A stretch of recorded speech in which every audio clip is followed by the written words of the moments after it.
Lights, camera, action. Hey, Wolves, how you doing? I'm doing good. I'm pretty good. Yeah. Hey, everyone. Doesn't know. This is Wooly. I'm Pat.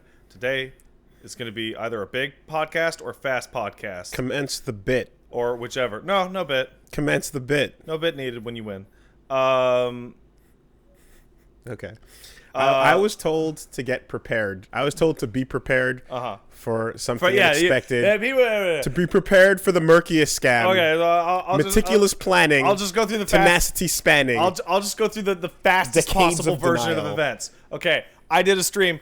I think it's fun to make fun of people who play Animal Crossing. People got mad. People were upset that I'm very negative. Then I'm like, haha, I'm going to double down and be extra super negative and be like, haha, you guys are idiots. And everyone's like, oh, Pat, I hate, shit sucks. And then Twitch features me as the fucking first feature Twitch user in their goddamn stream highlights of the Nintendo conference. I'm the only one being negative and face bombing while everyone else is excited. And I'm like, so good. That's it. That's the whole story. Great. That's pretty much it. I didn't even plan to go into it because it's just this negativity is so toxic. I can't handle it. You just gifting yourself? Yeah, I don't know. I'm just like, I'm just so It's my favorite moment of E3. Speaking of, boy, E3 happened, and this is the first time in I think the entire history of the podcast that we're doing the podcast after not having streamed the conferences together, and all the conferences are done by the time we got to the podcast. They're all finished. Is Sony done? Sony's didn't show up this year. Oh. So Nintendo was the last one? Yeah, Nintendo was the last one. Okay. So E3 is ostensibly for major announcements finished as Great. of now. So it's all today. Great. That's good. You might know, I've noticed over the years that I've always been a little bit To what specifically? to the stream watch sort of thing. Oh, to watching E3 with everybody. Yeah. Kind of thing? And it's not that, and I mean, it's when it's worth it, it's worth it. When it's not, it's not.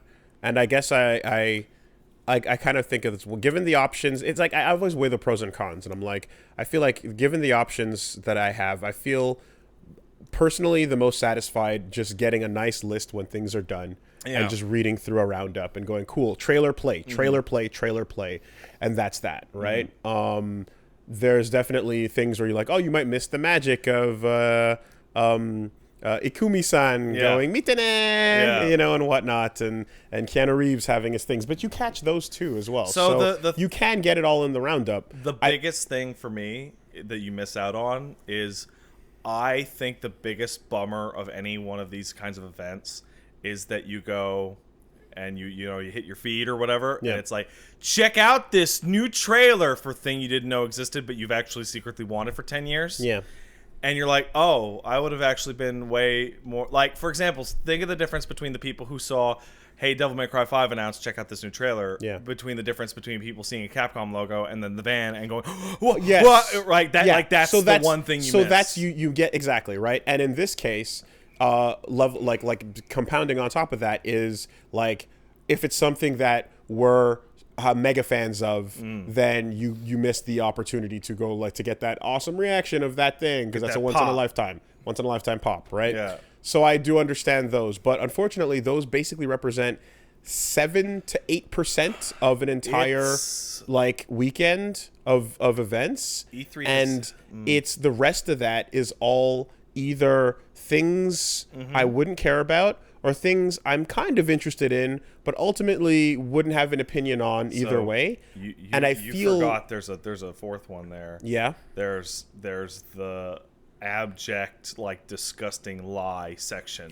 There's that too. There's right, but I feel like I mean, gross shit aside. Yeah. Right. The stuff that is just not that other people would care about that I specifically don't would kind of just lead to my stream this morning. Perhaps, right? Where I just I don't want to be somebody that's just I'm not seeing what I want to see, therefore I'm just going to sit here and be negative. Don't you worry, buddy. I got it covered. Okay. I personally don't like that, right? And I don't kind of just fulfilling that role of just like, man, where's my Devil May Cry 5? Where is it? Where is it? Where is it? Where's my fighting games? Where is it? Yeah. You know? No Bionic Commando, no shits given. Christ, like, was it's there wild a to act that fucking way. Fighting game shown off the whole show. No, right? Like, and not one. And I mean, and here's the thing: is I know that I'm a stupid fucking niche boy. You know what I need? You know, I know I have. It is your lot in life to. Yeah, and so like I get that when I don't know. I guess like Doom is something I never got around to. So the new Doom announcement is super hype. But I'm like, yeah, it's cool. It's more Doom. I still have to get around to that. Yeah, that game's really great. I know. But, you know, so I just, so that's the thing is I kind of just feel like me especially, not even in the group setting, just me alone kind of doing this, I'm kind of going to be like mostly a lot of thumb uninterested. Or like nods. Yep. Cool. I have feelings about the Outer Worlds. Mm-hmm. I think that's a cool thing. Maybe I'll get around to it. And I guess I just don't fulfill that role. But either way, I just don't want to be fucking poo-pooing until I'm overhyping. I think it's fairly obvious that we're trying to play to our strengths here. I did do everything you just described that you didn't want to do. But do you know what I don't want to do? Make that list to be discussed at a later time because that seems annoying. Perhaps, but at the same time, you know. How's that list, by the way? You know what the difference is? It's here. The difference is, I suppose, is that to some degree, people kind of want to see you do that. Yeah, well. I'm not that person. Hey, man. You're you. You got your angle. Dance for the people. You got your angle. I got mine. Hey. Do I need to put a fucking clown nose on for you people to get it? Yeah. Your irrational anger is hilarious. At times. Other times it's my irrational anger is frustrating. This is the way it goes. People are into it. Some people are into it. Mm-hmm. There was a period a couple weeks ago where you were getting all ornery about the Game of Thrones. And people liked it. But at the same time, some people were legitimately worried. Like, hey, dude, are you okay? You don't seem yourself. You don't usually nuke people on Twitter or like just go ham on things. I don't know, man. Is it all going all right? If you managed to get Wooly to nuke you on Twitter, you really transcended to being a real asshole. But it's more just the subject matter, right? Because Game of Thrones was something where I'm like, I mean, to anyone that the word gets to, then they get it, I guess. But if you don't get the word, then you might not know. But I was just like, no, I'm like, I specifically picked that topic as something that I'm like, I've watched all of this. I feel pretty confident. You're in. Fighting back on this. You're in the subject. That's, you know what I mean? I'm not I feel like if it was something that I'm like, there's a huge gray area or a huge part of this that I feel like I maybe wouldn't be aware of. Like book arguments, I'm never going to have book arguments. You know? But as far as that show goes, I'm like, I saw every goddamn episode. I don't even know what a book is. And enjoyed a whole bunch of it. I feel confident, like, arguing my point here, you know? So, yeah, I think it's when it's something that I really feel comfortable going in on, then I'll do that, you know? Maybe. It depends. Also, I was really, really angry at how it went. Yeah. Shout-outs to Emmy nominations this week. I like the one story that was not E3 related on the docket this week is the fucking glory that is people telling me about. There was the Game of Thrones people. HBO submitted the finale to the Emmys as for the best writing category. And it's just like, is this the world? Yeah, I know. Like, it's wild. I in my chest feel that was decided to be submitted before it was ever filmed. I feel it can't be like genuine or real. It has to almost be like this show needs to have something submitted into this category. The Blu-ray has to say Emmy nominated on the box. It doesn't matter who feels what about what. Something must be submitted because when you cross a budget line, you got to submit yourself to every award and Academy and thing. You have to. It's just, you know. It must. So yeah, that's hilarious. That's hilarious. That's That's super funny. It's really, really funny. Yeah. And that's that off the doffet. Off the doffet. Crossed. Get out. All right. I'm going to blow through my week in like 2 seconds. Everybody ready? All right. I watched LG Hudson's video about why you should watch Judge Dredd, titled just Dredd or Dredd 3D. I got 12 minutes in before the spoiler warning. I'm like, LG Hudson, you seem to be a good YouTuber. You convinced me. I then watched Dredd. Dread's awesome. Dread's like RoboCop 1.5. Oh, you just got around to seeing it. Just saw it yesterday. It's fantastic. It's fucking awesome. How great is the fact that they're like, we don't need to see his face. Yeah, why would you see his face? He's Judge fucking Dredd. And also, it means that in my mind, I get a better version of I Am the Law than Stallone's I Am the Law. Yeah. Right? Did you like The Raid? Those movies came out a month apart. That's wild. It's good shit. They look like they're filmed in the same fucking building. It's good shit. Yeah, it's a good movie. Good movie. Thumbs up. Also, I decided after last week's Gacha conversation and conversation about Grand Blue Fantasy that I should figure out what Gacha is about. I asked people in my Discord, hey, should I play Grand Blue Fantasy? Is that the good one? They said, yes, that's the good one. Oh, you just spite loaded that into your phone. No, it was not spite loaded, but it quickly became spite fucked because I discovered it was a browser game. Bad impression. And then the tutorial on that game is not only really, really, really, really awful and incredibly long, it's also really buggy. The gacha game. Yeah. Of the tutorial, like the tutorial specifically.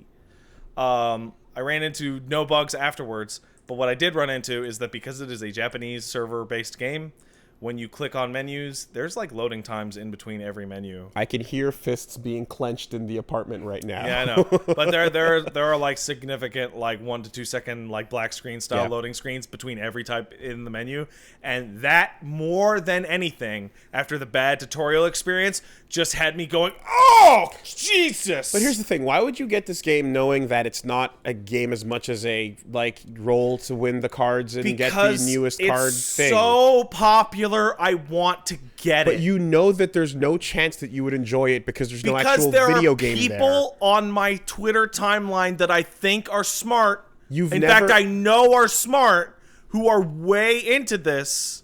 Like, Mom and Clemps both play Grand Blue Fantasy.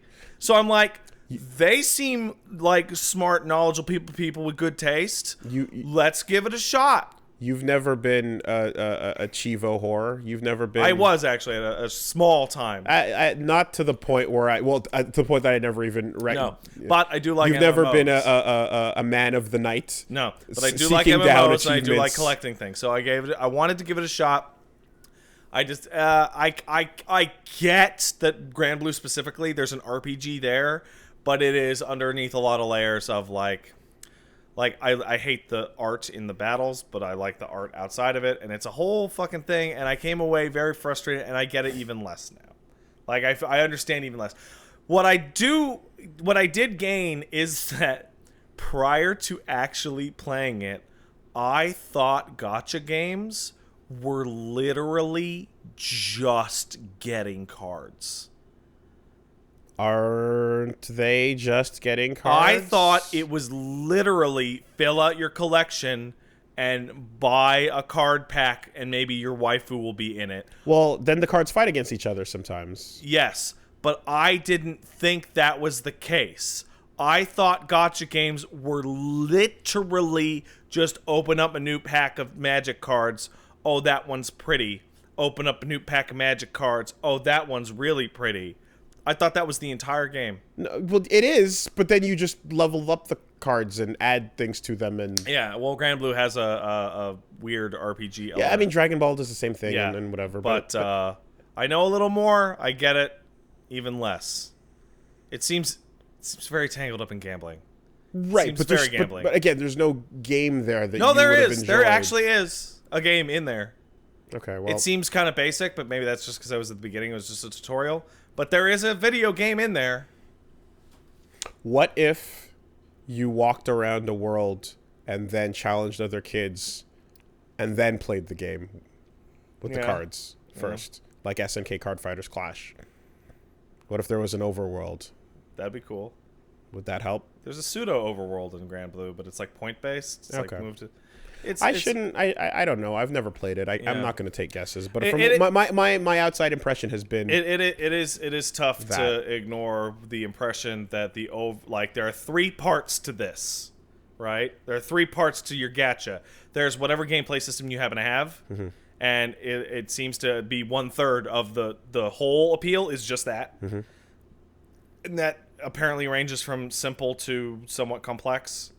There's gambling, and do you like gambling? Mm-hmm. And there's how big are the tits on the anime girls?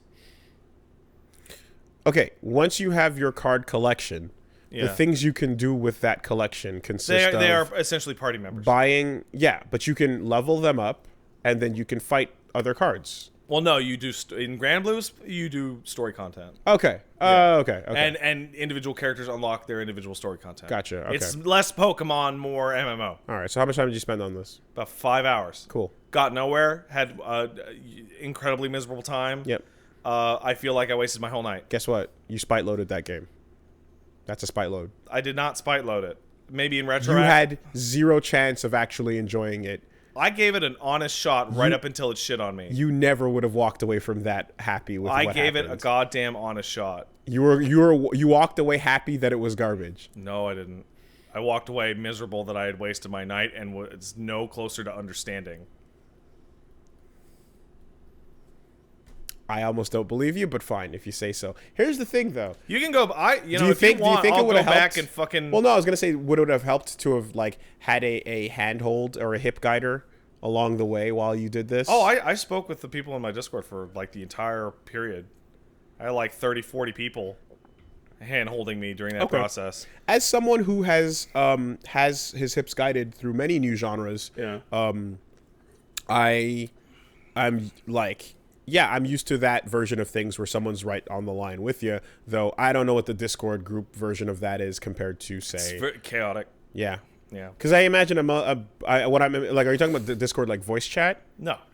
Just typing? Yeah. Yeah, I'm imagining a lot of people yelling a lot of, like, contradictory advice at you. That's correct. Until eventually there's some semblance of a consensus, but not really. Something like that. Okay. Yeah. Fair. That's it. And then I engaged with E3. I engaged with the Electronic 3, which is the entire rest of this podcast. Gotcha.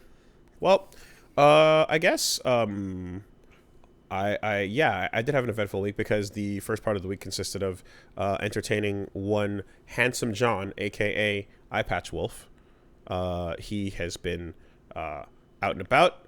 Came to visit, as I'm sure the what's the term? The visitation rights have been shared. Right, that shit. Yeah, Eyepatch Wolf has been around town, and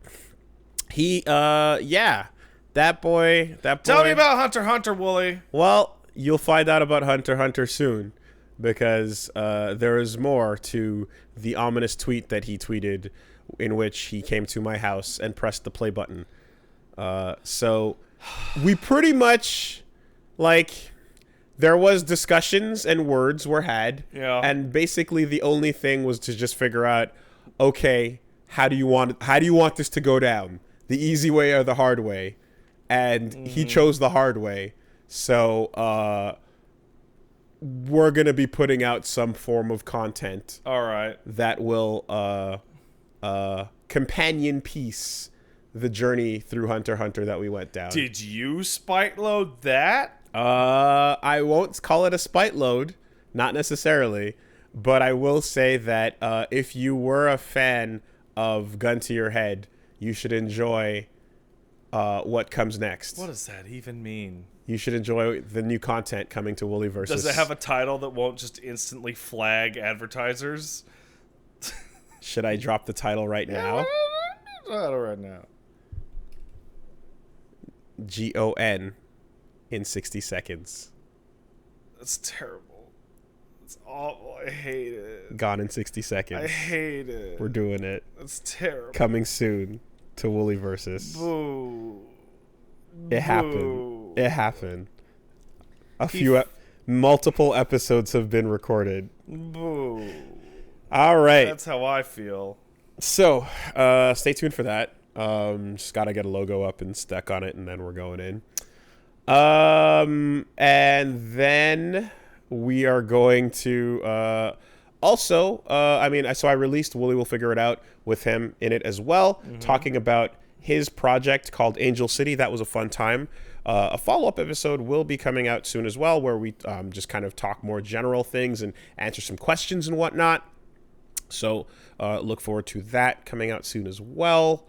I know you guys did some streaming. Yeah, we just stream. Did some streaming, and yeah, we also sat and did an LP. We did an LP of his favorite video game. His favorite video game. That sounds disingenuous. He sat here and he played his favorite video game with me. Not even a joke. Okay, at least top 3, confirmed top 3, and that'll be happening full LP soon as well over on the channel. So yeah, we got some shit done. It was pretty fun, and that boy's a handsome man. So that was Super Eye Patch Wolf, aka Eye Patch Wolf. That is only one piece of your week. Yes, the other piece of my week, I will say, was the other small piece of my week was catching up to The Basement and getting to Attack on Titan. And so there's more to that. I'm not going to spoil anything. There's obviously more. By the way, I figured out the perfect way to describe this week's episode. There's obviously much more next week, right? But there was just enough for you to look at your screen, go, "What the fuck is that?" and then feel like you kind of got something. This gesture I'm doing for those who are listening in audio format is the setting of the table or the picnic. Yeah. As you put the blanket down and then you reach into the basket and start putting items out. Yeah. Items that don't belong there are now on the picnic. On the picnic. I read up, but I didn't read. I didn't read the manga. I just read up on what happened. I really like the staging they use in that last couple minutes with where the camera points. So I think it's really, really fun. So with that, and again, no spoilers, Attack on Titan Season 3 Part 2 is just reminding me how much I enjoy well thought out pacing, plot, character development, writing, and action. I saw a really good, I was talking about it because I caught up all in one shot, bam, in one sitting. And I was talking about it on Twitter, and a guy pointed out that there's an episode of that season that is a couple people arguing on a roof for the whole fucking episode. That's the whole thing. And it is the actual most tense, dramatic episode of the series. I have never been more invested in a conversation. Yeah. And everything leading up to these points. We talked a bit about how last season people tapped out at the political drama, and I didn't, because I loved the how they set it all up. I really enjoyed what was going on, and some people were just like, "Man, I just want more action. This sucks." And I'm like, "There's plenty of action there. There's great just action no monsters, there. Right? Well, few monsters. But either way, the motivations behind the I get I don't know. It's hard to say, right? It's if you're tuned in not because of the world and the setting and the characters and the mystery, but just because of the premise of giants eating people. Yeah. Then I guess you're not going to be satisfied. Yeah, it's a 6 to 10 episode bit where there's no giants eating people. But if you are in there for this whole thing, then you're going to be really satisfied with where that second season goes.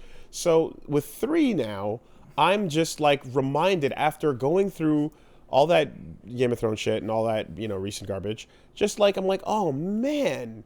God, it's just so good to be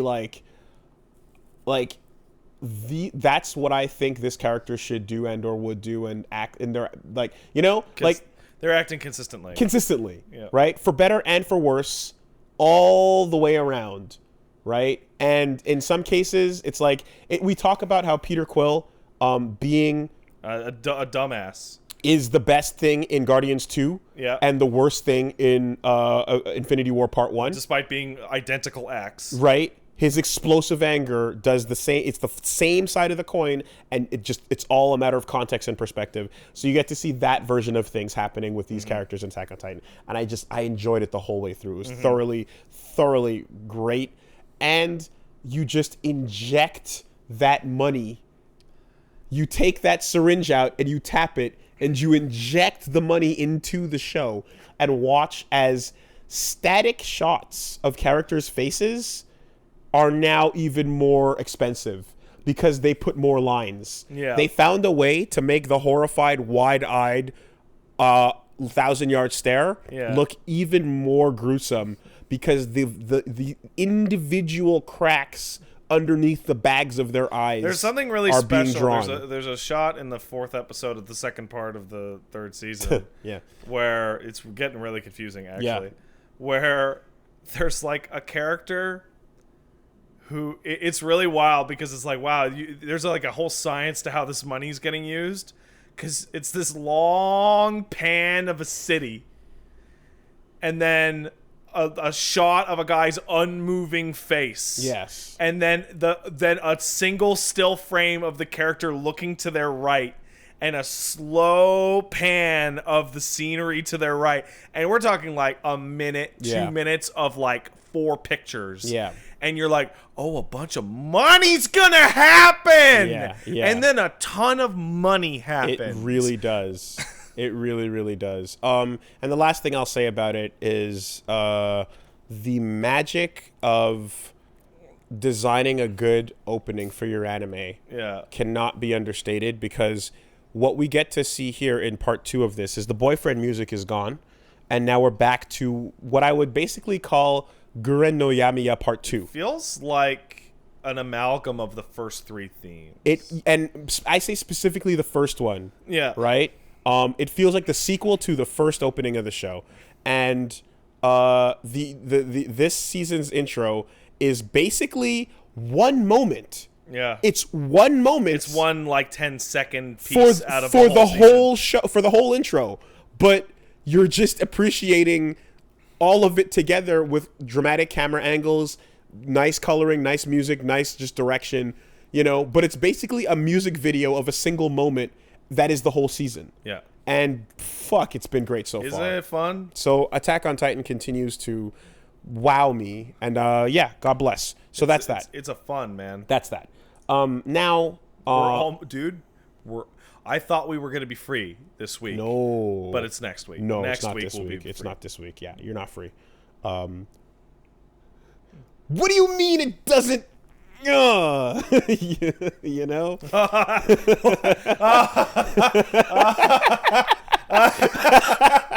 Oh, man. Oh, Jesus. Could you imagine? Yeah, so anyway, the next thing is Punch Mom and I took a trip to Central Michigan for Combo Con. I want to give a huge shout out to Hunter, aka HD Mexicutioner, for throwing Combo Con Third Strike, the 3rd chapter, y'all. That's smart. It is the fighting game convention. It's once again held in a VFW for raising money for vets, and big old tournament, cool stuff, fun events, things hanging out, and just a very different experience from the usual convention. I think I tweeted out at some point us at a boxing gym. I saw that post spar, and how'd then that go, by the way? Woof. Yeah. Hey, yeah. Guess what? What? Hey. Yeah. Got rocked. Yeah. Yeah. You good? You good? I'm good. Okay. But it went the way it should. I really feel like combat sports teach a lot of people a really good lesson, which is you're not going to die if you get bopped one in the face. It's going to suck ass, though. Yeah, or the gut. I would way rather be punched in the face than get a real just deep gut punch. we went guts. We went guts on it. Dudley's forward throw? Yeah. That was basically me getting hit, for a bit. So it's the difference between and horf. Yeah. But then we did a little bit of training and whatnot, and yeah, man, my cardio is nowhere near where it needs to be for proper ring sparring, like it's just 3 minutes, man. It's just 3 minutes. And then a break, and then another, and then a break, and then another. Two. It's actually 3,500 hours in there. 2. But so yeah, it was really fun to do that, and I really appreciate Hunter, who was a fucking real boxer, for taking me out to his gym and getting some training in and whatnot, even if it was very brief. Then we went next door and had some fucking steaks because his dad prepared some, and they have a deer processing. That's good boxing place. food. Yeah. So and Need the protein. Shout outs to Abjurgo Soul, the artist who was out to hang out as well. Lil V Mills was there as well, working out and playing some music for us and getting some push-ups in. And later on, we were joined by one Kira Buckland. Last but definitely not least. A.K.A. 2B. Who, A.K.A. damn better be Jolene. Yeah, yep, better fucking be. But for now, Raimi on the part 4. Yep. And hey, like you may have seen her tweet, but literally on the plane back yesterday, gets her ticket. What seat are you in? 2B. 2 fucking B. And it's like, dead. Like we watched it happen. You look it around was quite, and you're like, wait a second. It was wild. It was wild. But anyway, so yeah, Comic-Con was fucking great. Got to enjoy swerving by deer on the road a couple times. Oh, for real? Oh, because that's Central Michigan, though. Oh, yeah, okay. It's that time, you know. And the tournament itself was a really good time. Played the fighting games, and this time the fighting games. The fighting games were good, and I actually finally got the chance to sit down and reacquaint myself with my Marvel and my bread and butters. And then I was like, I can play now. I don't feel super bad and embarrassed anymore because I know how to do the things. So I went and then I entered and played, and you know, it went like horribly. I got wrecked, but like I didn't feel bad because I couldn't remember what to do. Yeah, that's a pretty goddamn awful feeling. Right? Now I got to play and remember what to do. I just got beat by things that I couldn't stop. Yeah. And I'm like, that's fine, as long as my game plan is still going. So I reacquainted myself with Marvel and rekindled the fire, and goddamn, I miss Marvel 3, man. That game was so much fun. Yeah. Playing as Virgil is so much fun. Even I know that. Playing as Virgil is a lot of fun. Yeah, sure is. Sure hope that feeling can be continued. Yep. Somehow. Anyway. I don't know how. Yep. And beyond that, hey, there was we got ourselves a nice little like drink of rum apple pie, and you drink it and it tastes like apple pie, and that was delicious. And the grand finals wild card fucking tournament being a Jenga match was awesome and hilarious. So ComboCon was a good time. We posed on a tank. We had fun. Shout outs to everybody involved. And Ms. Kira Buckland is super cool and a fun hang. And I hope we can do this again in the future. Her cat looks like a pumpkin. There you go. Yeah. And you know what the stand is? Smashing Pumpkins. Oh, of course. Of course. We talked about... We just we did a segment called Let's Talk JoJo, where we basically talked it for about an hour and a half or so. But then we kept talking JoJo for the rest of the weekend. Yeah, that's about right. That's pretty much how that went. Yeah, that's about right. She's got a goddamn star on her back of her neck. Like, it's real. Anyway, so with that, let's just get right into the fucking... Hey, E3 happened. There are many electronic newses. Entertainment exposition. Wooly, what? Oh, by the way, if you want to check out Wooly, you can check him out on YouTube at Wooly Versus and Twitch on Wooly Versus. That's where I'm at, and I don't think we're gonna get to it, but like we do have a on the table we have Get Into Fighting Games Smash Ultimate coming soon, so that should be happening, and yeah, Parasite Eve 3. Oh boy! Don't do that. Don't do that. Don't do that. The third birthday continues. And I apologize because I'm kind of getting annoyed listening to myself. Like, sometimes when you got to fill for time and you just go into rants about things that don't really fucking matter, I kind of, yeah. Like, I don't like some of my recent commentary over some of the shit happening in that game, but it's a frustrating experience. You're working with what's given. And it's bringing out the worst in me. But if it's annoying you, trust me, I understand Just as well, and I apologize about that. Eat it up. That's Wooly Versus. What's going on? If you want to check me out, be miserable at E3, but be happy with video games, you check me out at twitch.tv/angriestpat. I'm going to be finishing Yakuza 6 and Hat in Time tomorrow night, because I'm like half an hour from the end in both of them. That'll be fun. Okay. Yeah, and then on Friday I'll do the live letter for 14. That's it for me this week, because I did all them E3 streams. Yeah. Twitch.tv/angriestpat. All right, E3 time. Let's do it. God, Trader's Requiem is just stuck in my head. It's really good. It's stuck in my head. Wow, we're really, like, getting there, huh? Yeah. With that shit. Well, I'm unfortunately delayed by Punch Mom, so... Well, the last week's episode felt like a big delay, so you're fine. It will, well, yeah. It was just, it was basically like Kira walked into ComboCon going like, did you... And I was like, I did. But you read it. But I read it, so I know. You're good. Yeah. Okay. So we'll start out with everything Microsoft announced. All right. Because They announced the most by far of any of the conferences. I think they were first, right? Yeah, they were first. All right. So Microsoft. They started off the Electronic 3. Microsoft at the Electronic 3. Phil Spencer came out. At eCubed, they announced the Gears 5. And I believe, well, one, we've literally just dropped Of War. Yes. Right? I think it was 4 like that. Gears 4? Was Gears just called Gears 4? Let's wait for the chat to tell us. Let's look at that. Oh yeah, EA also was there too, by the way. They showed the Star Wars game, and it looks fine. Gears 4 was the kids, right? Yeah, it's the combat kids. Gears of 4.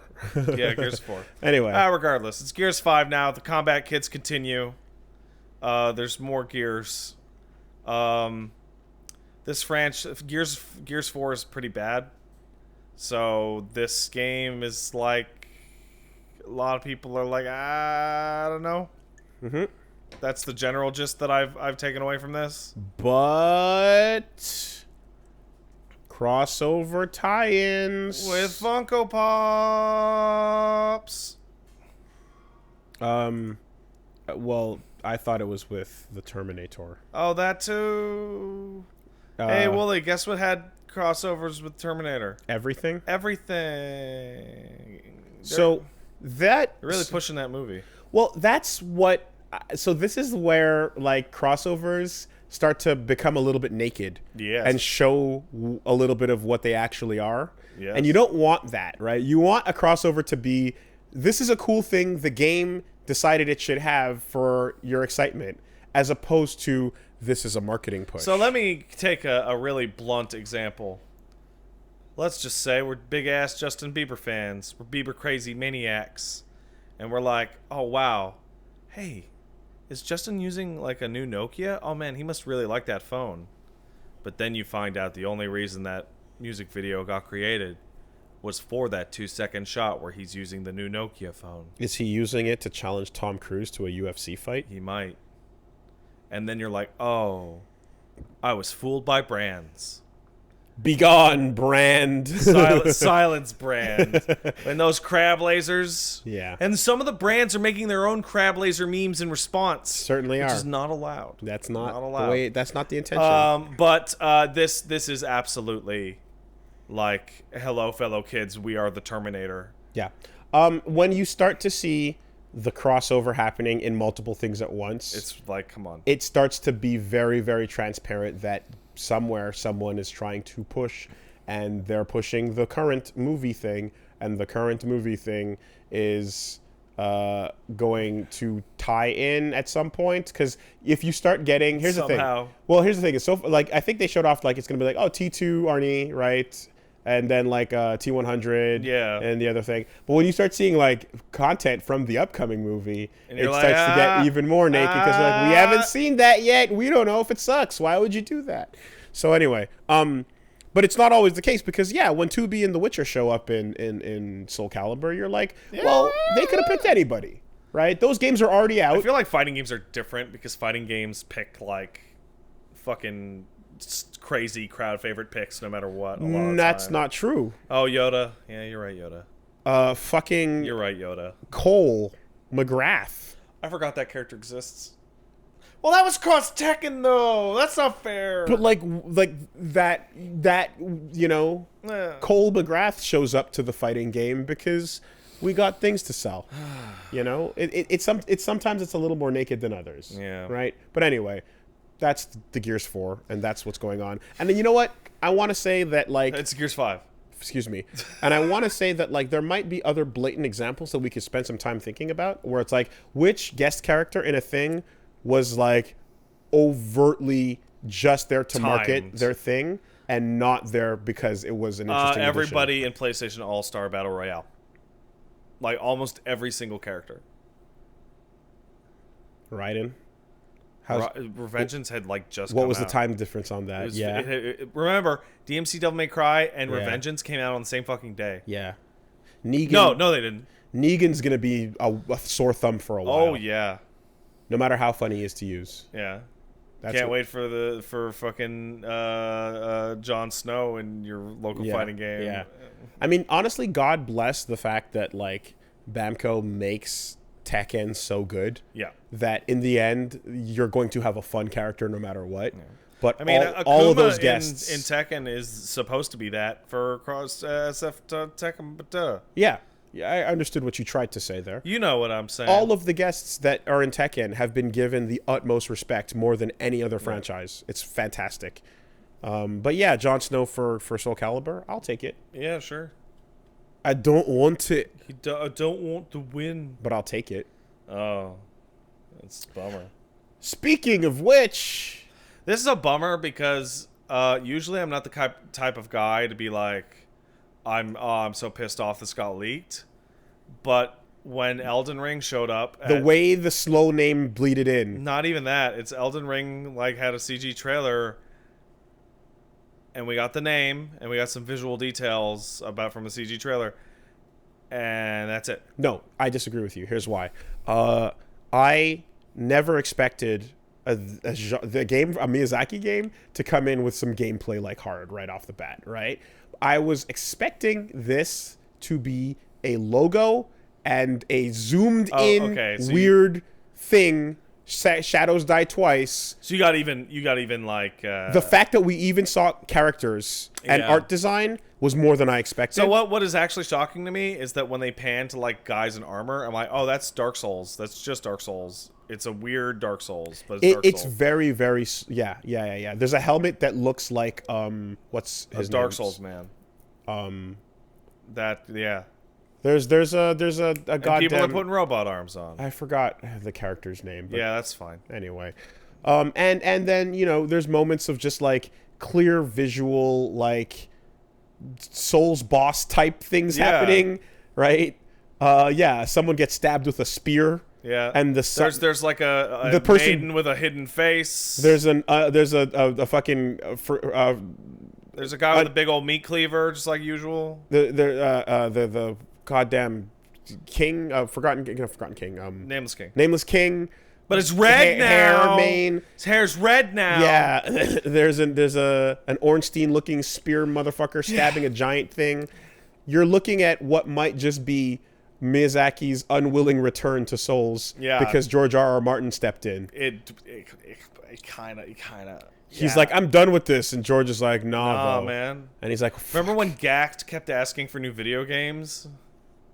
Remember when Tolkien forced the hand of whoever whoever he tied up? I don't know. Anyway, because it's wild to think. Wow, that really went to nowhere. Place. I was gonna say Miyazaki again, but I'm like, no, he's the modern day Tolkien that's alive. I guess that's the version. Well, you should have said Leonard Nimoy. Well, remember when he made Leonard Nimoy sing and dance in that Bilbo, Hobbit thing? Yeah. Greatest little Hobbit of them all. Well, sometimes thanks, Mr. Nimoy. That's what happens when you have a live stream. You don't get your chance to think your thoughts. Man, I haven't been thinking thoughts in days.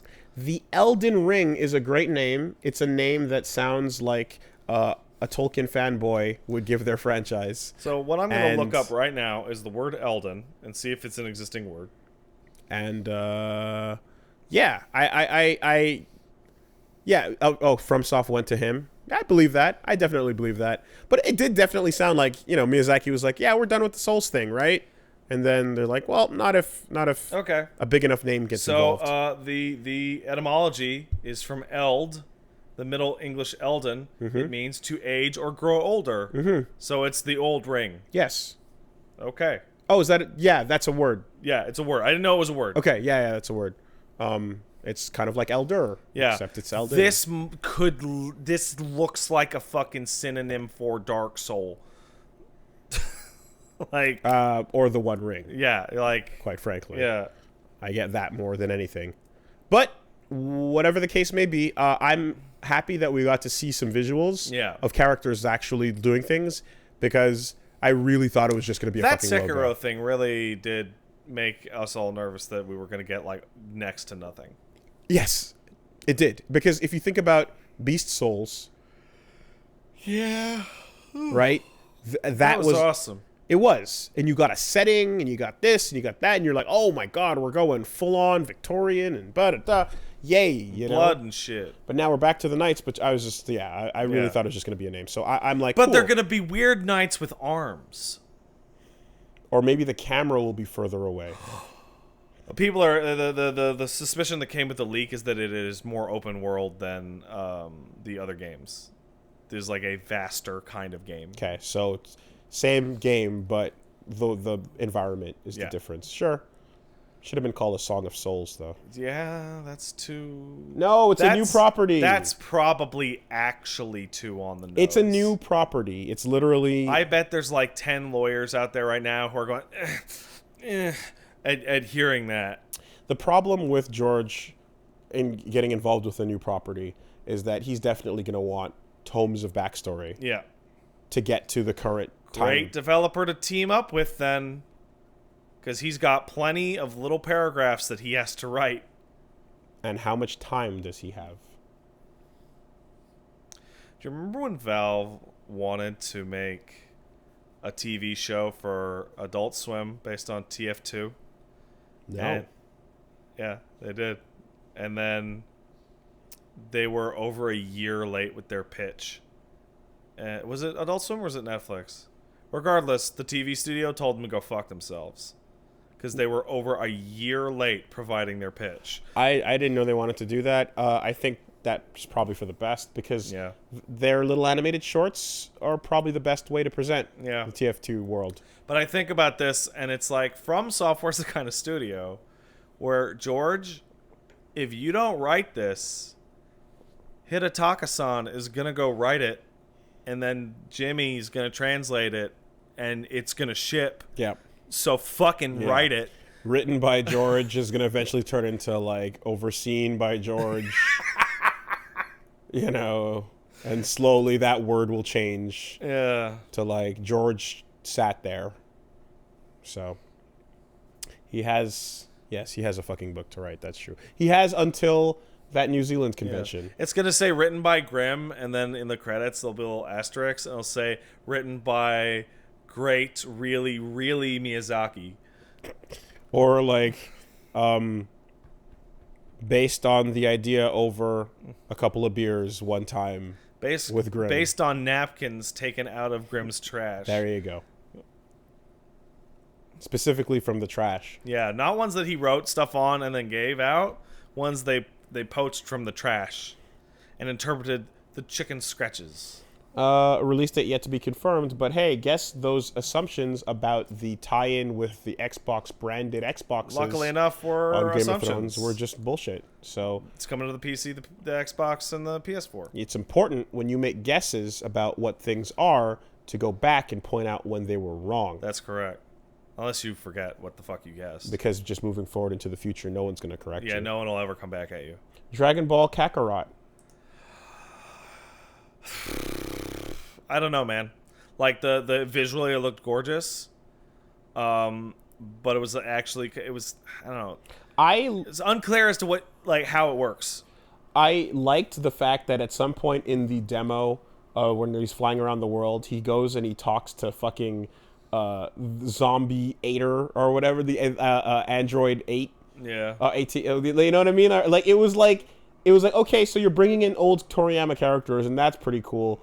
But yeah, we still are, unfortunately, doing the era that we've seen many times. I'd also like to echo a sentiment by one Eli, Plague of Gripes. How many times can we watch this? Yep. And I know it is. How many times does Goku have to turn Super Saiyan and fucking fight Frieza with the planet exploding? It's actually crazy. I think you just have to you just have to kind of accept that it's this is the part that people care about. Yeah, but and people don't care about anything that happened before Raditz. So no, I don't even mean that. Let's just I mean all of it. All of it is the part people care about. Because do over and over. Because here's the thing, right? So I recently, last time we talked about the Project Z Dragon Ball game, I remember talking about how I was like, man, I wish it'd revisit the old Dragon Ball stuff, right? And some people did rightfully point out that they're like, I think you're rose tinting your memory of like the older books, like not as much happens as you think. It's Yeah, not, way less happens. I went back and looked, and like, it's not as developed as you felt, and I think you're kind of just, and I'm like, I think you're right. I believe that. There's a hell of a lot of situations where Yeah. a guy shows up and then Goku like bops him one, and then the fucking episode's over. Yeah, I know. I definitely do feel that it's like it's quite it that makes a lot of sense. I could just be looking back at it and going like, man, I'm remembering that fondly because I haven't seen it in so long, right? And I On think the other hand, I have seen Goku fight Frieza like actually 1,000 times. so. I think it's just, even though it might actually be the same type of like world building as Z and Onward, Yeah. I just think the fact that we have never really gone back there anytime recently, it would just be refreshing to see it given this treatment. Even if they sped through it. Yeah. And I think that's worth it on its own, Even if it's not as big of a world, and even if even if I over exaggerated what I was saying, which I apologize for, I think the simply going back to see Yajirobe, going back to see Korin, going back to see fucking I want to see Tao Pai Pai. I want to have a little moment where Goku sees Master Roshi do the first Kamehameha, and then he's like, I can do that, and they're like, shut up, and then he fucks up that car. Yeah, And or everyone's like, fuck, wow. like asshole Yamcha who freaks out when titties pop out. Oh, he does. It's not, titties don't even have to pop out. Titties just have to be around. Or fucking Launch. Yeah. Right? The entire That'd existence. make Eli happy. Yeah, I think it would be really fun to just go do that for a bit, because we never get to do that. And that's a good enough reason almost, because it was fun, and We've explored GT more often than we've explored Dragon Ball. And GT is so bad it's been removed from canon. But is it now? I guess is the counter argument from somebody who's in charge of this brand that your Dragon Ball hipsterism is going to cost us money? Yes. Right. The person who's in charge of this brand probably is, we've literally been selling the same thing for 15 fucking years and they keep buying it. It always works. So why the fuck would you change it up? All we can do is lose money. Why would we spend a lot of money? Because this is a very pretty looking game, Dragon Ball Z Kakarot. Why would we spend a lot of money on something they might not want? Right? Yeah. Because Blue Dragon came and went, and it's sure did. Man, I really think that was supposed to kind of ape Dragon Quest more than anything. Yeah. Anyway, that's all it is. I just think we haven't gone back there, and I've never seen the old stories get big budget treatment. I want to see Jackie Chun. Yeah, it would be really fun to just go revisit that side of things. And now that this world is full of side quests, and wouldn't it be cool if there was a bit where you fight King Piccolo and King Piccolo fucking breaks your legs and whoops your ass? More importantly, a big open world like this lends itself to monsters of the day. Yeah. And dinosaurs and busy shit. work. Yeah. And then maybe at some point, little baby kid Goku fights his proper chapter series, and then you get a little bit of a jump, and he's a little bit taller. Yeah, and now he's got the Nimbus and he's got the staff. Maybe he's a little bit taller. Right? And then you get all the way up. He was a baller. Yeah, and then you get all the way up to fucking, the Piccolo arc. Yeah. And then fucking Junior, and then you call it a day. Right? Maybe. A Dragon Ball game with no Super Saiyans would be really refreshing, despite the fact that it's probably... Would it sell, though? Because people might actually like it. Who cares? Dragon Ball's the infinite IP. Even if 10 of them don't sell in a row, it's still golden. Like a Super Saiyan. Ha. Trying to think of any other franchises that have... One Piece. You slap One Piece on anything, it'll sell. That's not what I mean. Oh, okay. I'm trying to think of... they just ignore parts of their story. Where they ignore the early parts because there's a clear point. Like Stardust Crusaders. Yeah. Okay? When are you ever going to get a JoJo Part 1 game? Fucking... Wait, does that exist? Yes, it does. Does it suck ass? I hear it's not good. Alright, then. But it exists. And we got a Part 5 game. And there's no... And, the Stardust Crusaders game that came out for the SNES whatever. We eventually got... they got the Capcom Fighter and all that shit. But, they definitely did it, right? I think Persona... Yeah, Persona's one of those as well. 1 and 2. thoroughly ignored by us and everyone it's else. been kind of thoroughly ignored for a while. Yeah. That's there, right? There's a lot of franchises where like it's like after a certain cutoff point, it's like that's it. And you do have to think it would be interesting to do a revisit. You know, I agree. I 100% agree. Yeah. All right, Crossfire X. I forget what this is. I'm serious. Apparently, it is a first-person shooter that is an adaptation of one of Asia's most popular shooting games, Crossfire, coming to the Xbox One in 2020. Soldiers holding guns. Oh, okay, are they doing gun stuff? Gun stuff. No, All right. no gameplay. All right, that's good. Soldiers doing gun stuff. Good job, Crossfire X. Moving on. Blair Witch. Looks cool. Looks like a really cool, atmospheric Lost in the Woods horror game. I thought it was Outlast for most of the trailer. You have a dog. Surprised that there has not been a Blair Witch game that was a bigger thing up until now. I believe there was back one in the PS2 era, and it was a piece of shit. Feels like a franchise that would have been exploited for yeah, well, games they tried to re-exploit it with a movie a little bit ago. Oh, okay. OG Dragon Ball games exist. Advanced Adventure, Origins, and Origins 2. Okay. Great. Well, those don't count because I didn't hear about them. So let's get into. Come on, let's get into one. Budget. I want to see the love that Kakarot's getting put into that with the full on beautiful CG and voice acting. I want to play the rock that falls on his head and gives him brain damage so that he's not evil. There you go, Grandpa Gohan. Don't forget. Yeah. He puts on a tail to fish though. Yeah. So, Blair Witch is Blair Witching. Looks good. Pretty limited, but looks spooky. Here's the thing: if it's Blair Witch, is there really going to be more than one enemy? You can do anything. I guess. You're showing stuff off with like hallucinations and stuff. You can do literally anything you want. Okay. It's fine. Also, I don't think the Blair Witch is ever actually even seen in Blair Witch, so you're good. Halo Infinite, in which we sounds like we undo the big deal ending of Master Chief. Master Chief can't leave, and they've had 2 games in a row where Master Chief leave. Halo fans, are you excited for the return of Master Chief, or do you think it sucks that we're calling him John Halo now? John Halo. Or do you think it sucks that he can't have his rest? Let me know. People are just saying yes. So good okay. To answer. I was trying to. Yeah, I spoke too slow. Yeah. I think John Halo's really funny because John Halo is being given more characterization by me calling him John Halo. Right. I mean, he does come in the trailer, and then after waking up, because the new guy who's shorter than him wakes him up, he says, "No, we have to fight." I think comparing Halo Man, John Halo Man Madden, is very interesting to compare him to Doom Guy, because Doom Guy can't fucking speak and is just overflowing with personality. Yes. Didn't this franchise already have its Neros, though?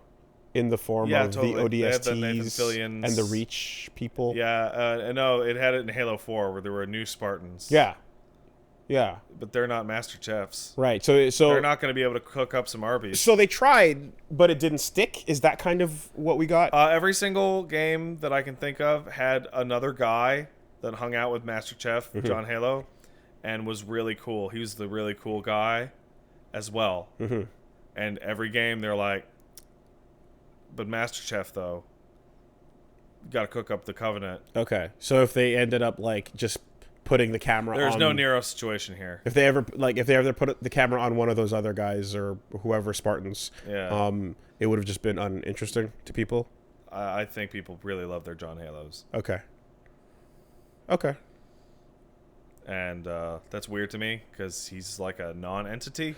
The only reason why I ask is because as an outsider, it sounded like John Halo dying was the right move from what fans Yeah. seemed to It express. would have been real. In 3, it really felt like he was going to float off to John Halo Town. And then you're like, mission accomplished. You did Because it. it was about finishing the fight, and Yeah. John Halo could go to John's Right, sleep. right. The whole marketing plan was finish the fight. Finish the fight. And now it's like there's more fight to finish. And then the old man in the commercial was like, I'll never forget the thing John did for us. That whole ad campaign with the diorama was one of the best things ever. None of that's in the game, and it's a bummer. Right.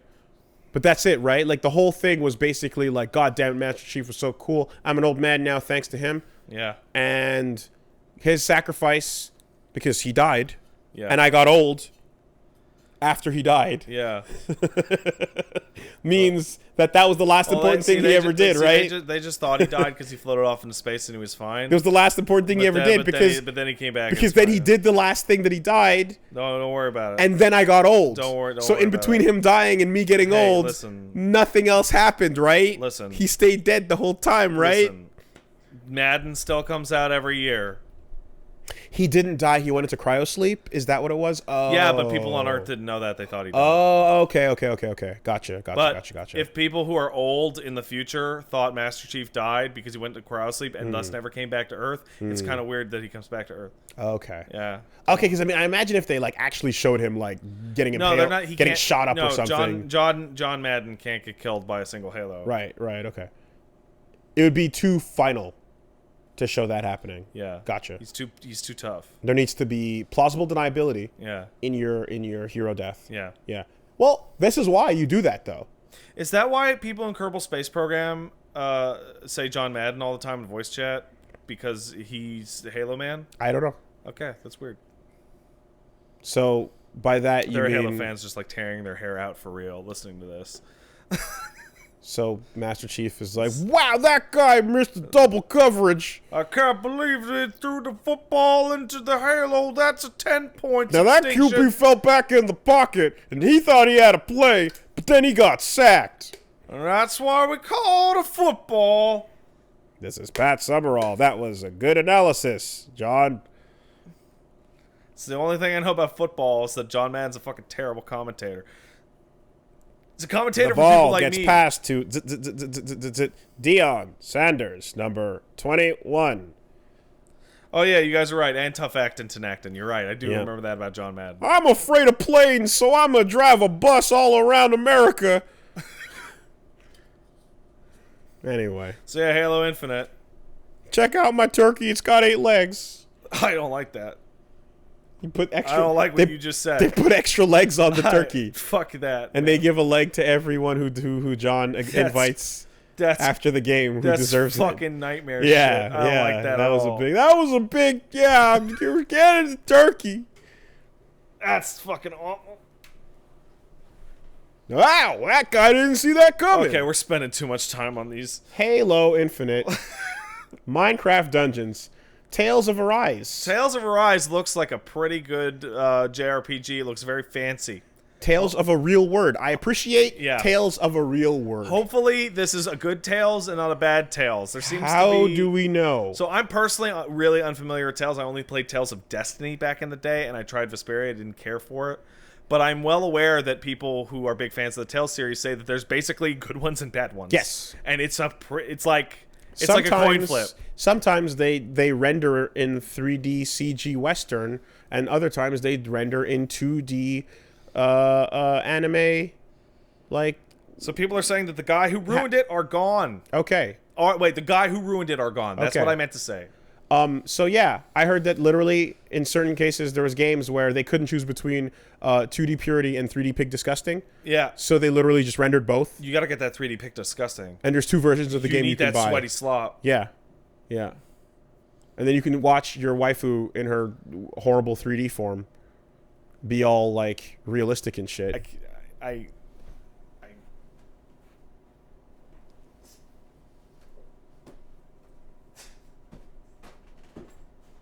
Well, anyway, Tales of Arise. I mean, here's the thing, right? I imagine at some point. What? You got me really bad with that. I don't know why. I was sitting there joking around the same type of shit. The 3D, and then there's something about seeing your waifu in her disgusting 3D form that I'm just like, I you know what? Those parts aren't there in 2D. You can't see them. It's only in 3D. They have to be rendered. I hate it. I hate this. Do you, I don't know. I think about, like, the fact that Symphonia back in the day had that 4-player mode and all that crazy co-op shit. And I don't know if the Telltale games have had a bunch of those since, but I would this like looks good. it if the co-oping happened. If it plays well and it looks good and the story's good, it'll be good. Here's hoping. Yay tails. Dying Light got shown off at multiple different shows and it looked good at every single one. They had Okay, different talk about Minecraft Dungeons. looks like Diablo, but Minecraft. Minecraft, the camera zoomed out. It looks like Diablo. Hey, look at that. Hey, if you don't download Minecraft quickly, it'll be delisted forever. Wooly, I can't take this constant negativity about I care about Minecraft. If we don't download it quickly, it'll be gone forever. Oh, Minecraft Telltale is going to be... can't. Even if you own it, Oh. you won't be able to re-download it. We have to get it before it's gone. Oh, jeez. And then we'll never be able to finish it. I should really get on that. We should get on that. Dying Light 2, you were saying. Looks good. They showed off multiple trailers at almost every show it was involved in. Dying Light 1 was a really good game that was shockingly good by the developers of Dead Island. I like the parkour. The parkour in that game is really good.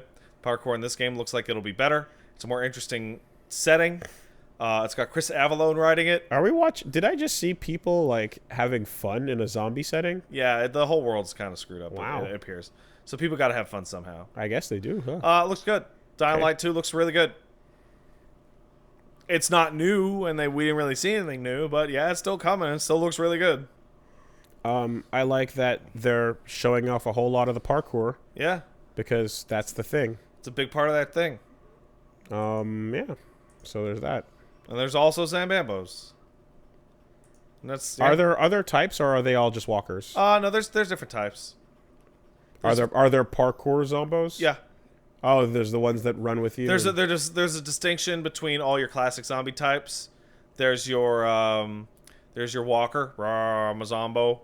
There's your viral or infected, which are your 28 days later, like rawr, I'm gonna get you. Then there's your big ass bosso zombos that have big sticks. Yep. And there might be a couple more, but there is at least the ones that come out at night that are basically Blade 2 vampire zombos that can run way faster than you, and you're basically not going to kill, period. So run your ass off.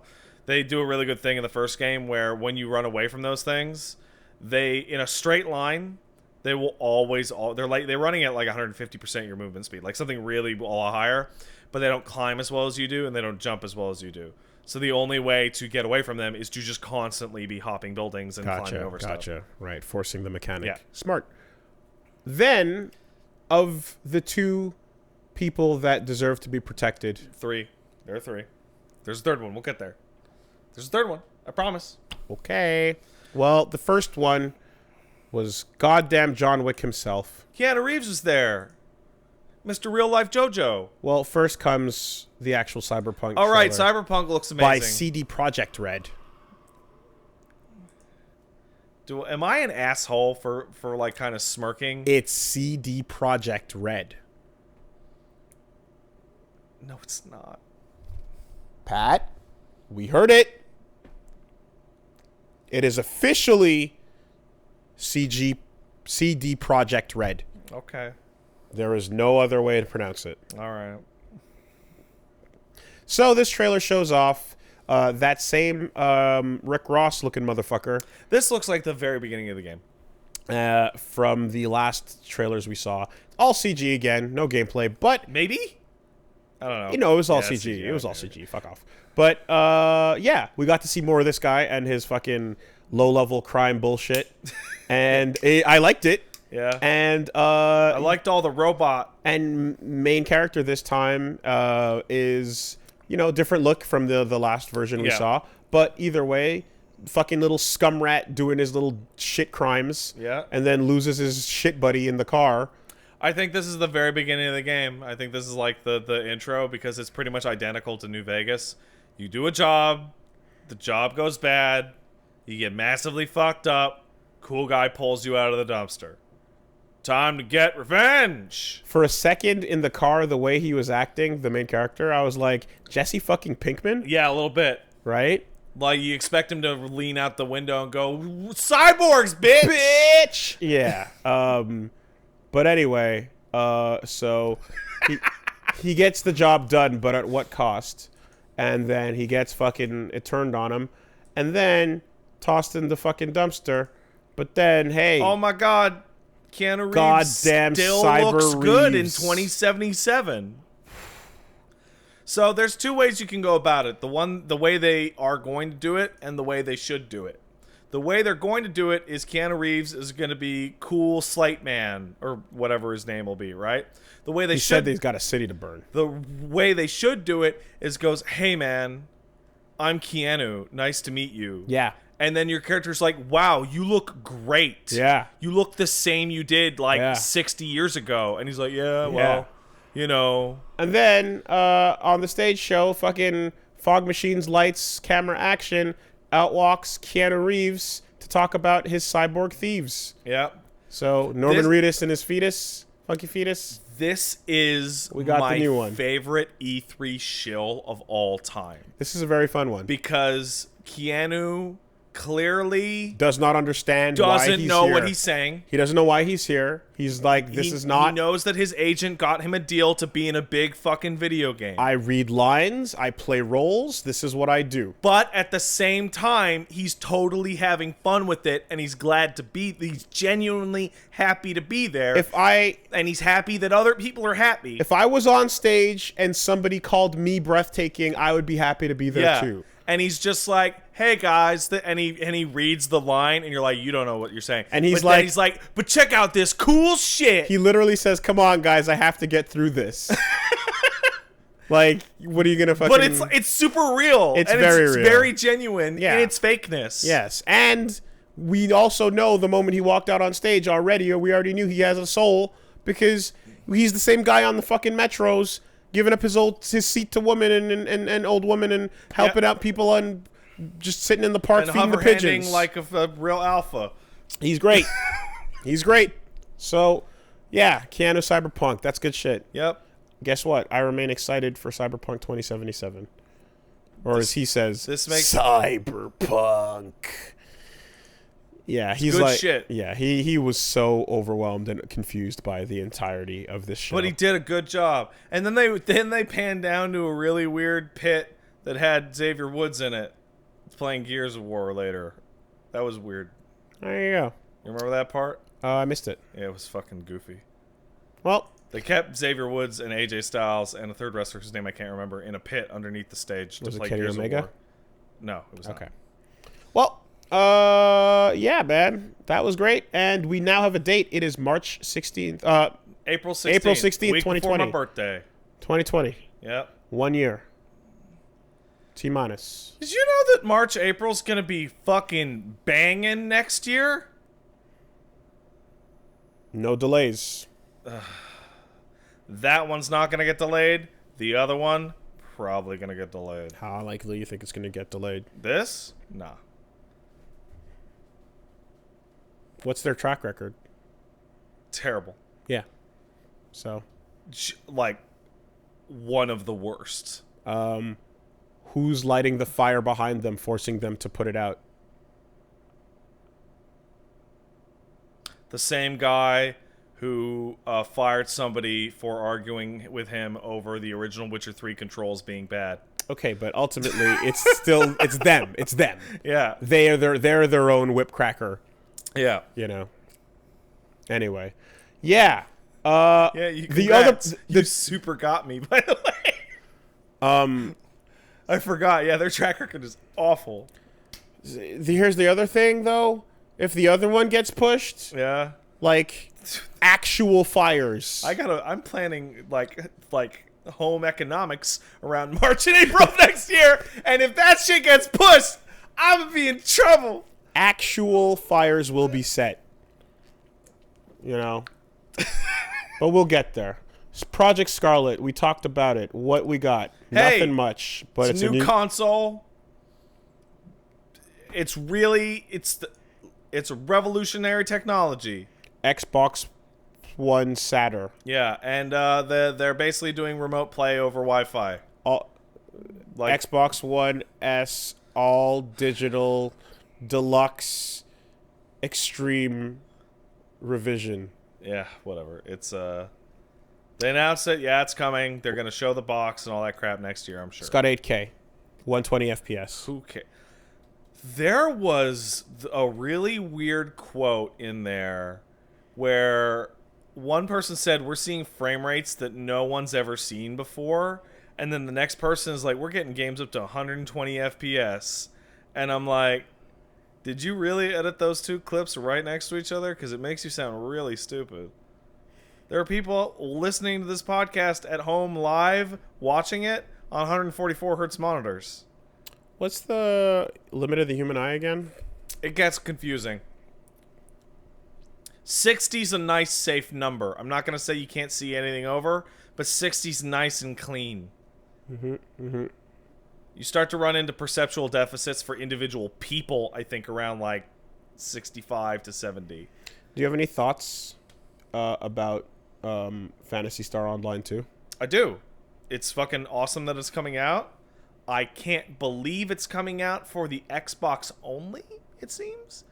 Like, is there no PC release? And also, the last time that I talked to a human being that would know anything about this, Sony was trying to fucking get it over there, like Vita or otherwise. Was the Japanese version on... Japanese version was on the Vita. Was it only? It was also on the PC, and I don't remember if it was... It was probably on the PS4 as well. Okay. Right? Well, that got announced, as did, what do we got here? Yeah, the new Battletoads. I don't think that looks very good. Did they show it? Yeah. Okay, fuck. I didn't... Click the link and you'll be like, Hold on a second, because I actually didn't see the new Battletoads, and I was hoping... Maybe I'm too jaded, but I just felt... I've been waiting to hear a word back about this Something one, about actually. it. Something about it just didn't... All right, there's the beat.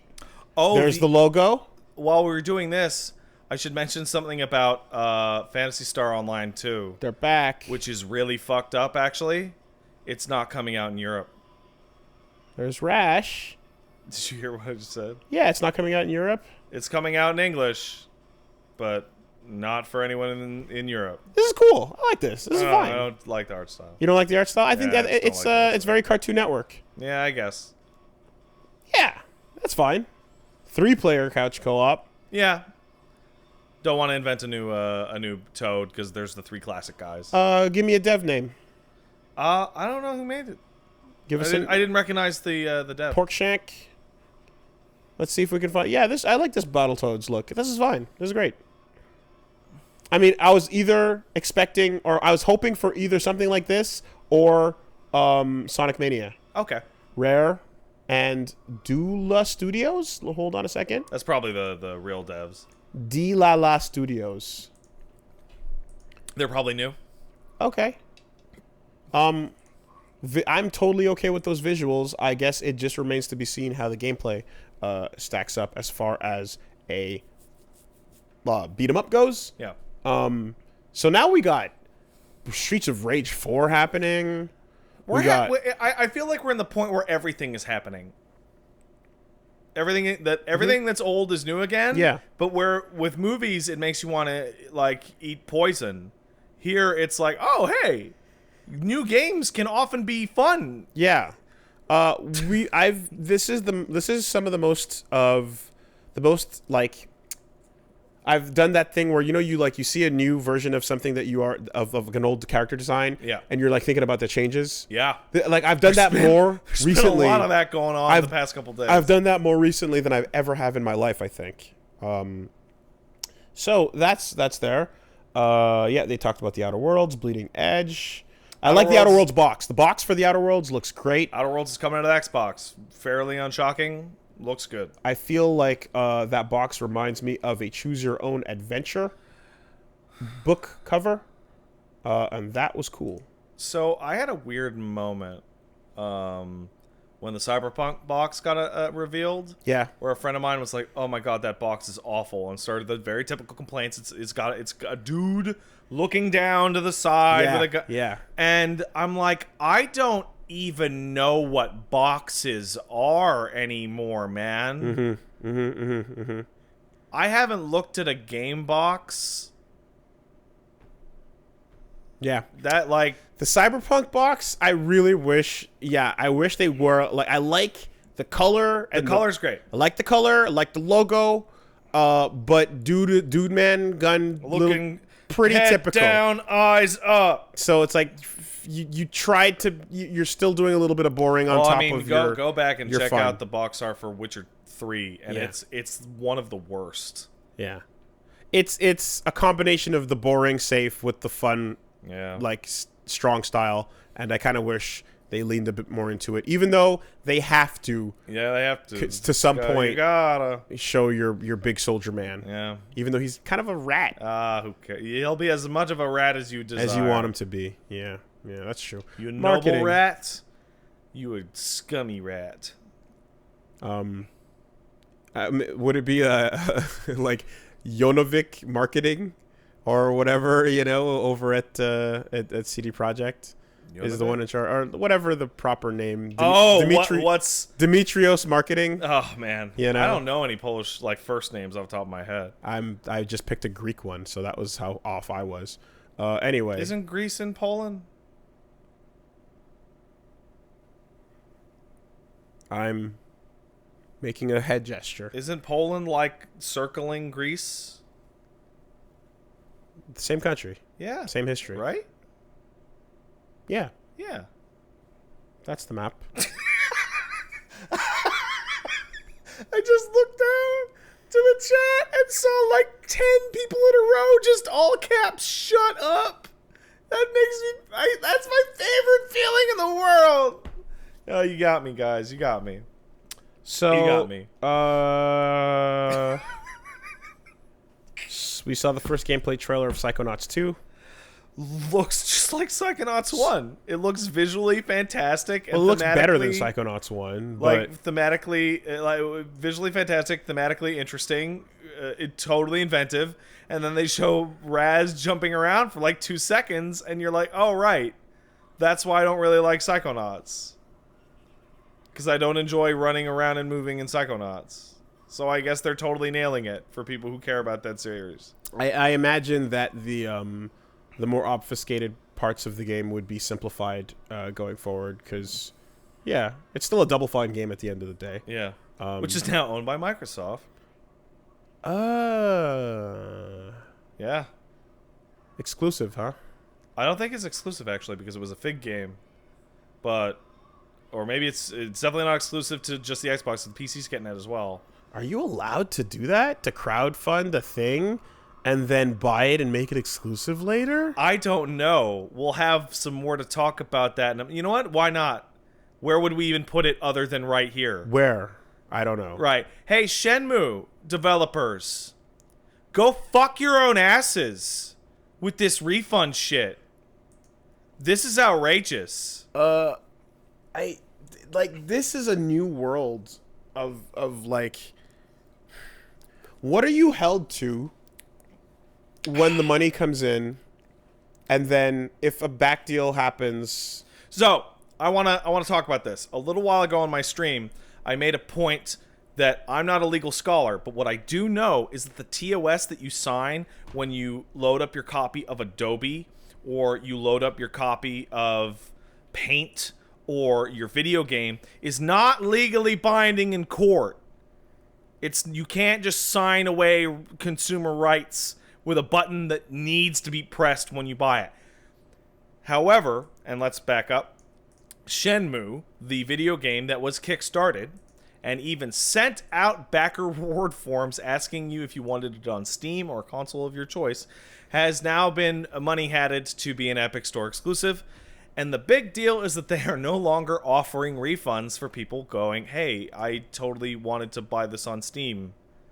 Give me my money back. And they're going, nah.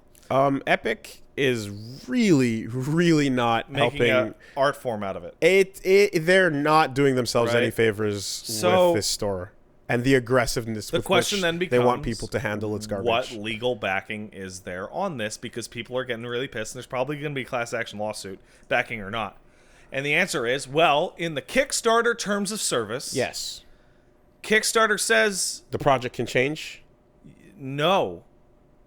It says you got to give what you promised or give people their money back. Now, 9 times out of 10, when you can't give people what you promised, there's no fucking money to give back because you ran out of money, right?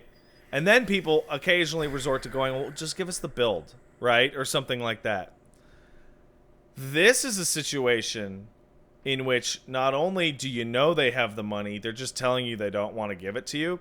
And while a TOS may not be legally binding to you purchasing a product, it probably does have a significant more amount of weight when you are signing up to a service specifically designed to give you money, and the service's foot coming down is, yes, you do have to provide what you promised.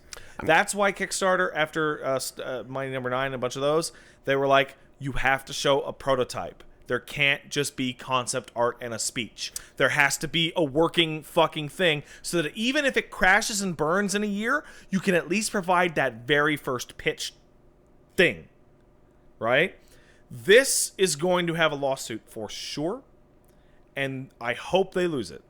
I'm going to talk out of my ass here because I don't know if examples exist that go contrary to what my impression is. But I'm under the impression that this would not be possible if it were a brand new IP that were like not based on something that was already big in AAA. Yeah. Like, I think expectations of big AAA things being exclusive in places and having these types of like release arrangements is like what allows this to kind of happen. Whereas if this were like the first time if this were a brand new IP and they're like, we're making this and putting it out there and we're putting it out on all the platforms that you people want to see it on because we're doing it based on your money, like, they would never get away with being like, suddenly we're exclusive to a platform that you don't want to use. Also, like, you look at when this has happened before with Mighty Number 9 and not Castlevania, Bloodstained, right? They hit a point where they go, guys, we're not putting it out on 3DS version ain't happening, right?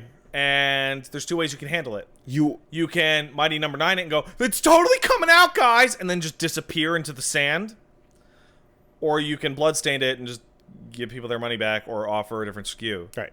Now, do you do it based on people who selected that as their platform? You should, yeah. Because that's the most genuine way to prove that that's what they were interested in. Yeah. It's like, hey, the platform you chose in the survey, it doesn't exist anymore. Right. And if you didn't choose it, you're like, well, we didn't know that you could just be asking for a refund now anyway. Right. It's like, yeah, but like, yeah, fine. No one's gonna get everybody super pissed. If the survey had 0 people that selected 3DS, yeah, then could they just say we're canceling that version of the game?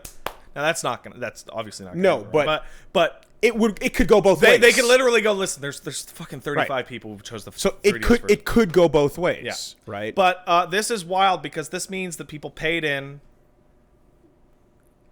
specific, like, this happens often with Kickstarters. You pay in for a version and then the version gets canceled. You have to give the money back. You have to. And the shape of the landscape of the game industry changes in development here.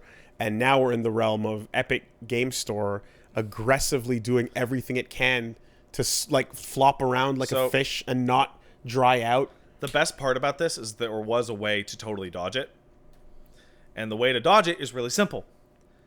In the original Kickstarter pitch, you go, it's going to be coming to this console, this console, this console, and PC. Right? Yeah. But before the Epic Game Store, nobody did that. You know what they did? Become an Xbox, become a PlayStation, and Steam. And then they send out backer codes. Sorry, not codes, but backer surveys that go, usually, do you want it on GOG or Steam? Yeah. On PC. Yeah. And people choose Steam. In fact, I chose Steam on this. Yeah.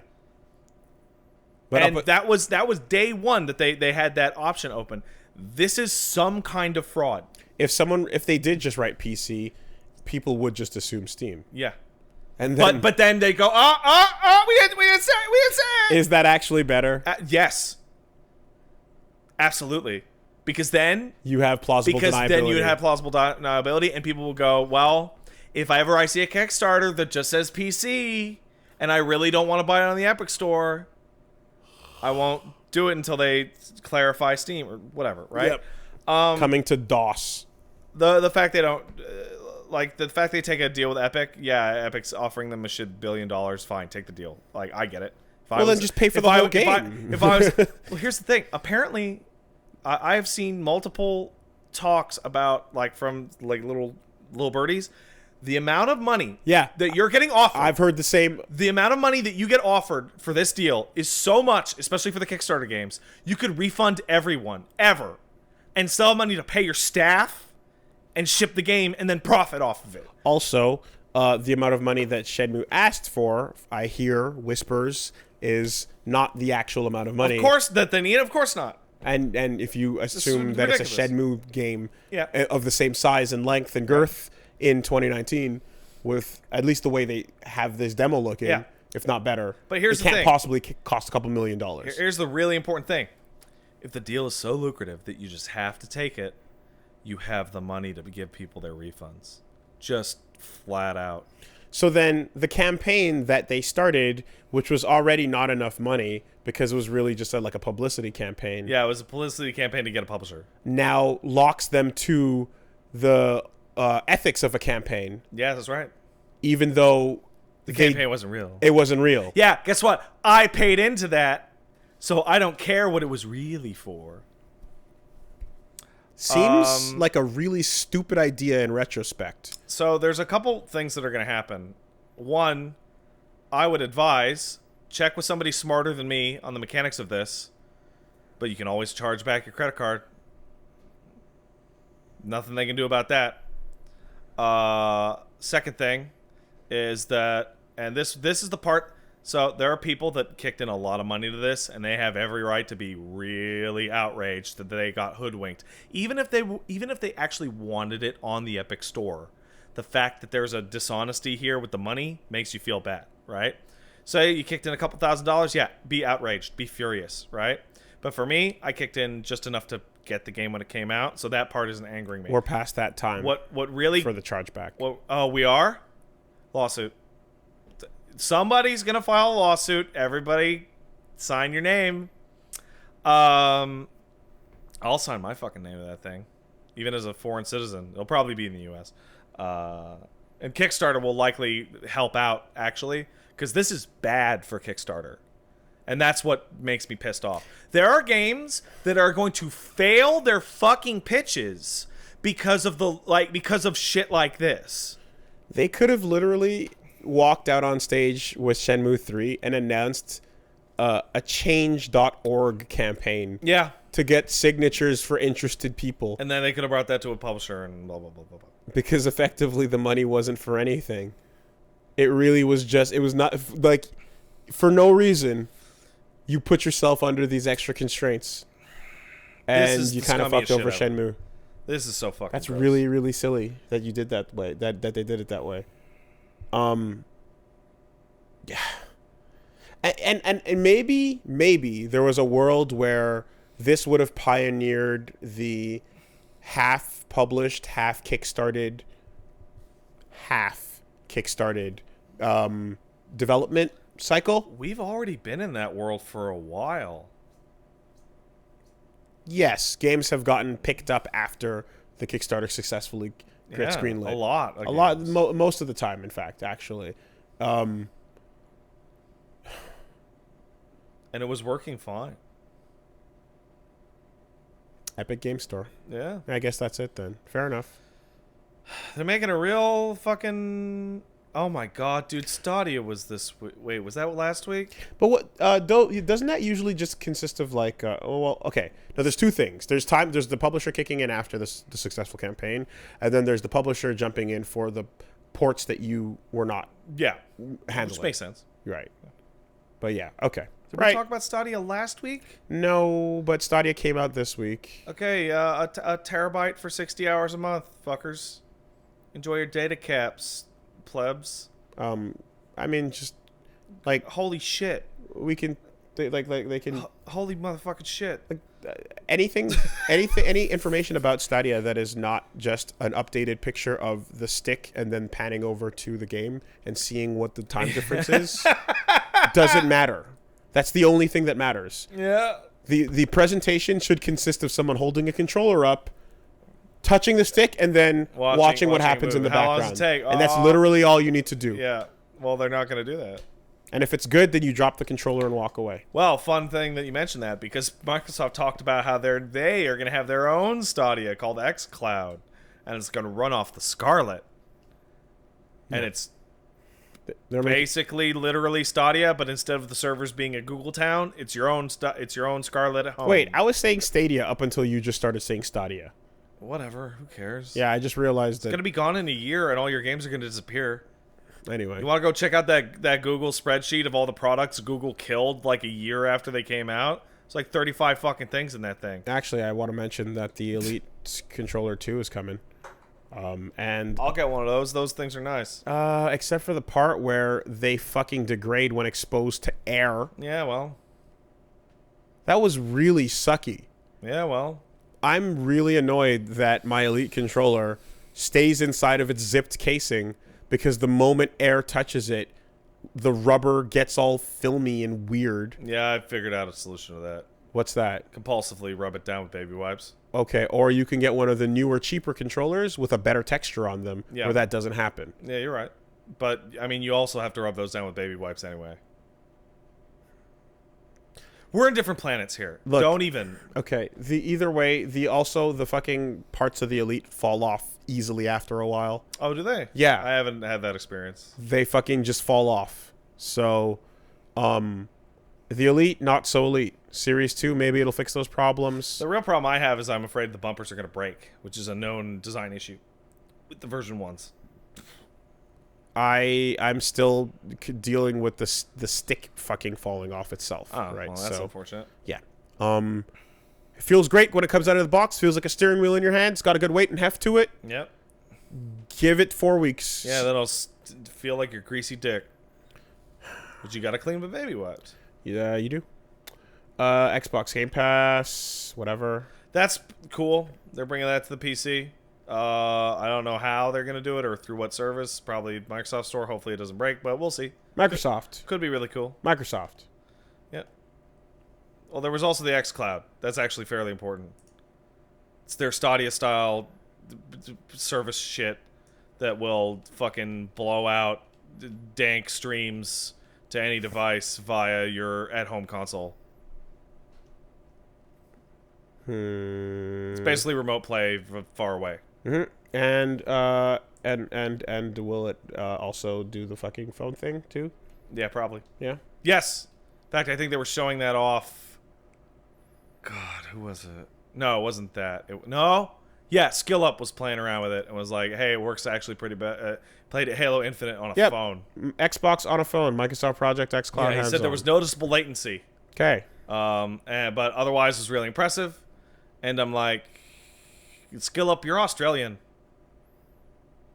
The fuck? How the fuck you think this is gonna work with Australian internet? What is the controller connecting to?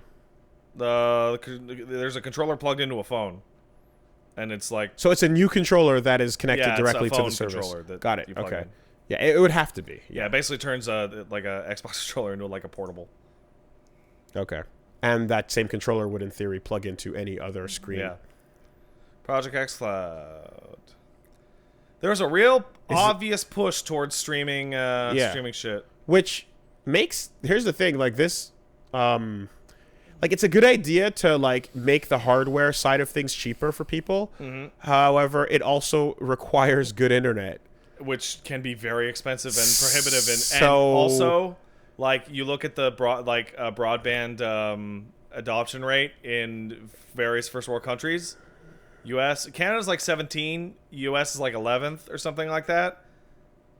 they're not good enough for this. The nations Yeah. aren't good enough for this. So it's interesting, but it's definitely taking the KI is on the go. There you go. Well, yeah. It's taking the load of the taking the fucking the weight of the fucking how expensive this is and just placing it elsewhere. You know? Yeah, you're just redistributing moving it from the a costs. console to monthly internet costs. You're redistributing which the will costs. Totally cost more in the long run unless you already have expensive internet. It's a tricky fucking sitch. And then you have the issue of like, well, what if the node in between your workplace and your house, like, you know, because that's where it just sucks ass and is the laggiest piece of shit ever because it's part of your infrastructure that you can't control. Now, if you happen to be somewhere where you can just steal internet, I mean, yeah, that's cool. then you're golden, I suppose. You know, internet's in the air. You can taste it. You can taste the internet. If you decide to go play games at your McDonald's, Yeah. then you're good. But I don't know how good your fucking ranked matches of KI are gonna go. Yeah. But anyway, yeah, okay, sure. xCloud, got it. Is that coming out before Stadia? Are they gonna beat them to the punch? No, that's a Scarlet thing. It sounded like. Oh, but that could basically be its own platform. Yeah. So how does that actually tie in with the console they want to sell you? There's a lot of vagaries. Because a lot of power of the cloud talk. Yeah. Because again, like the idea of, you know, I mean, there was the PSP and Vita remote play thing, which I've actually used and tested on, and like we had it in this house doing things and whatever. And then that got, you know, went further and further and further. Then yes, now you have Stadia. This thing doesn't have to actually be tied in with a Scarlet console. You're right, like it doesn't. So Yeah. Well, all right. So that's Microsoft. Yep. Cool. Microsoft in the bag. Who's next? Oh joy, it's Bethesda. I thought they were third. Who's next? I thought Squeenix was next. Nah, Squeenix is after. Doesn't matter. Squeenix is after Devolver before. Doesn't matter. Nintendo. Bethesda. Hey, Bethesda was really fun. By the way, I'm lying. It wasn't fun at all. It felt like someone was pissing on my face and telling me it was raining. So Ikumi Nakamura-san is a gem, and she is number 2 of people who must be protected. At cost of our lives. She is like bursting with charm in like what? She's on there like 40 seconds? Give or take. She Yeah. talks for about 2 minutes and then again at the end for another 2. Also, what's it called? Ghostwire? Yeah. Ghostwire Tokyo. Looks like the shit. Looks great. So Super CG. Super great. Super CG visual trailer, not gameplay at all whatsoever. Yeah, but the setting looks fucking crazy dope. Visual, the transitions were some of the coolest I've seen in a long time. Those chopsticks going into noodles freaked me the fuck out. The id Software gang was there. They're like, hey, Doom Eternal has Doom Guy doing Doom Guy things. Just Doom Guy things. Oh, by the way, just for those who are like wondering, a part of besides this wonderful lady showing up and being charming and genuine on the stage in a world of fiction, she also was the artist on Okami, and she worked on Bayonetta and Evil Within, and has been Shinji Mikami's protege. She's a pro. So lots of love Yep. has always been flowing in this direction. Yep. It just never had a name and a cool face pose. and a pose Yeah. to receive. It was fascinating following her on Twitter and watching her Twitter just go from like 9,000, 12,000, 15,000, like just like 80 like something star, K just yeah. overnight. Yeah. No, we'd already been emitting this love. Now it just has a target. Yep. Now it just has a fucking target. That's it. id Software guys came out. We're like, hey, Doom Guy loves murder. How much? Show Doom Guy love a bunch of murder. Everyone was like, yeah, murder. And that was cool. That's the good parts of Bethesda's conference. The other parts, oh boy. I heard Doom Guy didn't want to get shot in a ball cannon, so he just got in the thing himself. That's right. He's a projectile now. And he went bang. So Todd Howard comes out. You know what? I'm just going to skip to the end. Everything Pete Hines and Todd Howard said on that stage was like a complete nonsensical lie. But there's two that are like outrageous to the point of absurdity. So you have nothing else to say about Doom besides woo. It looks fucking awesome. Great. Battle mode? Fine. Looks cool. Great. Todd Howard comes out and announced a bunch of bullshit for Fallout 76 and says we want to thank all of you for believing in us with Fallout 76, and then like runs away. And like, what? I heard the microphone stayed on. That's not real. Turns out it wasn't real. Oh. But like, no one believed in you. That game's a massive flop. They give it away. But the height of it actually wasn't Todd. It was Pete. Was it Pete Hines or whatever?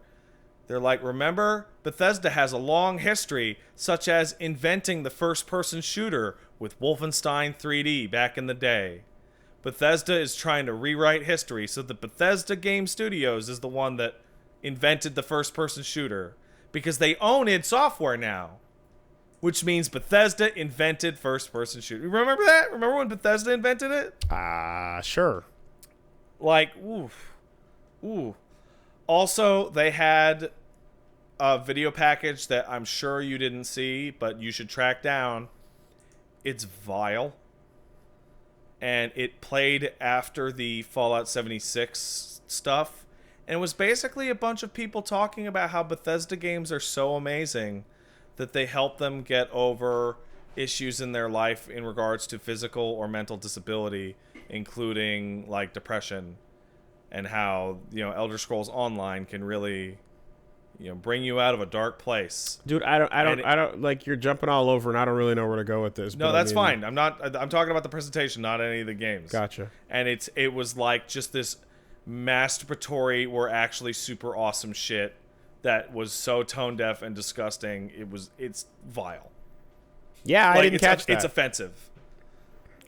All I really did go back to watch, as I like to just scroll past the roundups. Yep. That's well, you missed some cringe. I watched the Ghostwire presentation. I thought that trailer, like I said, pretty fucking cool for a weird, I don't know what thing. I hope it's more like the good things and not like the bad things. The bad things. There you go. More like Evil Within 2 and less like Evil Within 1. Or Shadows of the Damned. There you go. And then I heard about Commander Keen, and I saw a picture, and I went, what the fuck? And then I went, what? And I clicked on it, and then it said, may contain inappropriate content. It showed me a logo, and then it showed me a phone, and I fucking clicked stop. And I just wept. So that internally for a that little was bit. like the biggest no, like hold out your hand, yelling like no. How could you do of this? The whole? How could you do this? So knowing how badly people care, knowing that people actually want to see Commander Keen return. Well, like, I'm gonna take. Why would you do this? Well, I'm gonna take an amalgamation. It's so mean. This is mean-spirited. I'm gonna take an amalgamation of various stories you have told me over the years and combine them into a tone to give back to you. I got this mobile thing. Okay, what's it called? I don't know. It's called nothing. Okay, what do we have? What do we have? What do we own? What do we own? We're not using anything? We got this. What's this? Commander Keen?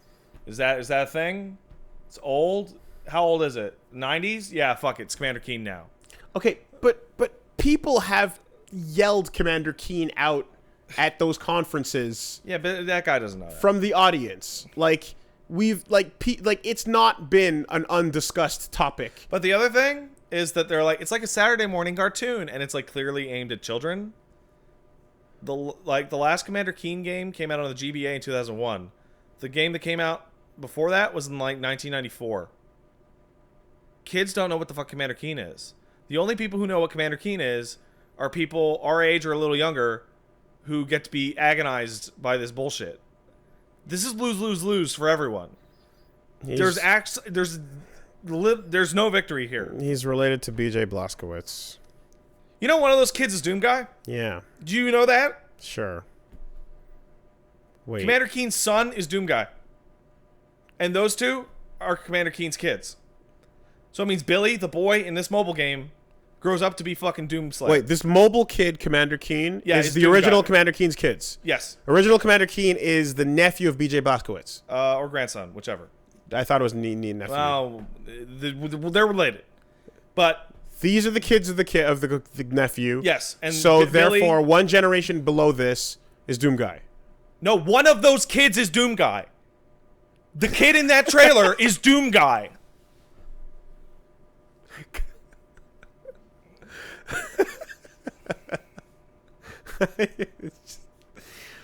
Oh my god! What like this is absurd, no. tangential, but manual no, shit, yeah, whatever. But fuck. Someone in an interview somewhere is going to force the hand so that they come out and have to deconfirm that this scruffy-haired little astronaut boy is not Doom Guy, nor is this girl with the pigtail sticking out of her. She's not Doom Gal. She's not Doom Guy either.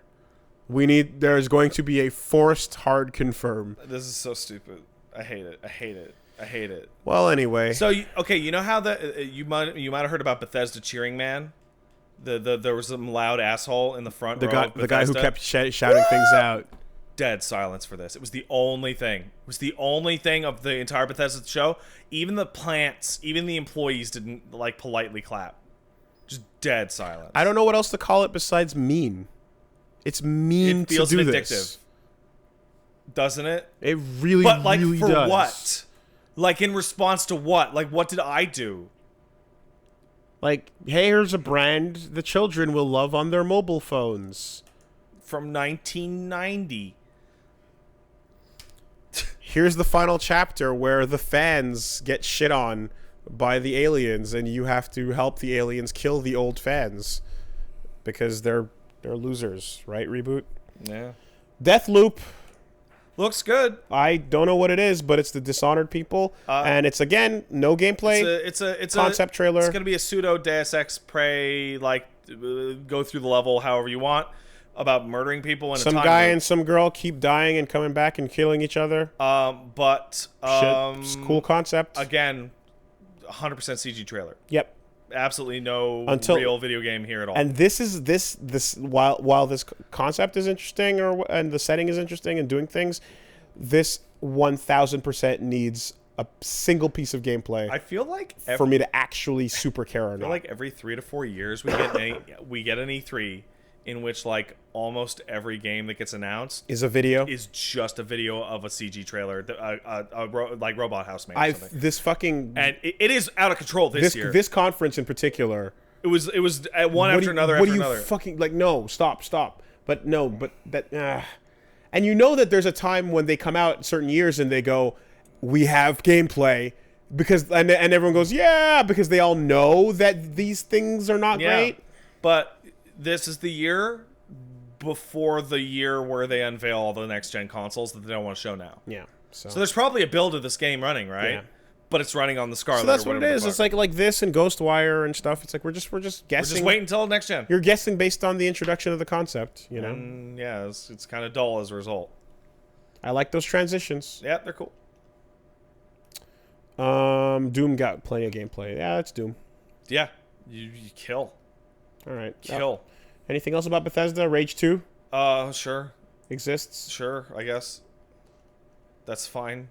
Bunch of Elder Scrolls stuff. Sure. Woo, dragons. Hey, Doom, though. Yeah, Doom's great. Doom.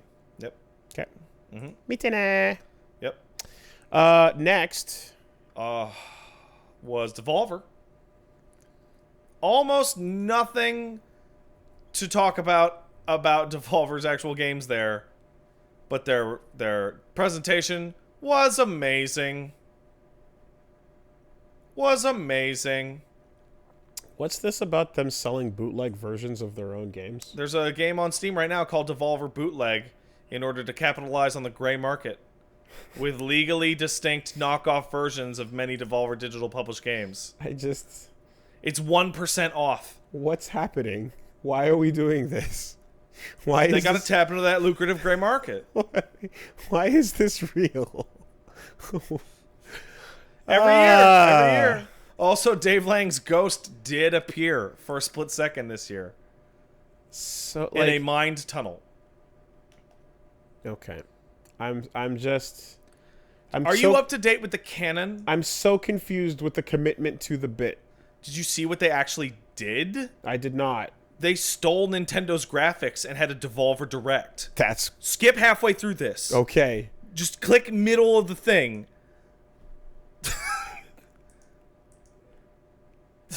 Yeah? They're standing on a white background. And they're having transition logos that are just actually Nintendo's graphics. Yep. Okay, yeah, they're doing it. Devolver Direct.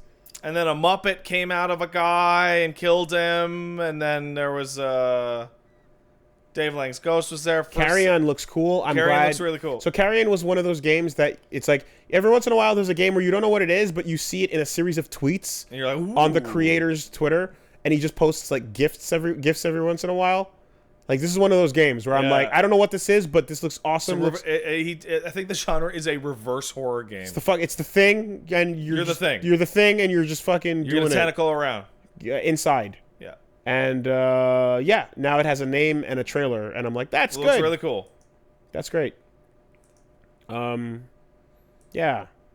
What else happened at Devolver?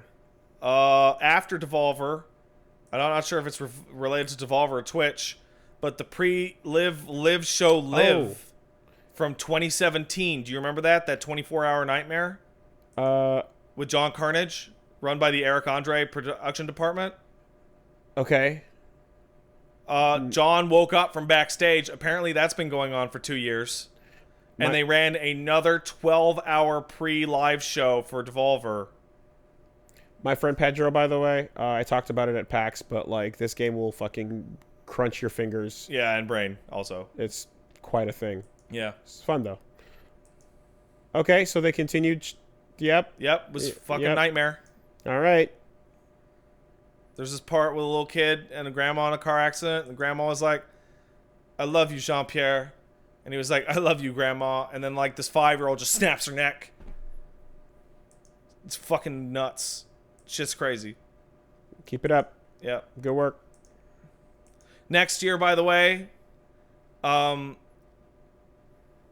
is going to be a Terminator-themed Devolver Direct. Oh, no doubt. But the joke might be over by then. I think they might have actually changed it last second to have Terminator after all the Terminator crossovers.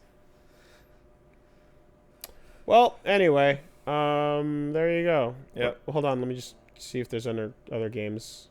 Yeah, there's a couple that are worth announcing. Couple indie games. Apparently, Metal Wolf's release date will happen after E3.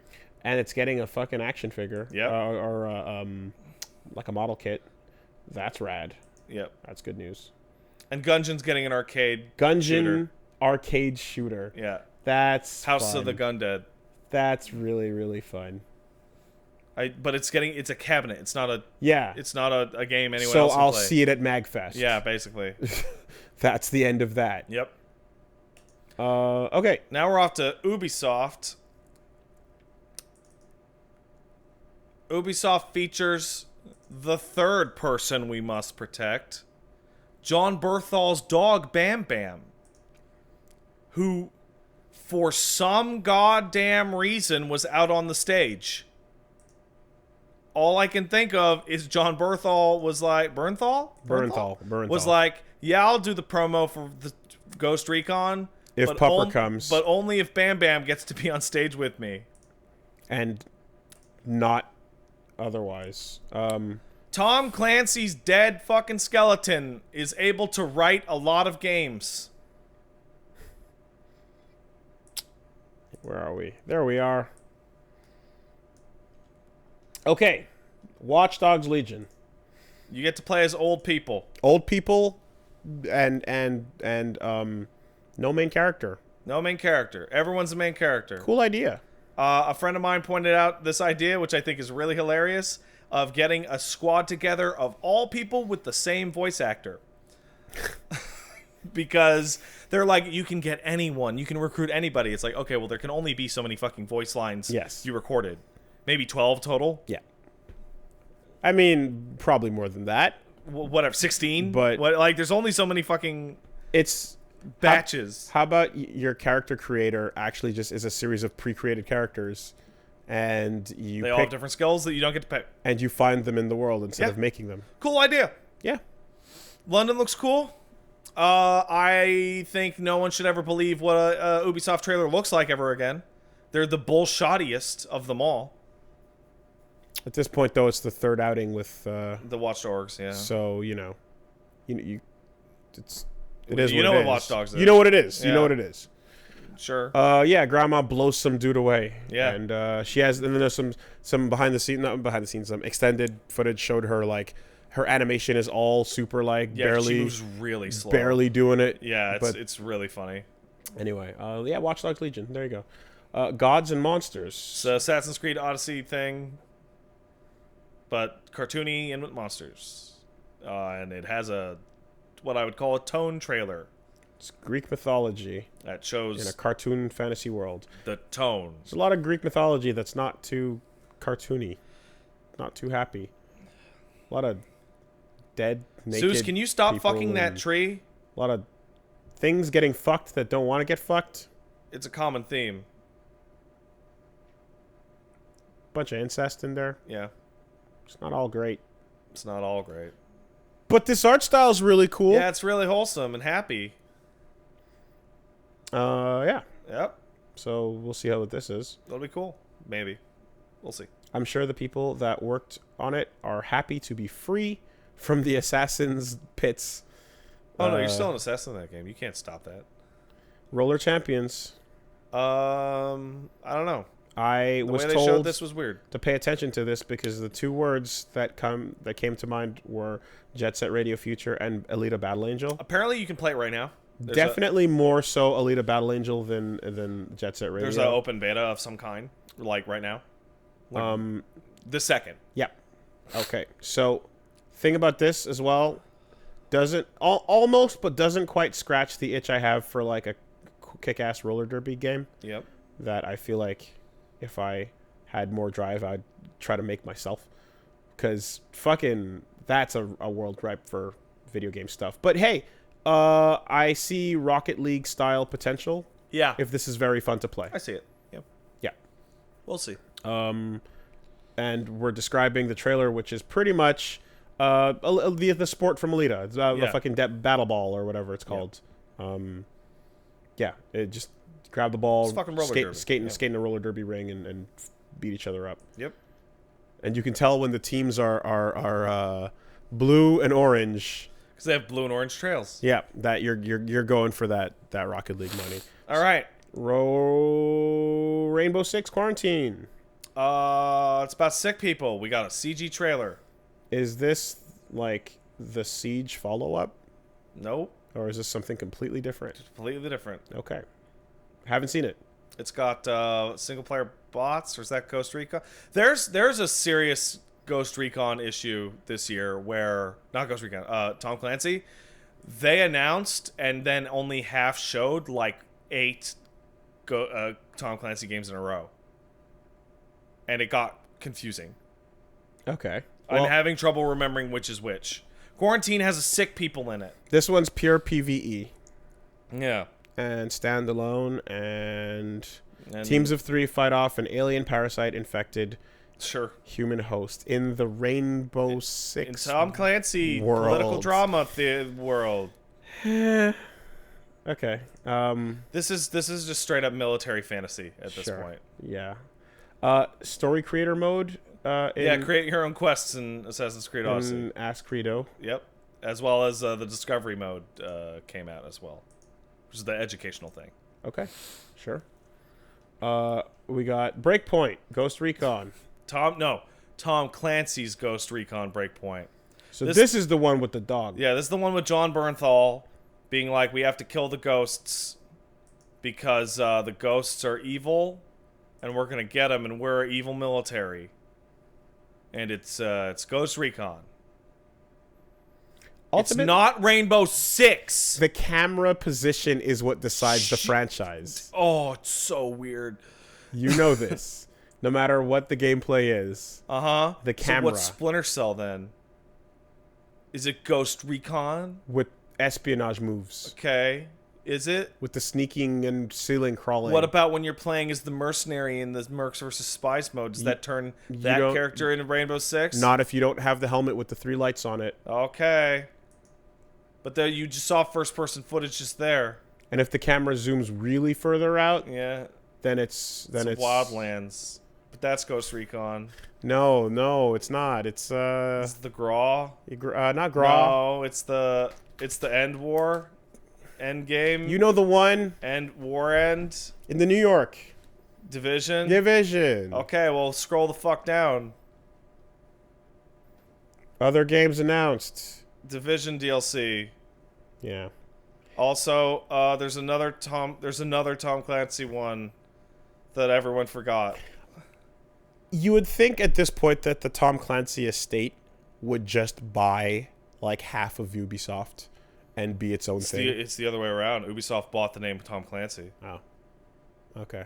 I think it was before his death, or maybe after. They bought it from his son, I think. Gotcha. And Tom Clancy is a sticker that means instead of sci-fi and instead of fantasy, it's Realistic gun. It's realistic military fantasy. Yeah. That's literally all. Tom Clancy is a genre descriptor. What's the quarantine story again? Aliens. Gotcha. Aliens are coming to infect your military. It's a joke. It's a fucking joke. Okay. Well, anyway, what else did they announce? They announced a mobile game called, I want to say, Tom Clancy Heroes, but it's like Sam Fisher and Ghost Recon Man and all this shit in a mobile game. What, guys? What was that called? Was I crazy, or did I not hear that Just Dance 2020 was announced for the fucking Wii? You're not crazy. That was. So that's a real. It was called Elite. Okay, Just Dance was announced for the Wii, but not the Wii U. And the mobile game I'm talking about is called Elite Squad. It's called Tom Clancy's Elite Squad. Okay. Featuring Sam Fisher and all his buddies. Okay. Was that a typo? No. It's actually the Wii. A version of that game has come out every time on the Wii. Still. Is the Wii like a thing? It's enough for Ubisoft. But is it like units. There are people that bought Wii Sports so long ago that haven't bought a damn thing since? Absolutely. And Except they for might run into Just Dance at Walmart. Yes. Okay. Got it. It's more likely that they're actually excited for the new Just Dance because they buy it every year. Got it. Okay. On the fucking Wii. Yes. Because they dance. And they had a dance number come out, and it was fucking embarrassing. It was weird. You look crazed. Are you all right? And like when they click on the eShop, it just says they don't no. do that. They don't do that. Why would you think they do that? Okay. It's just because I've known I there's a bunch of those people that I actually do know. Yeah. Family, friends, and people that I used to go to church with and stuff back in the day. Where you go to their place, and then you'd be like, oh yeah, there's a fucking Wii in the corner there. Yeah. And then like that's all I got, and that's what they're saying. There's a Wii in there. That's But Just why Dance. would they ever go buy a new game? Because they love Just Dance so much. But they just play the Just Dance they have. No, they don't. They're way into Just Dance. But Just Dance. Okay. Hospitals, Wooly. For hospitals and therapy. Read the chat. It's all for hospitals. No, it's not. That is a lie. Hospitals. It's all for hospitals. Just Dance. It'll be okay. Read the news article. Just Dance. In the news article, it's about the hospitals. God damn it, just read us. God damn it. All right. How about Squeenix? Squeenix had some good stuff to show. Most of it was personally boring. But let's just skip right to the meat of it. Okay. FF7 looks really good. FF7 looks really good. It looks really, really, really good. It looks really, really, really, really, really good. Okay. I had a moment. I don't know if you had a moment, but I had a moment. Yeah. Where, like, I went, okay, it fucking, yeah, you got it. You figured it out. So I went and looked, and apparently the Kingdom Hearts 2 battle designer is on this game. So, which is why it looks like it plays like a video game. The part that kind of made it click and made me go, oh, that's really good. I like that idea. Is the, hey, what? No, not this trailer. Well, they accidentally played the FF8 remaster trailer. Oops, I read the I wrong. One too many I's there. It's the VII. You gotta scroll all the way up to the top. Not the VII. Oh, that might be it. Yeah, we need the Bishi. Yeah, we need Sephiroth becoming the new Sans Undertale. Yes, I did say that correctly. Bishi Sephi. Yes, all right. It's when they did the demo. Yep. And they're like, this is an action game. Yeah. And when you build up the momentum, shit stops. The ATB kicks in for your turn. Yeah, and it's like, oh! But more importantly than that, they did the thing that I've been saying forever. Good. Is they showed a person going boop, boop, boop, boop, boop on the square button, and Cloud went, slash. And I'm like, okay, problem, game solved, it's fine. It's going to be fine. The turn-based aspect is for your special actions. For everything that's not attacks. And your normal attacking is just an action game. Yeah, great. Hey, that's awesome. Fucking great. Perfect. Awesome. And you rotate among the party. Is there anything else like this? No. No. Closest thing I would say is 15, like right? Parasite Eve.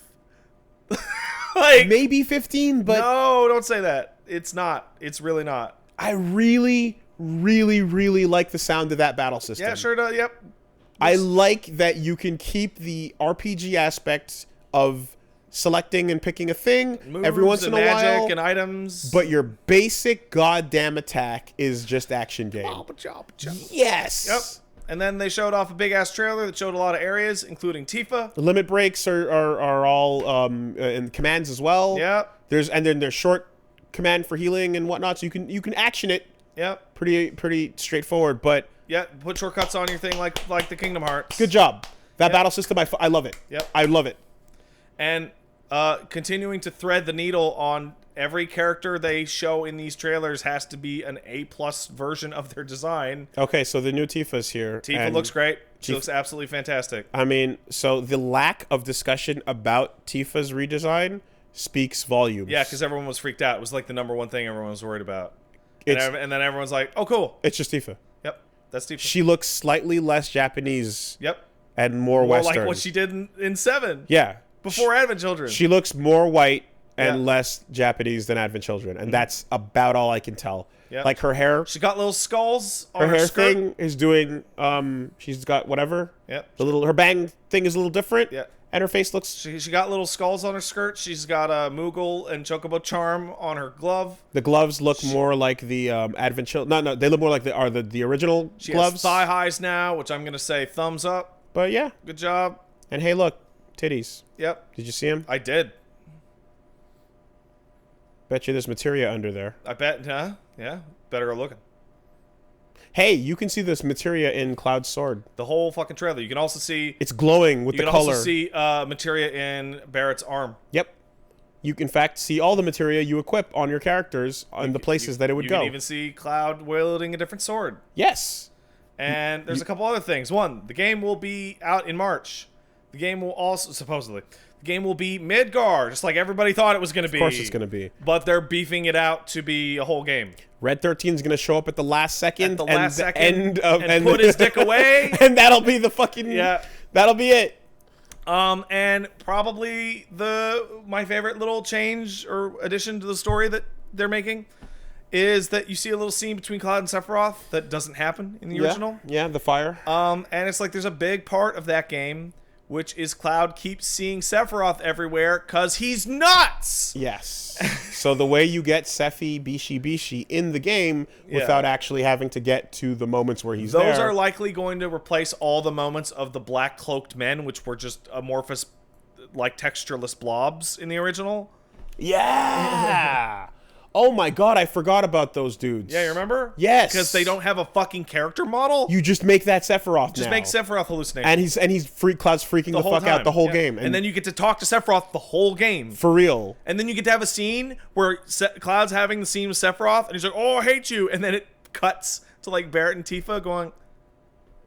And then what's up with Cloud? He's just kind of staring and drooling. And then at some point, you're gonna get to the actual flashback. Yeah, where it'll be the real sequence. The flashback will be the beginning of the second game. It'll be the big action sequence to Nibelheim. Isn't it end of the second game?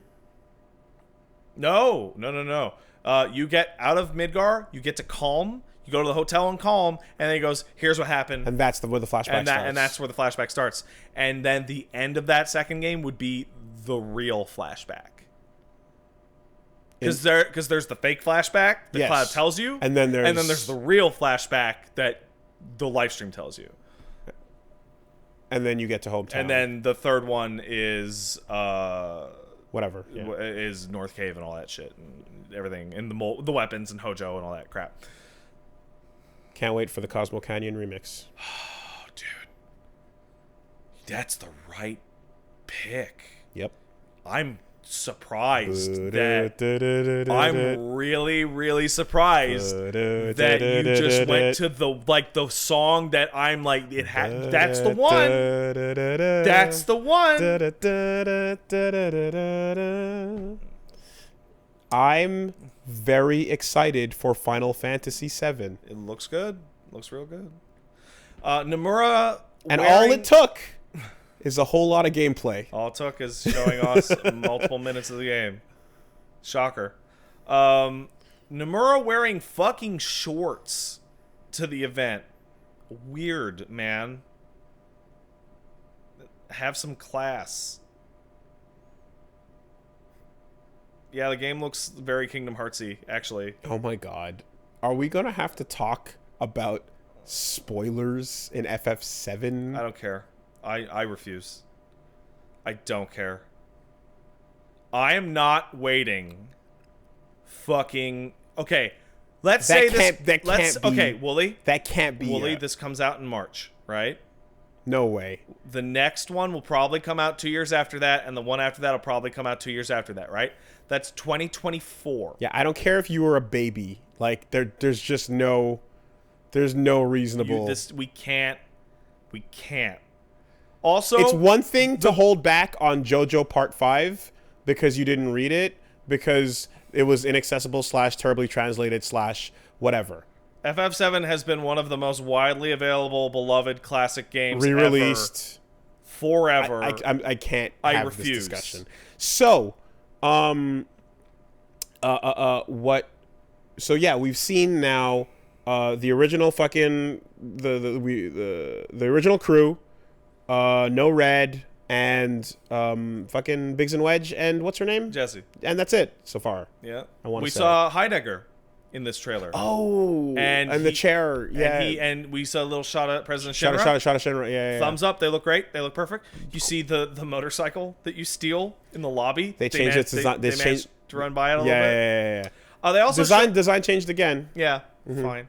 They did something else, which is they gave us a little tease of like, we're going to have to expand this if we're going to stay in Midgar. So there's a motorcycle chase sequence after the train. Which is way early for the actual motorcycle sequence. There's a fight on the train that doesn't exist, right? We're going to now have... there will be more impediments in our way. Yeah, the bike sequence is going to have more than one use. Yeah. There will likely be elements in between certain places that didn't have any free reign before, where you have free reign to explore Sector 7 and probably Sector 6. Oh god, those areas are going to be so fucking huge. So huge. Yeah. Yeah. This is interesting. God damn it, I had one other thought. What was it? It was...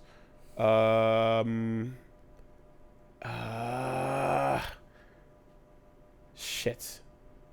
What were we just talking about before this? Before we talked about the character designs, they have to thread the needle. Oh yeah, no, it just so the collector's edition is the bike, with Cloud on the bike again, and someone out there is going to be able to show me their 4 different versions of that bike of Cloud on the bike action figure, because this is the 4th one now. Yeah. It's kind of nuts. Anyway, yay Final Fantasy VII. How about that? They showed off a lot of other miscellaneous stuff that, I'll be honest, I was pretty bored to tears over. Hold on. Oh, there's more? No, just March 3rd, 2020. March 3rd, 2020. This is the date that is floating in the air right now. Mark it. It is... To be disappointed. How can a date be made of smoke? I don't know. It's weird. It's a little bit interesting. It's a an little odd concept. It's a little gaseous. This date floating in the air right now. I feel like I can only hope that if they do delay it, they delay it early. Don't cough too hard. You might blow that date away. Because, I mean, like, yeah. So the way they're developing... Do you think they even started like any of the other parts? No. I was actually just going to talk about that because the way that they're making this is really smart. They're going to make the gameplay sequence now. And you get everybody but Sid, Yuffie, and Vincent in Midgar. You get most of the team in Midgar, right? So, done, right? You know, build out their systems and the way they work. Okay. Wait a second. Kate Sith? Yeah, you get them right as you leave. Sid, Yuffie, Vincent, basement. Yeah, that's it. That's the crew. Yeah, it's half and half, ain't it? Wait, no. You get Kate in before the Golden Saucer. Golden Saucer. Yeah, you're right. So you get half the crew before you leave, right?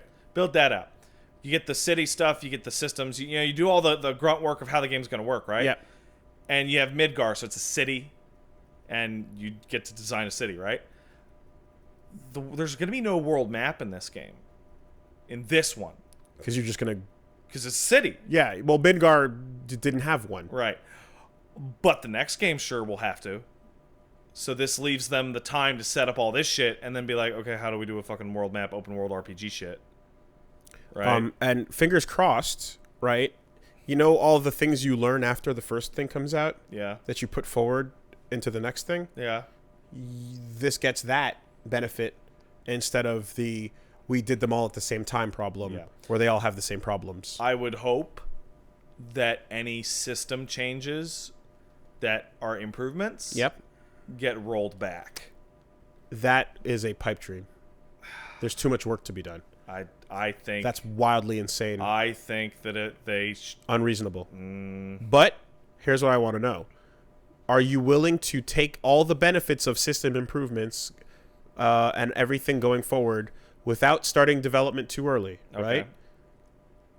And accept a date like 2025.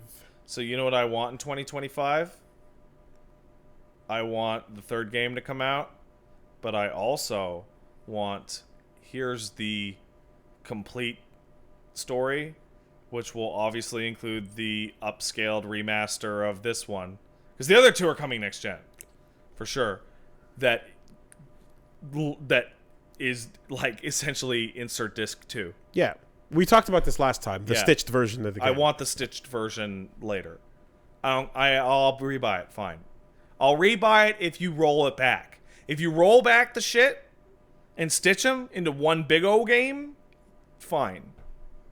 You'll get the rollback in the stitch. Yeah. You will not get it when part 2 comes out. Fine. That's reasonable. Done. Okay. All right. Will you take part 2 in a couple years, though? Yeah.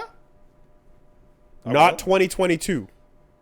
No, it'll be 2023 tops. Like earliest. That being said, they've made more progress on this than anyone really expected. No thanks to CyberConnect. You know that article and the guy who was interviewed in that article both disappeared overnight? Did you see that? No, I didn't. Okay, so there's the thing I do have is they're not holding back their punches on how the CyberConnect side of development went. Yeah, so there's an interview, I forget what website it was, but doesn't matter because it's gone now. With what is his name? Dan something? An English guy, supposedly out of like a Western branch, that in the interview was like, yeah, CyberConnect 2's shit was so trash, we had to throw it all out and start the fuck over on FF7 because it was useless. And then by the time people woke up, the article was gone, and so was that dude's life in terms of like it's like his social media shit just all disappeared, and it's like he never existed. The person in the interview. Yeah. Not okay. Like he just went away. Wow. It's like he never existed. Wow. And it's like one of two things happened here. Got fired? Either he got fired so hard that Square's like, you're going to go away now, goodbye, or it was a little extra juice somebody added to their article with a fake man, and it wasn't super. And then when it blew up, instead of just getting a couple extra clicks, they were like, "Oh shit!" Well, I'm having a hard time finding it now. It's gone. Though I got it tweeted at me not too long ago. But what it was there was like 3 or 4 quotes where they basically said CyberConnect 2's work was unusable. They were incendiary as fuck. Unusable. But yeah, if that was not a verified source, then maybe that was a fake story. Yeah. So Could be. But either way, that's very interesting. Well, the reaction to everyone in the room when I read it was basically... Yeah. Mm-hmm. I mean, whether or not that person's real, that's absolutely what happened. CyberConnect 2's work was either not good enough or couldn't be used as a basis moving forward. They obviously... You can look at it and see that they restarted it. There's no crossover between the models. CyberConnect is a really interesting company in that it represents the most, like one of the most modern concepts of game development, where this is the peak of style and nothing with else. The absolute lack of substance. Yeah. And it's such a clear-cut like solution to pair them up with someone who can handle the gameplay side of things, yet it doesn't seem to be a popular choice. Doesn't seem to be a thing that ever happens. Seems like they want to be the all-in-one system available now. And every time it happens, it bites them in the ass. And I really wish that they would team up with people more often, because they fucking crush it in a visual aspect. Oh, they're unbelievable. But the gameplay thing has never, ever, ever been anything more than all right at best. So far. Yep. And often quite terrible. At worst. It's a bummer, isn't it? I'm going to be on my fucking rocking chair still talking about Naruto Met Hero. The one that no one remembers. I do. I made you guys watch it. I know. I was there. I was there. Yeah. Yeah. This Ultimate Ninja Storm shit, that's the new shit. No, he's talking about Naruto Ultimate Hero, man. Oh, boy. Well, anyway, Square Enix also announced a couple other things, including Outriders? Outriders is really weird. It looks like a very dark, edgy Destiny thing from People Can Fly. From the creators of Gears of War Judgment. And Bulletstorm. And then a couple people went, and then the guy did, "Hey, come on!" And then more people clapped a little bit. And it was very sad. Youch. And CG trailer. CG trailer. And this got me heated. This is one of the things that maybe people are right. I might have been too negative. But I have watched almost every single press conference that E3 has ever done. I am so sick of you have nothing to show for your game, so let's take the camera around the studio and ask people to fart into the microphone about how great the game is and how innovative it is and how we have a really great vision, but don't actually say anything of consequence or value whatsoever. Please clap. I'm so sick of it. It means nothing. It means fucking nothing. Actually, what it means is the studio was mandated to show something, and they had nothing. So fuck it. Get the camera out. Sucks. Remember when Mass Effect Andromeda did that? Now get excited. Well, if it weren't for that, we never would have saw that guy wearing your shirt on that one thing. If it wasn't for that thing, we wouldn't have seen Call of Duty Dog with his mouth opening. That's a big one. Oninaki. Yeah. It's about reincarnation. It's an RPG. It looks fairly classic style. Tokyo RPG Factory is alive. Yeah. Continuing to make mediocre games that no one really cares about. They've been quiet for a while now, haven't they? Yeah, I Am Setsuna was it was fine. I believe aggressively okay was the term. Review of two friends of mine came in individually and separately from each other. Oh, it wants to be CT so bad, but it's no Chrono Trigger. I bought it. Yeah, I bought it. I played it for a little bit. This looks like an RPG. Yeah, made by a factory. What an apt title for the company. It looks very Japanese. Sure does. Specific to the Kanto region. Yeah. Well, anyway. That's an RPG, man. That's happening. Final Fantasy Crystal fucking Chronicles Remastered. Now with a real back multiplayer by component. the least amount of demand you've ever seen. Well, you're getting negative. Holy shit, this fucking game. People love that game. What are you talking about? It's a classic. I thought I loved this game until I fucking hated it. Yeah. Because I was there the day you set this up, and I left, and I heard the horror. The people you play this with determine the experience you get. And let me tell you, when you play it with a bunch of assholes, it is a bad time. Also, you have to hook up your Game Boy Advance and a bunch of link cables. I think this... And then a battery dies, and your whole session is useless. I think this game was actually the most absurd connectivity nightmare that's ever been, ever. Right? Mm-hmm. Yeah. And, I fail to see anyone that was ever worse than that. Yeah. Well, they weren't all assholes, but, you know. They were assholes when they were playing. Some people change. Assholery was present.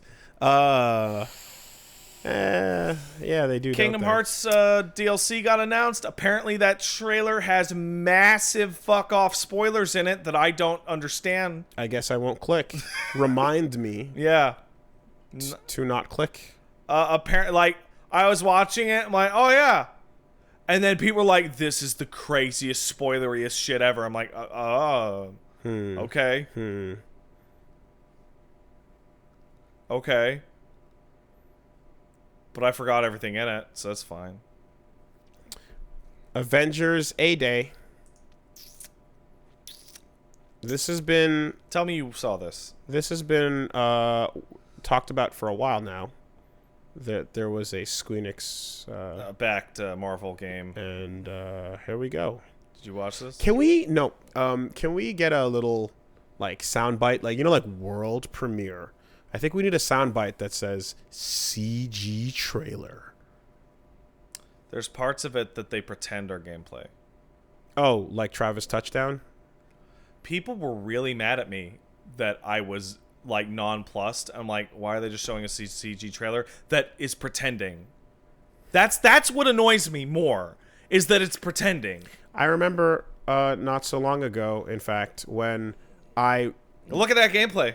You see that? You see that real gameplay? Where the camera is behind Iron Man? Yeah. In the CG trailer? Yeah. Yeah.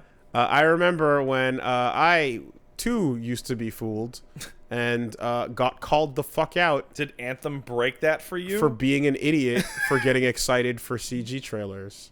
And I was like, oh, I guess I should not look how real that is. Yeah. Oh, don't look at it too long. No, don't put the camera Don't let the camera linger for more than 1 second. The camera's floating behind on this super real gameplay. The camera is floating behind the Avengers, making it look like it's gameplay. It's fucking CG trailer. It's fucking goofy. It's bullshots. It's like if you don't pretend it's gameplay, then like I'll be less mad at it, I suppose. Also, I want to point out that putting development footage subject to change or not real gameplay in your trailer is not mandatory. Just because that little ticker doesn't show up doesn't mean that it's not complete bullshit. At least they didn't have the fucking gall to put a HUD. Oh man! Over top of these moments. That's bad. So, the game looks fake.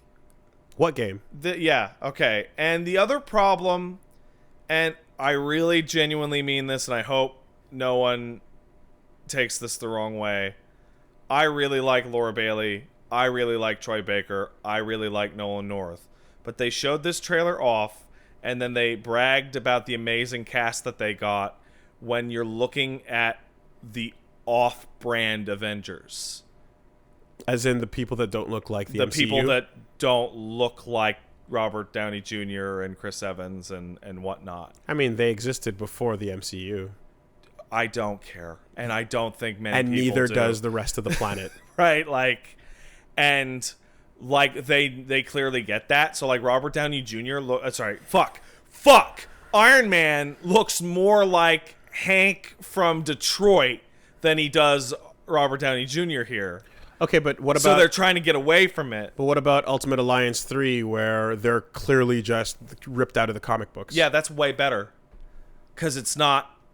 Because the problem is they're doing the setup that is the movies. It's kind of the movies, but it's not the movies. You know? Like, you know how Yuri Lowenthal as Spider-Man was like, he's a kind of a weird amalgamation of all the modern Spider-Man, but Yuri Lowenthal ended up being the best Spider-Man? Like, straight up? I don't think it's fair to put people up against Chris Evans and Robert Downey Jr. after they did 35 fucking million movies. Right? And the other thing is that there was a part of it that got really worrying after they didn't show us any of the video game. They went out and like, this is going to be a long-term, expansive experience, and every single new region and hero that comes out will be free. And everyone went, oh my fucking god, this is a live service game. This is Marvel Destiny. So, back when I was working In the fold? yeah, there was definitely a desire for all of the studios under the umbrella to get gassed, so to speak. And I want to fucking throw up. and At that term that is obviously real. and Crystal D was busy working on the Tomb Raider, so you know, they were, and that was kicking ass. So they were pretty much doing their own thing. The multiplayer suite was also its own little bit as well, but there was no like other IP or thing for them to work on to offer as a service, because they were just like, no, we're Tomb Raider now. Yeah. So they managed to kind of like escape For a little bit. but I guess not for too long. But yeah, I know that the team can make good games, so I mean, Yeah. hopefully good game. It would be nice to have seen some of it. Would have been. And then they showed Ant-Man thing as a teaser. And it's like, oh, the Ant-Man will be the first of the free DLC packs with the new region. And then they announced the part that somebody in chat auto-completed for my mind that I am dead certain they're right about. And it's time for everybody to get super mad. So this is the Avengers game, yes? They also announced, hey guys, pretty soon we're going to announce that there's going to be a special deal that we have with Sony if you play the Avengers game on PlayStation. Get excited for what will obviously be console exclusive Spider-Man. Yep. I can see that. And it's like, just... It's on the console you own, but I own them all. Like, I don't care, but it's just like, Soul Calibur. it's so. Yeah. Well, anyway, So when you run, so I want to point people out. There are people who's like, hey, why are you so downer about E3? When you run them all in a row like this, in a 2-hour span, you start to get some of that disappointment puke taste in your mouth. the worry that FF7 would have been Bad. with more details Yeah. was high, Yes, that was very worrying. and it's good. Yep. So yay. They showed And off. that was That's easy. 66% Yeah. of what mattered. FF7 remake being fine is the grandest moment of this year's E3. 2/3 of the pie. Straight up. Also, they showed off a 14 launch trailer. It looks really good. Nothing else to say. But I would criticize the way they staged their presentation. They did FF7 first for like half an hour, and then immediately kicked into the most embarrassing Life is Strange trailer ever with no break. It was a Life is Strange Season 2 trailer that had streamer reactions over it, over random spoiler moments. And it was just like, I feel so bad for Don't Nod because their game's trailer was sent to die after FF7. And everything they showed, there were a couple interesting things here or there, but like they opened with FF7 and then they closed with Marvel, and Marvel was a CG trailer of fakery. Hey, and you were like, Richard Pryor just crushed it. Now you got to go follow him and do your tight 5. Dude, he crushed it and he was on fire. He was on fire. Not that this is a prompt for a segment, but someone told me that there was massive 14 news. Was it not in fact that massive? The 14 news was story related. Oh, okay. All right. It was the kind of thing, and it's tough because it's an MMO, so MMOs have a weird spoiler rule thing because there's a concept of current events where most games don't have it. But as soon as the FF14 launch trailer ended, I texted Mothman. I'm like, don't watch that trailer. Do not watch that fucking trailer. Okay, big spoils. If you are anywhere but up to date on Final Fantasy 14 and are in or interested in Final Fantasy 14, do not watch that fucking launch trailer. It is dropping the equivalent of Luke is your father and the trailer for Empire Strikes Back. It is out there. I also heard that you created what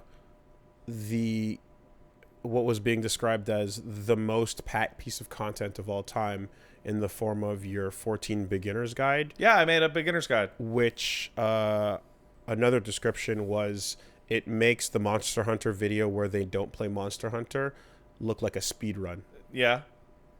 I did a stream in which I did about a 4.5 hour stream on how to set up your hotbars in FF14, which goes from here's garbage UI, and here's how to make all your nice little windows nice and perfect in their little spots for 3-4 hours. People liked it. Was it to help people? Yes.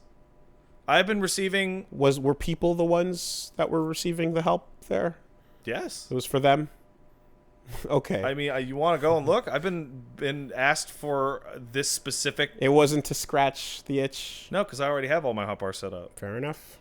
I've had people... The most common thing that people have been asking me to do with 14... But you know what's funner than setting up your hotbars? What's that? Screwing it all up and setting them up again. No. Why would that be more fun? Because you get that satisfied. I don't know how your goblins work, man. I don't know. I tried. I gave it a shot. No. What it really is that the hotbars change on their own because of the game update, and then you reset them to be even more perfect.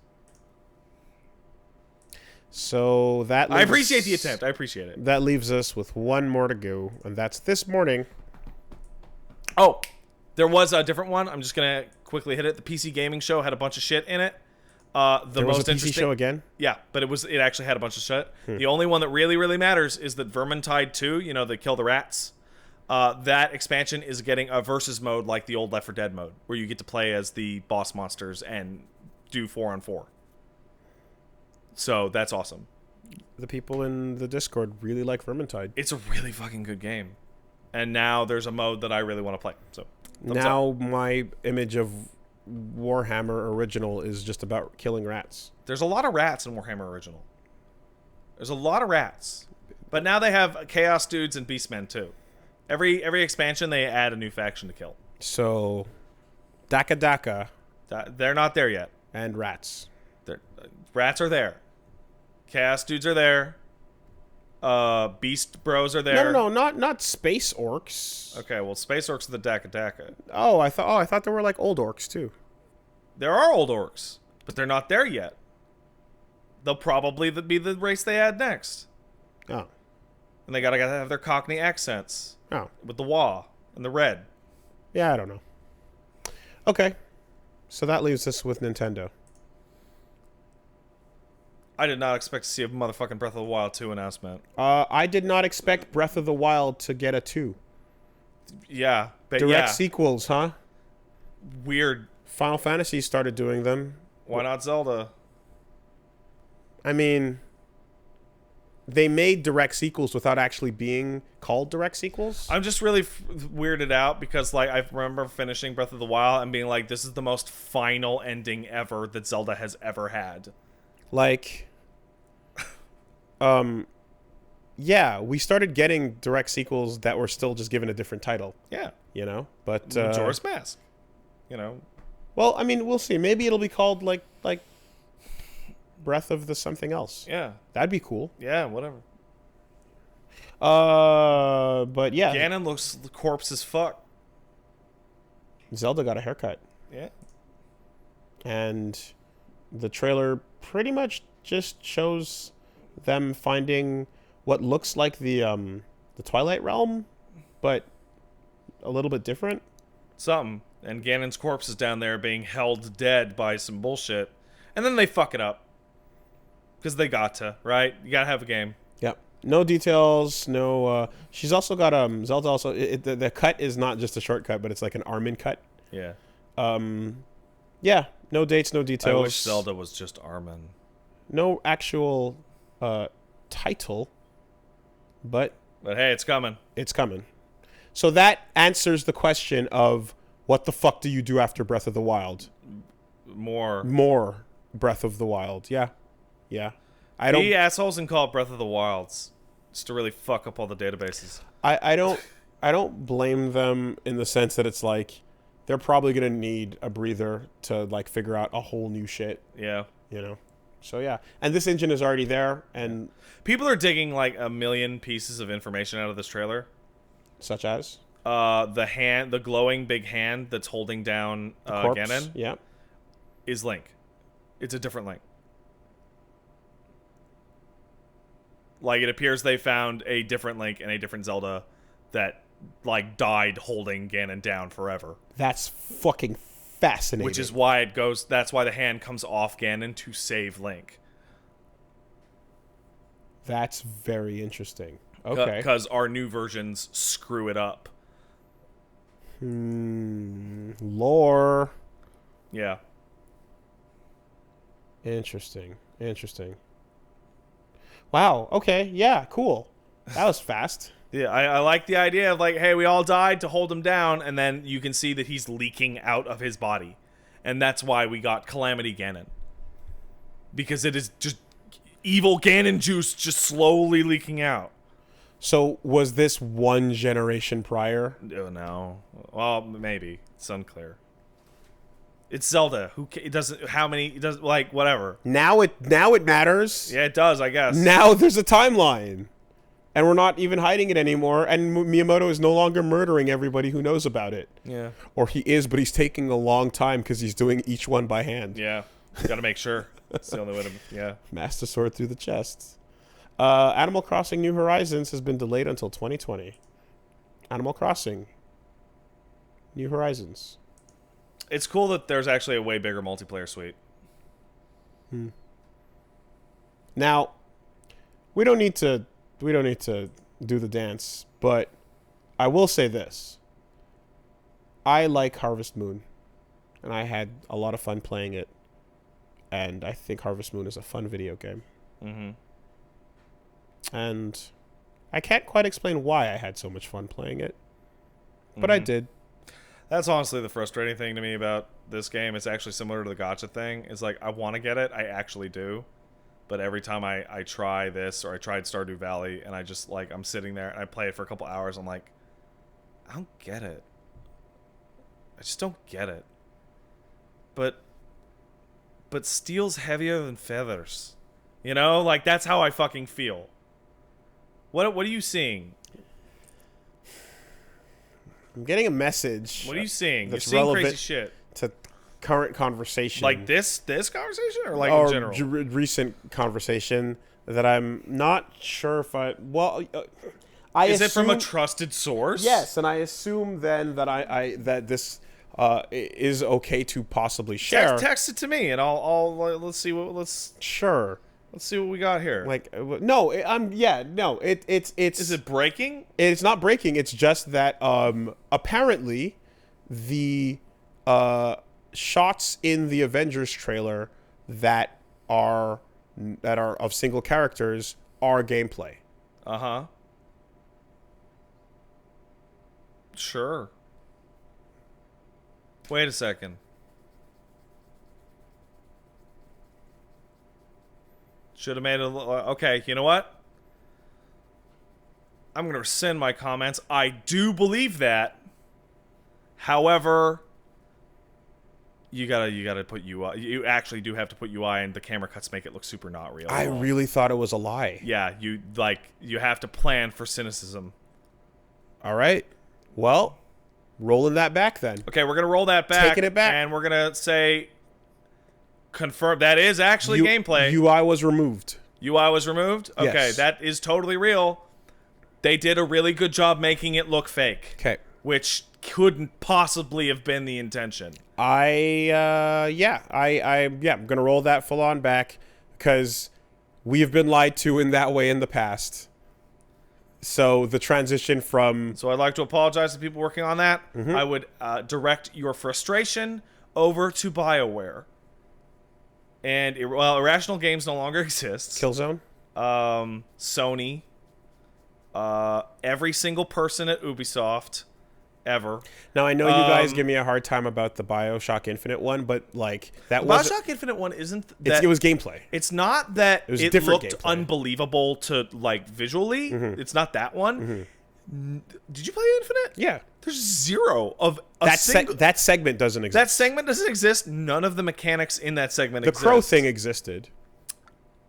The crow power Yeah, existed. but it works differently. Yeah, it's a different version of the crow power. And the part where she condenses the balls into one thing. And the weapon thing wasn't a thing. You never the lines thing was obviously in the game. you never fight the bird. You never fight the yeah. It's like yeah. And like it was like 100% created for the show. Like I think that's what it was I guess it was just like to me I'm like I don't know, I don't want to go back over it, but I feel like there were versions of these things that changed a lot. Yeah, totally, but the takeaway was like that is actually not the game because that shit doesn't happen.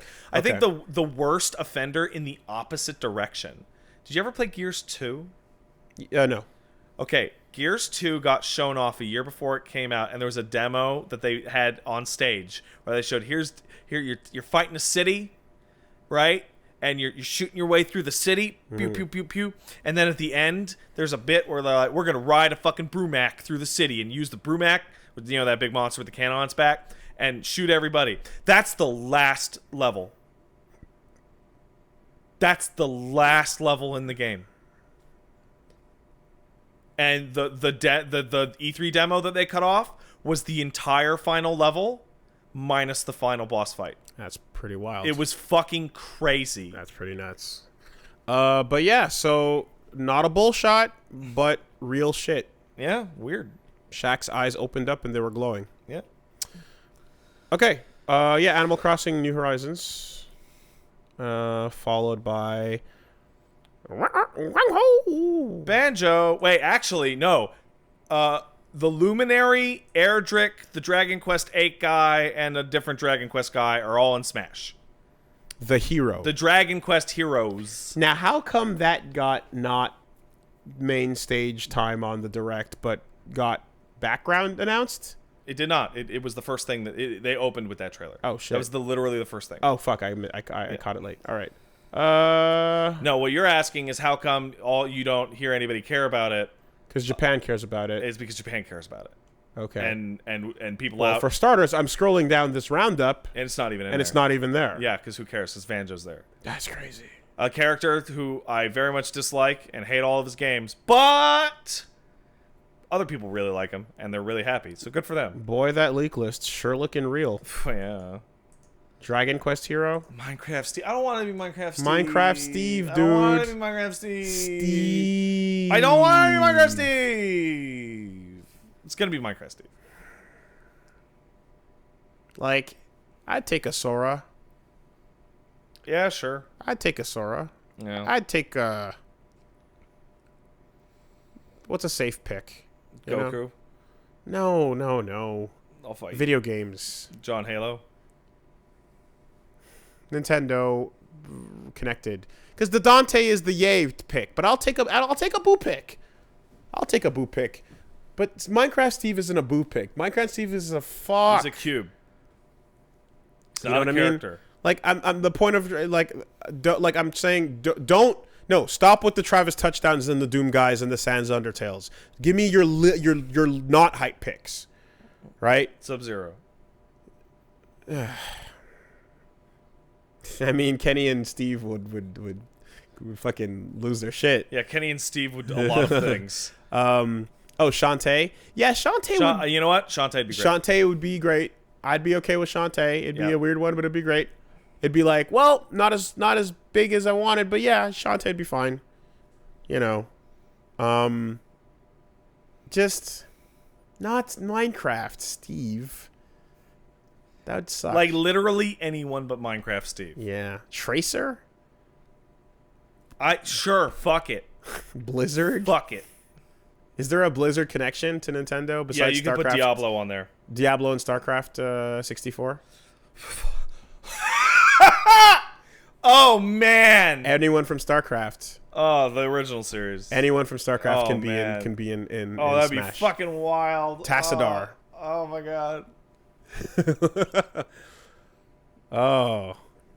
Yeah. That would be fun. Kerrigan, I'd kill for the Monster Hunter. the Queen of Blades, fucking hatches. Yeah. Yeah. Wow. That could be something, huh? Come on, Monster Hunter. Come on. Anyway. No to Steve, no to Fortnites. Oh man. Yeah. Okay, if they put Fortnite in, there's only one okay. Is if the name is something really truly awful, like the character's name is Fortnite. Right? Like, yeah. Or Fortnite Man. I don't even want Solaire. I don't even want that. It's not even a thing I necessarily like. I'll take a Solaire color for one of the Dragon Quest guys. What about Solaire a Solaire like me costume? How about that? No. I don't want that. Okay. Well, anyway, so yeah, this Dragon Quest trailer, I didn't see it, so It's the CG one. yeah. It has all the money in it. So let's see how the hero arrives, and it's just all of them. It's a bunch. Every So the main one is the Luminary from 11, right? The new boy, the Trunksy. And then so does the guy from 8 and the guy from 4 and 3, which appear to be all the most popular ones. What about the guy from 1? What? AKA He's okay, well, Dragon Warrior. all of them. What about the Dragon Warrior? All of them are in the final Smash like Mega Man's. Oh, I see. That's how they do it. Yeah. Man, Japan must be happy with this one. Well, Yeah. they get one. Ridley's Captain America. Yeah. And Here's Captain Japan. Here's Captain Japan. That's it. One for you, one for them. It's fine. He looks like a sword user. He has a sword user. He has a shield.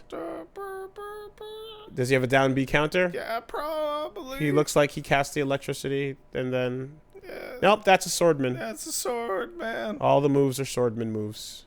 Oh no, it's a Dragon Quest. Almost thought it was a Fire Emblem. Could have fooled me. But Yeah. hey, the slimes are there. Yeah, they have to be. Hey. They're mandated. Min's gonna be happy. Oh, do you still like Dragon Quest? He loves Dragon Quest. Yeah. Okay. That's cool. Anyway, one for us. One for you. One for me? Wait, which one's gonna be one for Sakurai?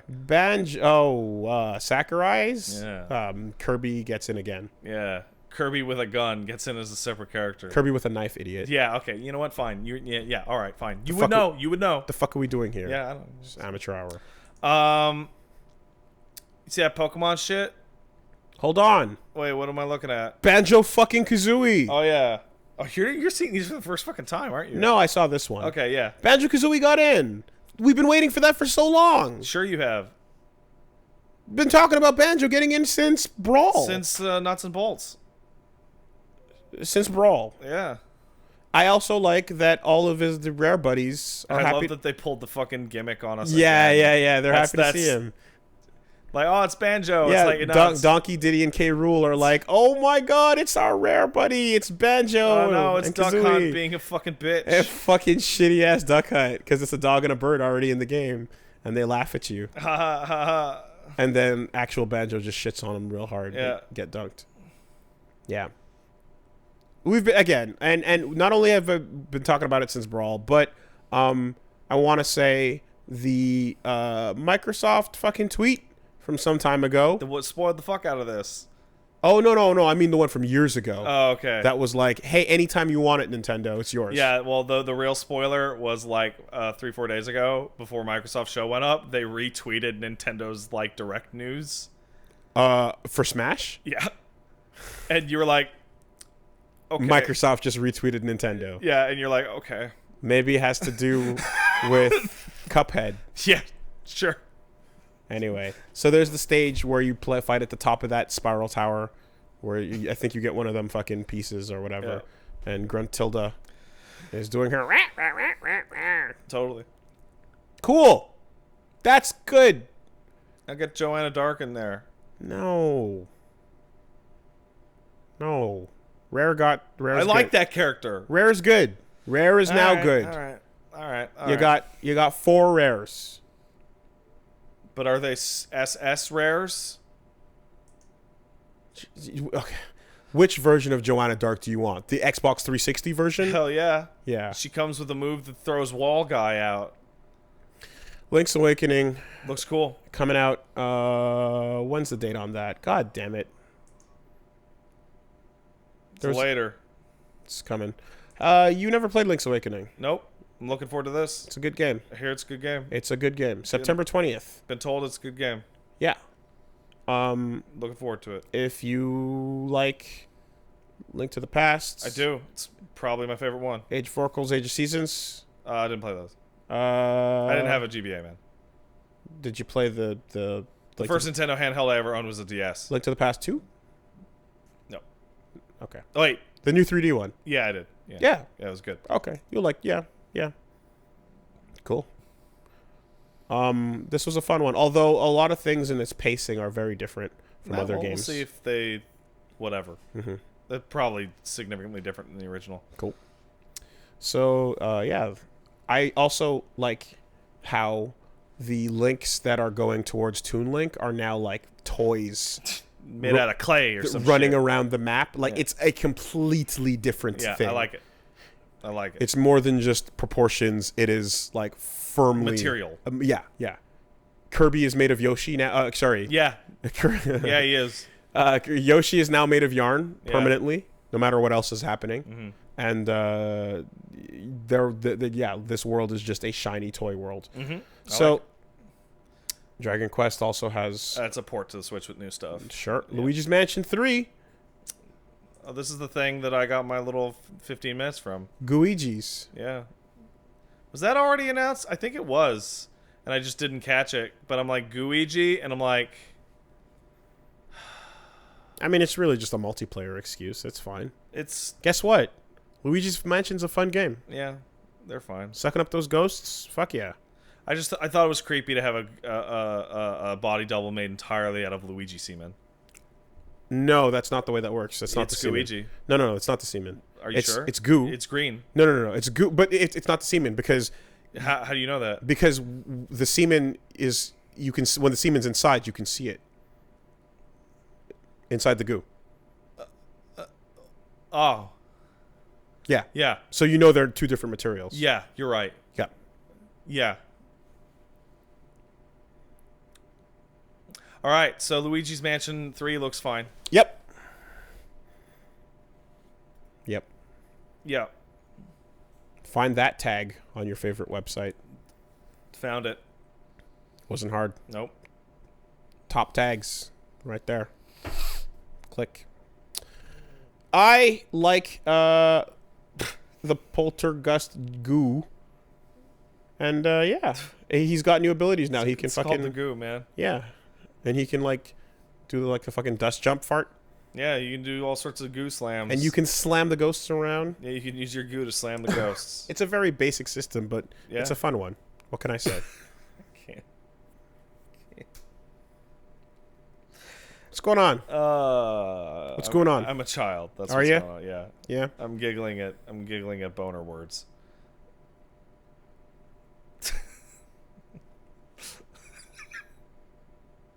Slime is not semen, Pat. Whatever you say, man. There's It's photo a metaphor. there's photo evidence. Yeah, well, So there we go. follow the money.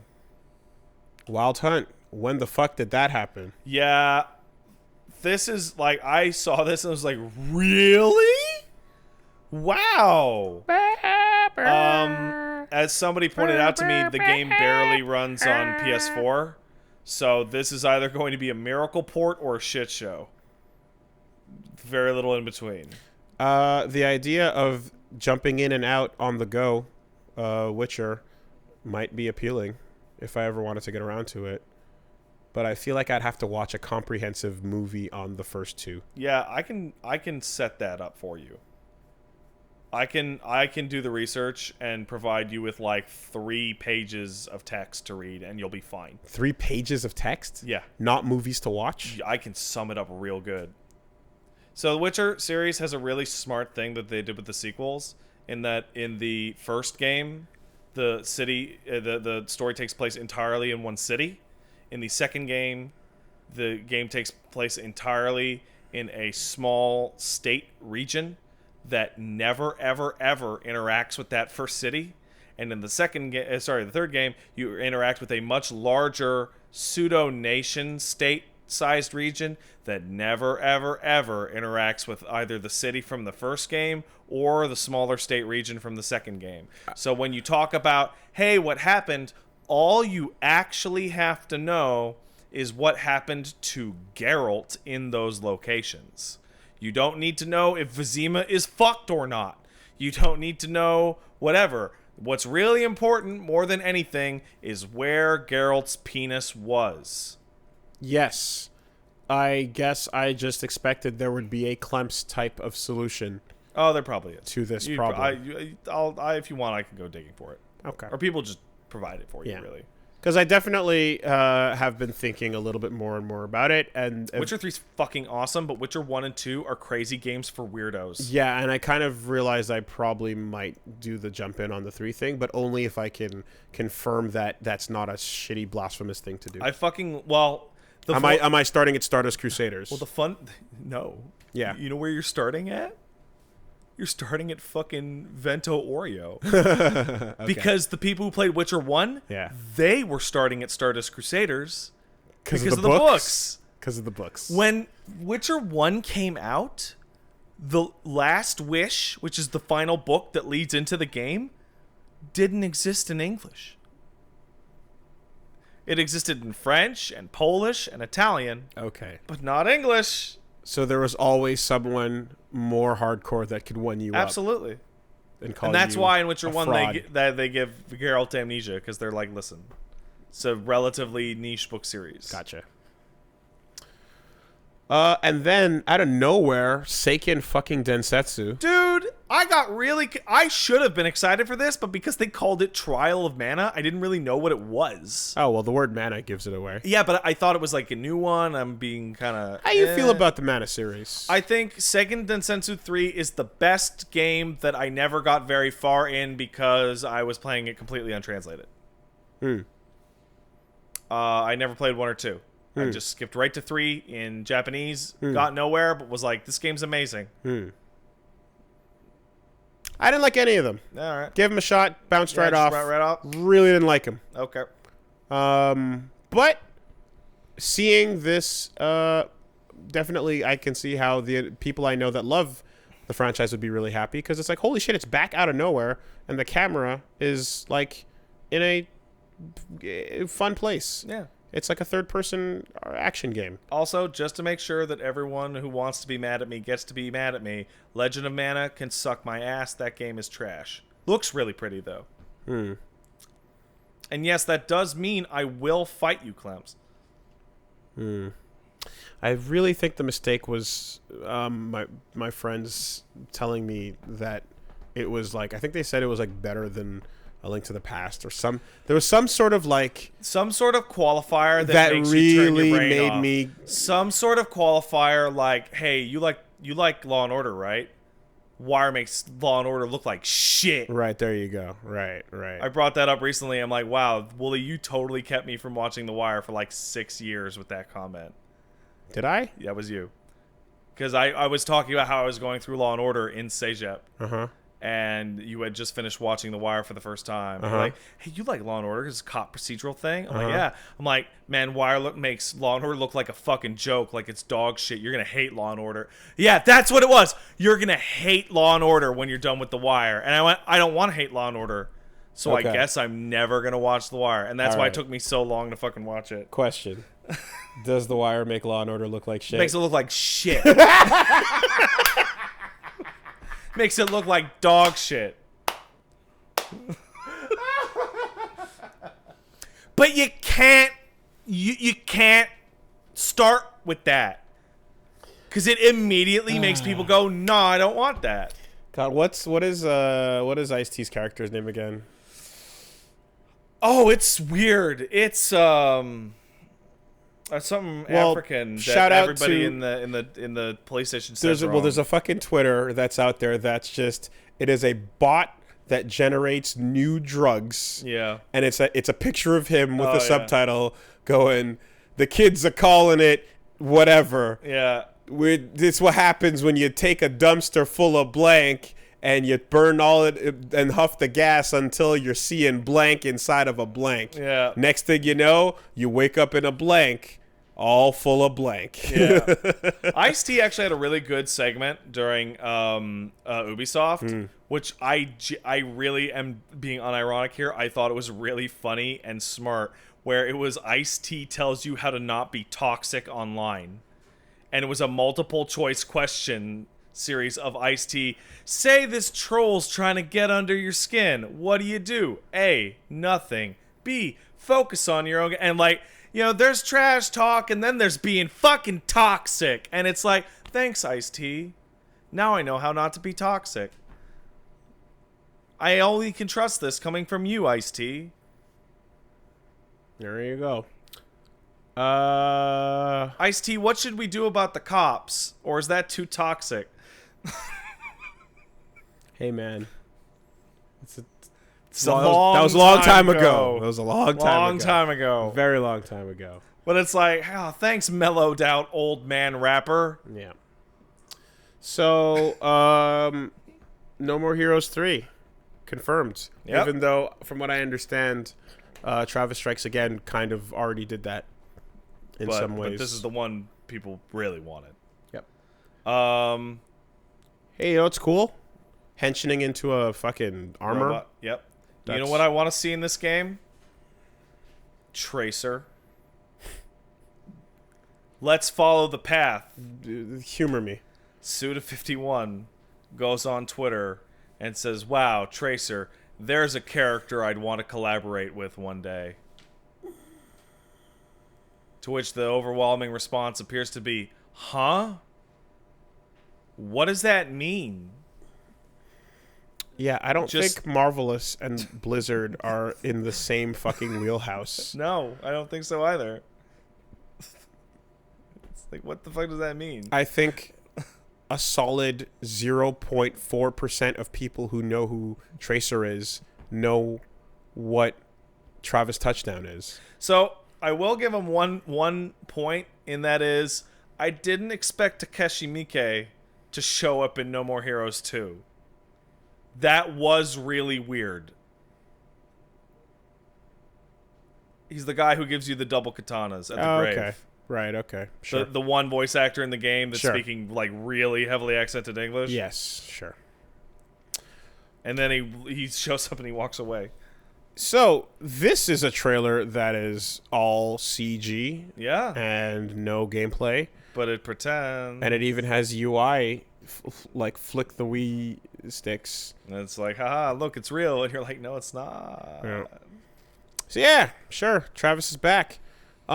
Yay for it being No More Heroes 3 and not like Travis Strikes Again 2. Yeah, agreed. Yep.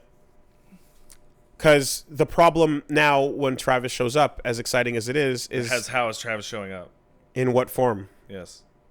Because What form of Travis? I just in case anyone didn't get the memo, that game is not very good. Yeah, I got that memo. In fact, it's bad, Yes, and that's really sad. sure is. Because Travis is a cool character. Oh, you dropped it. Because Travis is rad, dude. Come on. You had a whole iterative fucking scheme going on.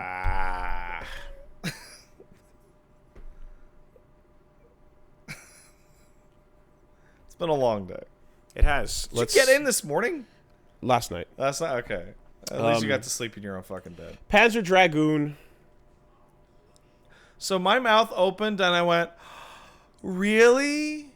Like an actual little kid when I saw the Panzer Dragoon thing. Yeah. And then they showed off the dragon moving, and I was like, oh. It's not the people who made Panzer Dragoon. It's obviously not. Yeah. And all I can see is Rocket Knight. When I look at that. That bad? No. I mean, 2 seconds into the trailer, we saw the head of the dragon, and you're like, oh, I know. And that's when I went, I know what the fuck that is. And then I saw it moving around. I'm like, and like, Rocket Knight burned me really bad. Rocket Knight's a sore spot. So, Thing about Panzer Dragoon, especially 1, it's not a very complex game. sure isn't. It's very simple. It's a very spectacle. 2 is where it really actually got super good. This might be awkward, but at the same time, how much has the first game aged? Bad. So, what are you gonna, I don't know, man. It just seemed really slow. Because is it accurate? Is my question. I don't think it is, but I mean, I don't. It possibly. I don't even want to know. It might. It might. I don't be. even want to know. I'm saying it might be. I know. Your memory of what it was Might be better than it is. Yes, this is not Orda. Yeah. This it's is definitely not Saga. This is fucking 1. My memory of 2 is pretty solid. There's no one on its back. Zwei is a good game. The kid ain't there.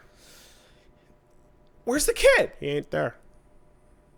Like, that was the first thing I said when I saw it. Was like, where's the kid? Kid's supposed to be on his back. So that's worrying. We'll see how that goes. But yeah, it might just be like, no, this new studio just did a fine job. It's just the game was what it was. He's blind? Okay. Or would you want them... Wait, I'm blind. Never mind. Or would you want them to make it better and different? Honestly, I just want 2 in Saga. I don't even want 1. Well, that's not fair. I know it's not, is it? Yeah, I'd like them to make it better and add the things that 2 added, like the levels and the transformations, and 2. And Saga. There was a bunch of Pokemon news, obviously. There's one really bad piece of Pokemon news. I thought Wooly was cute. Wooloo? Don't you mean?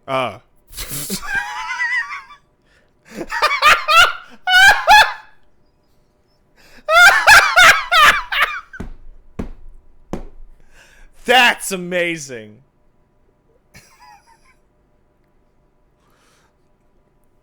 Oh man. All right. Well, that's where we're at. Game looks really good. The big piece of news that they put out on Twitter and everybody's complaining is that, Pokemon Home or whatever, the bank, right? Mm-hmm. There's Pokemon that you can't transfer in because they didn't make the Switch versions of them yet. What didn't make it? They won't tell you. Because they said there's a number of Pokemon that will not be able to be transferred in to Sword and Shield due to balance and development constraints. which means people will not be able to get an actual full dex in the game. Okay, so if I remember correctly, the Pokemon Library or whatever it was called, It's been called the Bank, Pokemon Yeah. Home. There's also there are basically from Red and Blue, the line was you can transfer up to Gold and Silver, and then from Gold and Silver you could go up to the other one. yeah, it's usually been And like then one you bag. stopped there. Yeah. Right? And then once you get to Game Boy Advance and you start dealing with I think it was like anyway, like I think whatever the generation was where it's like, okay, you have like Fire Red and Leaf Green. Yeah. Then those are all the original 151, and you combine those with the then those can transfer up to Black and White and Black and White 2. The you can get a full usually you can grab your like 6 months down the road when they unlock the bank bullshit. Yeah. Like, because basically people fill out the regional decks. Yeah. And then they unlock the bank, and then people go, blah, and then you can vomit your whole fucking list into the game. Right. This time around, Heart Gold, Soul Silver, all No. X and Y. And for whatever reason, there's going to be Pokemans that you can't bring over. And for them to announce this and not have a list means it's probably a shit ton of them. It's probably like 200-300 of them. And Pokemon fans, you know, the ones that are all insane and are like catch 'em all and all that shit. The people, catch them all with the best EVs. and the people who are crazy enough to have full dexes. Or was it IVs? Yes. IVs. Initial IVs. values. Yeah. The Shiny. people who are crazy enough to have full dexes are being told, you don't really have a full dex. Well, I don't know. I feel like if I was that person, I would be satisfied with the limitations of the system being full, in the sense that it's like. I think that shows off how little you understand that mindset. But I mean, are you creating a number that cannot be filled, or are you like? No, you're creating a situation where I grinded out levels, and then you told me I can't play the class that I grinded those levels out for. So, what are the places that you can transfer? What are the sources you can transfer your Pokemon from? Right now, the way it works is you take it from Game of Choice into the home. Game of choice on what platform? 3DS. X and Y. Black and White 2? No. No. X and Y, the sequel to X and Y. All those. All And the 3DS then- ones. And then You put them in a home. the Switch ones? Sun and Moon. Sun and Moon. Yeah. The Switch ones? There's no Switch ones. Yeah, there's the easy ones where you just swipe to Those capture. don't count. Well, but can you transfer? I don't think so. All games. Yeah. 3rd gen up, everybody says. GBA onwards. So there's just specific Pokemon numbers that are not allowed in the box, is what you're saying, in the bank? No, they're all in the bank right now. So what? People have 100% like 800, 900 Pokemon completed banks in their right now. Okay, so what is the limitation then? The limitation is they're being told that for Pokemon Sword and Shield, even when they open up the ability to transfer them in, there's going to be a shit ton of them that you will not be able to play in Sword and Shield. Oh, You had it backwards, didn't you? You had it the opposite way. Yes, Okay, yes, yeah. yes. So, like, there's going to be shit like, hey, do you really like Blaziken? Even though you have a maxed out Blaziken, You can't bring it to can't Sword play and it in Shield. Sword and Shield because we Yeah. just didn't make it. Yeah, okay. Well, didn't they do that with XY? No, XY had them all? everyone had them all. Okay. What they do though is they put a time limit before you're able to transfer your old shit into the new one. I mean, you're at a certain point you're talking about more content not seen than content seen. Yep. But you built a game on collecting things. You can't just tell people, by the way, like a huge amount of the stuff you collected, yeah, it's just not going to be available. It sucks. Wait for Sword and Shield Stadium. Or no, they don't do that. They don't do those anymore. Sword and Shield 2 probably. Or Gun. Or a patch. Or content update. Content update, most likely. Yeah. Hey, we made more. Hey, we made 30 more of them. But the thing that is like them saying we're holding them back for balance shit, they don't. It's fuck balance Pokemon? Are you fucking kidding me? Aren't they all balanced against each other anyway? No. In each game? No. Pokemons are wildly unbalanced. It's But like the most unbalanced shit that's ever existed. When I say that, okay, but I mean like, like people who are competing with whatever, right? Like No, they're people who are competing. Who are competing? you know what? No, let me answer your question. I'm out. People who are competing are using Game Sharks to cheat perfect teams together because it takes too long to make them. I guess what I'm trying to understand is that like every Pokemon has a move list and its IVs and its EVs, and it has the things that you can give to it to make it strong. What is there about a particular one that like, you know what, okay, forget it. The innate moves, the stats, the innate ability. You know, some of them have. But you didn't care before. I didn't. No, they didn't care before. They always cared About what you could bring in. No, they just did it. But now, because it's an HD game, it's probably why does it suddenly matter? Because it takes longer to make the fucking models. Yeah, so it's not about balance. No. So why the fuck are they saying it's about balance? Yeah, that's what I'm saying. It's full of shit. I'm saying that's what. Yeah. Okay. Yeah, Right. like Okay. that, Yes. yeah. Same page. Thank you. Right. Like they literally. Like, that answer makes no sense. Like they literally just need to come out and go like, we didn't make it. Yeah, we didn't make it enough of them yet. That's fine. Yeah, that's fine. Yeah. And then people would go like, it's fine. But them adding the balance thing is making people like everyone in the fucking chat right now is going, they don't balance fucking Pokemon. Yeah. That's fucking Pokemon. That word. What is that word doing there? Yeah. Like, what are you fucking talking about? I mean, if Persona fucking comes, or not even Persona, if the new SMT comes out and they're like, hey guys, look, we got like halfway through the demons. And we just stopped because of balance reasons. You'd be like, fuck off. You just didn't have time to make it. There's hundreds of them. So many. Just say you didn't make them. Yeah, it's actually kind of reasonable if you just say there's too many. Sorry. Yeah. It's HD development took longer than we thought, blah, blah, blah. We picked your favorites. And then you get to have a whole different argument where people go, well, Pokemon makes infinity's shit zillion dollars. I don't care. And then it's like, My favorite was Mara. Why didn't you make Mara? Yeah. Where's Chansey at? In the dumpster where she belongs, Paige. Vulpix? No. She's a Chansey person. So what's all the fucking... That's Plague. That's Eli. Oh, did you not see them? It's weird. It's creepy. Out. Just don't worry about it. It's fine. Out. You want to find out? Go talk to Plague about creepy Pokemon shit. Nope. Well, you don't want to do that. All right. Hey, Hyrule, what up? Cadence of Hyrule's out like Thursday. Sick. The best, actually. I am so sweaty right now, dude.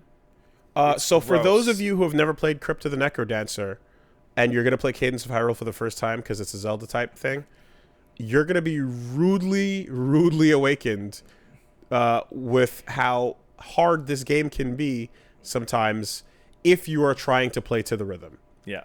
If you do not care about the rhythm, it's fine. It's actually quite simple. But if you try to keep the beat going... For points. You're going to get fucking rocked, and I cannot wait to see how people take this game. Yep. Crypt of the Necrodancer is so fucking good. It's so fucking good. I cannot wait. And I'm really fascinated with what the fucking structure of this game's gonna be. Sure. Because Crypt was obviously like discrete roguelike levels. It'll probably be like preset levels and then some dungeons that are randomized. Yeah. I could see I could see an overworld like the one we're looking at being set while you enter a door that randomizes a dungeon and then you kill a boss in it and get back out. I could see that. So I think the most interesting thing is that it says play to the beat as Cadence, but also play as Link or Zelda. Yeah.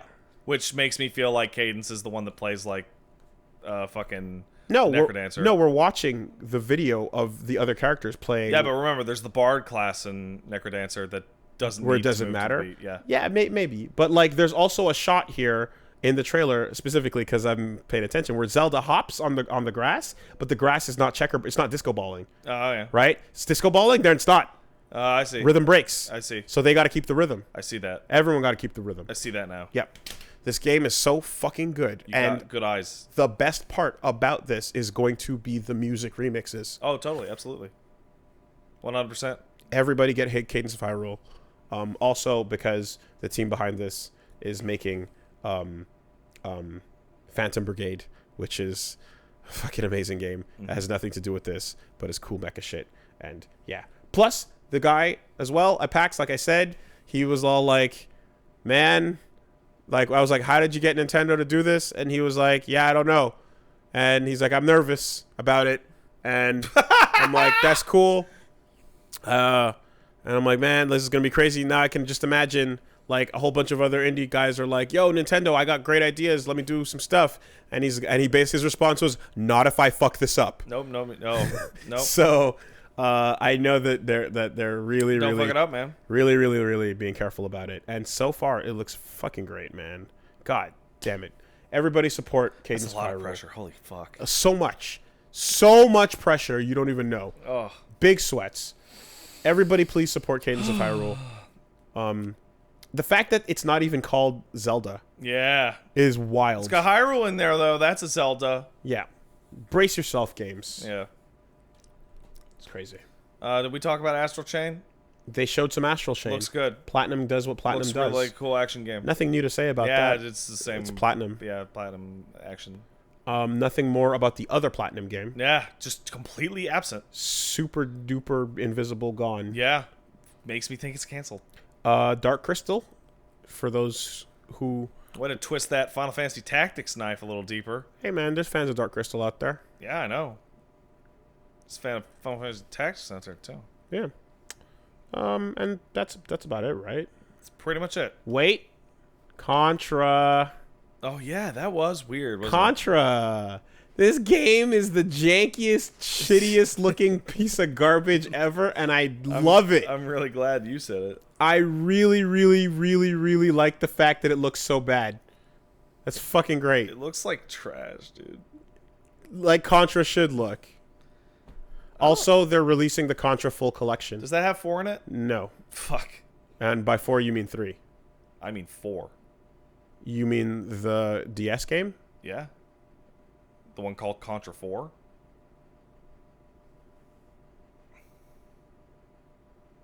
Let me just look at my wall for a second. Where are they? It's right. Should be right next to that Yoshi over there. Yeah. Yeah. Well, anyway, shows how good my memory is. I fucking tested the damn thing. And I don't Yeah, fucking you know worked what I'm on talking that. about. What are you talking about? I don't know. Anyway, so 4 is not on it, but the rest are, and They're good, too. that includes Probotector. Really?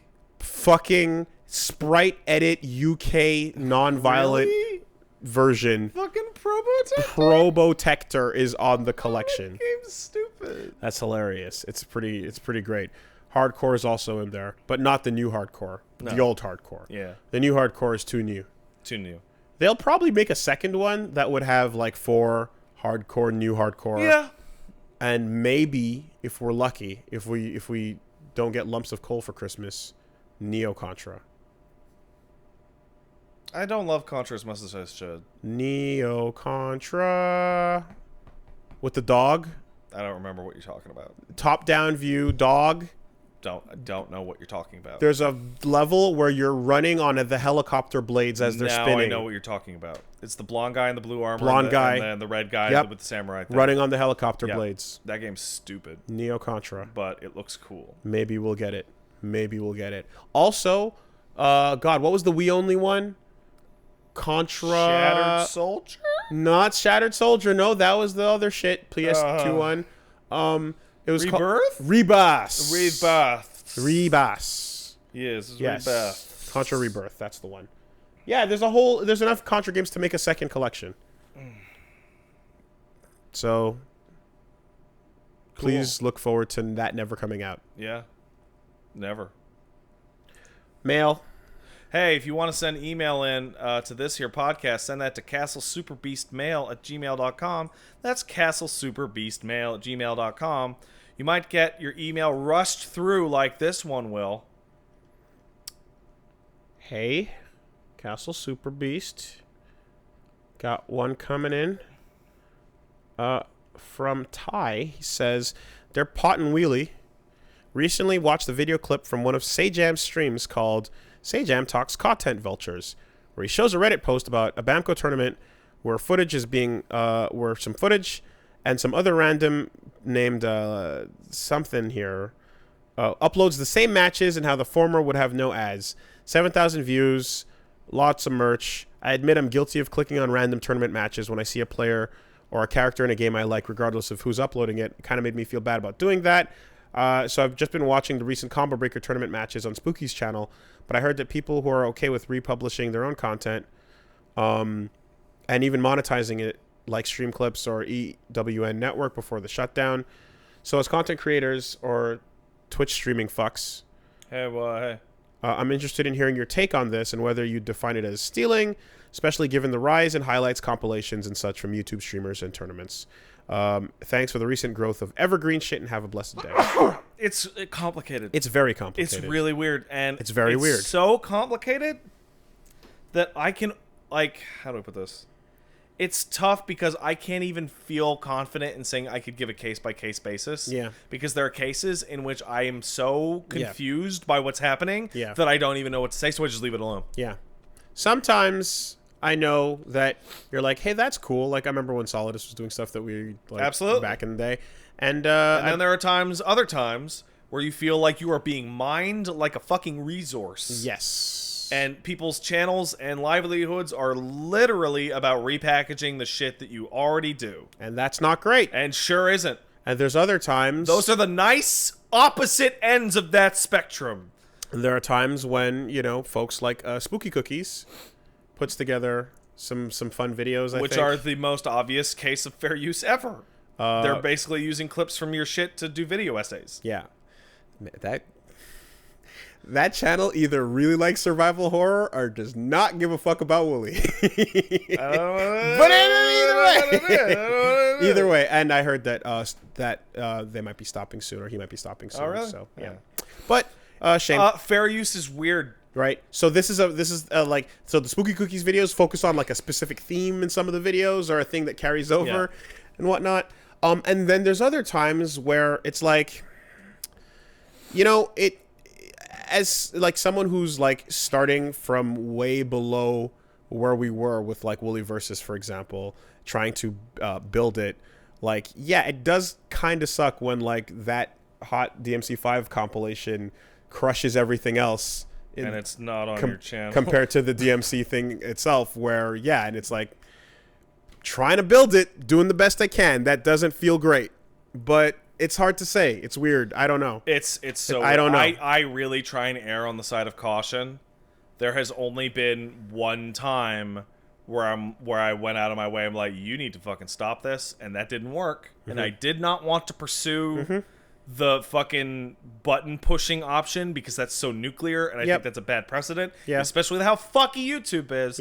So I essentially just told people to stop going. Don't want bad karma on that. But same thing. I think I had the same. Then I personally provided the service that they were providing for other people. Exactly. Same thing occurred where it was like, this, what? Hey, not, you know? And there's another thing, too, where when it falls in between those two extremes and you're not too sure, one thing that helps to do is to, like, hey, reach out and talk about it. Yeah.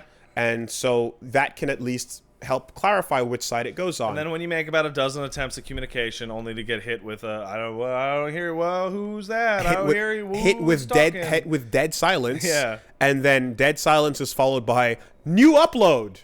And my favorite part, dead silence followed by new upload, followed by the removal of the thing that you talked to them about, but they didn't see. You're like, oh, you're reading my messages. You're just not answering So now you can go fuck yourself. Yeah. Right? But you're screening my messages and just trying to get okay, whatever. Don't want to talk about it? Cool. And then there's the in-between. That weird Russian fucking YouTube channel that tries to steal everything but can't keep up with the upload schedule. That's hilarious. That's really funny. Yeah. There's empty shell channels that are listed as called Castle Super Beast that are just like nothing. A couple videos, like, and then they just stop. Whatever, you know, yeah. You know, so what can I say besides it's a weird gray. It's hard to sort out, but there are things you can do. It's really easy to say when it's fine. It's really hard to say when it's not. Yeah. And I realized that instead of trying to do that, it makes more sense to just try to, I guess, do it yourself / pay the people that are good at doing it to do it officially for you. Yeah, that's So, hey, I like those Solidus compilations. hey, Solidus, Would you like a what money? up? You know? Yeah. And that's it. Just provide the service. Yeah. Hopefully, so that people can get For what me, they the want. thing is like people were taking like my streams and just uploading them, and Yeah. I'm like, well, here's a solution. Yeah. They're up immediately in VOD form, and they're up on the YouTubes within 48 hours in their totality. Yeah. And in in the case of like I mean, there's a lot of podcast clips that have been out over the years, and that's been a thing. So I'm like, let's just do that. Let's just do their own podcast clips, and then If somebody's gonna take this entire hour-long Persona conversation and put it on their website, and basically take a third of the total podcast, and it's the part of the podcast everybody wanted to see, and put it up on their YouTube channel, we might as well just fucking put that up on one of our YouTube channels. It might as well be us. So there's that. Yeah. And then when it comes to your highlights and such, then same idea. Yeah. Right. But can't stop that hot DMC5 compilation. You know what's actually really appreciated? Yeah. When people contact you and you're like, hey, I want to use some of the footage that you captured for this game to do a video essay. I don't need your voice or anything. I just literally want your footage of the boss raw fight. Yeah. And you're like, oh yeah, cool. That's great. That's totally fine. Yeah. That's really appreciated. That's very sweet. Or even just the contact is totally. Or hey, I put a clip of you guys in this. I think it's a cool video, and usually it's a pretty decent video. No, the contact, even if it's like I want to put a compilation of some specific weird thing that happened. Yeah. Like every time I went, yeah. And here's the thing. Like or whatever. Like that's great. That's fun. Here's the thing though. That's a massive pain in the ass if you're using a lot of clips. I know that. It's still really appreciated. Mm-hmm. I don't use clips, music, audio, video, anything, ever, without getting explicit permission from somebody. Because I don't want to have that conversation. Basically. That's the shittiest, most awful conversation ever. Yeah. Where you go, oh, I'll just use this cover. And then the guy's like, fuck off, why are you using my cover? I'm like, oh, I really should have asked for that, shouldn't I? Yeah. So, hey, Fingers does good music, by the way. He's good. So, like, in conclusion, like, there's nothing we can really do to stop you in the sense that, well, that's not true. We can expressly stop you, but I don't. We can absolutely stop you, but we don't want to do that because that sucks. Yeah. So we're just going to keep doing what we're doing, and hopefully others will be cool about it, and it'll be fine. Yeah. And for those that are already not being cool, oh well. So to answer the question about fighting game matches, that's nice and firm in the gray area. These are events. Is it the events? Is it the person's match? Is it the arcades match? A lot of times the streamer will be a part of the deal with like, hey, I'll stream for you and I'll come up and set up and do this whole thing. Yeah. But like the content is my content and I'm going to upload that afterwards. This is my recording of the tournament. And the tournament organizers and everyone involved will be like, cool, no problem. Stream it. Yes. And then people repackage that stuff and it's like, yeah, that is. Yeah, you provided the service to make it on the internet, so it's yours The now. streamer should be able to have those and have that. What if it's somebody that was just watching it? Like, let's say, for example, I just streamed all the fucking E3 press conferences.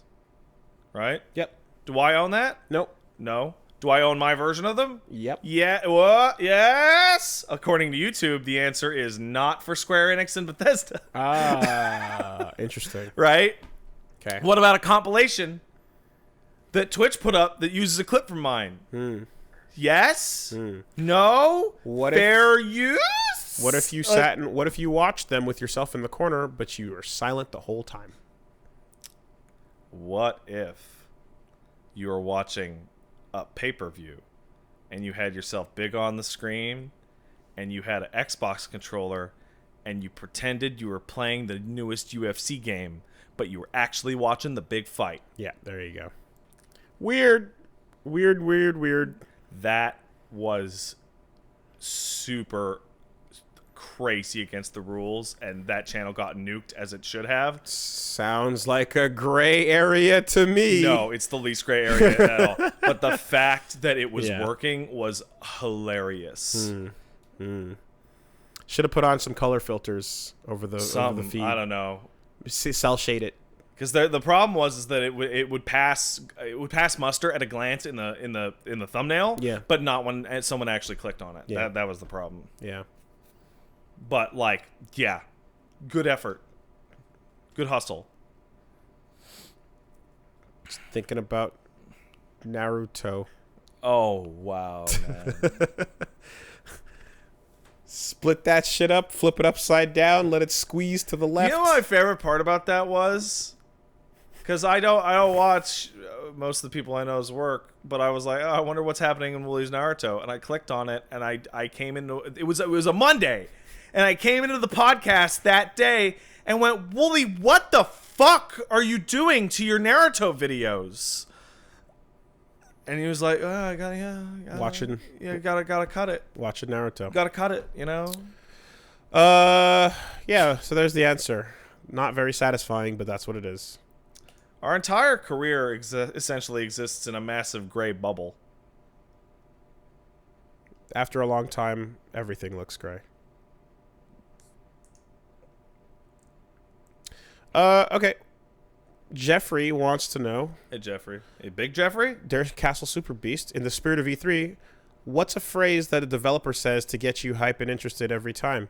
Whenever I see a gameplay demo and the guy says, you see that mountain? You can go there. It gets me every time, hook, line, and sinker. It's my weakness. I'll be really honest. What phrase are you weak to? I totally agree with that specific one.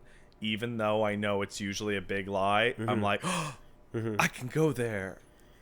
I like it's available now. That's got to be universal, right? Because it's like, even if I don't care about what it is, the curiosity will take me like a couple minutes tops to find out.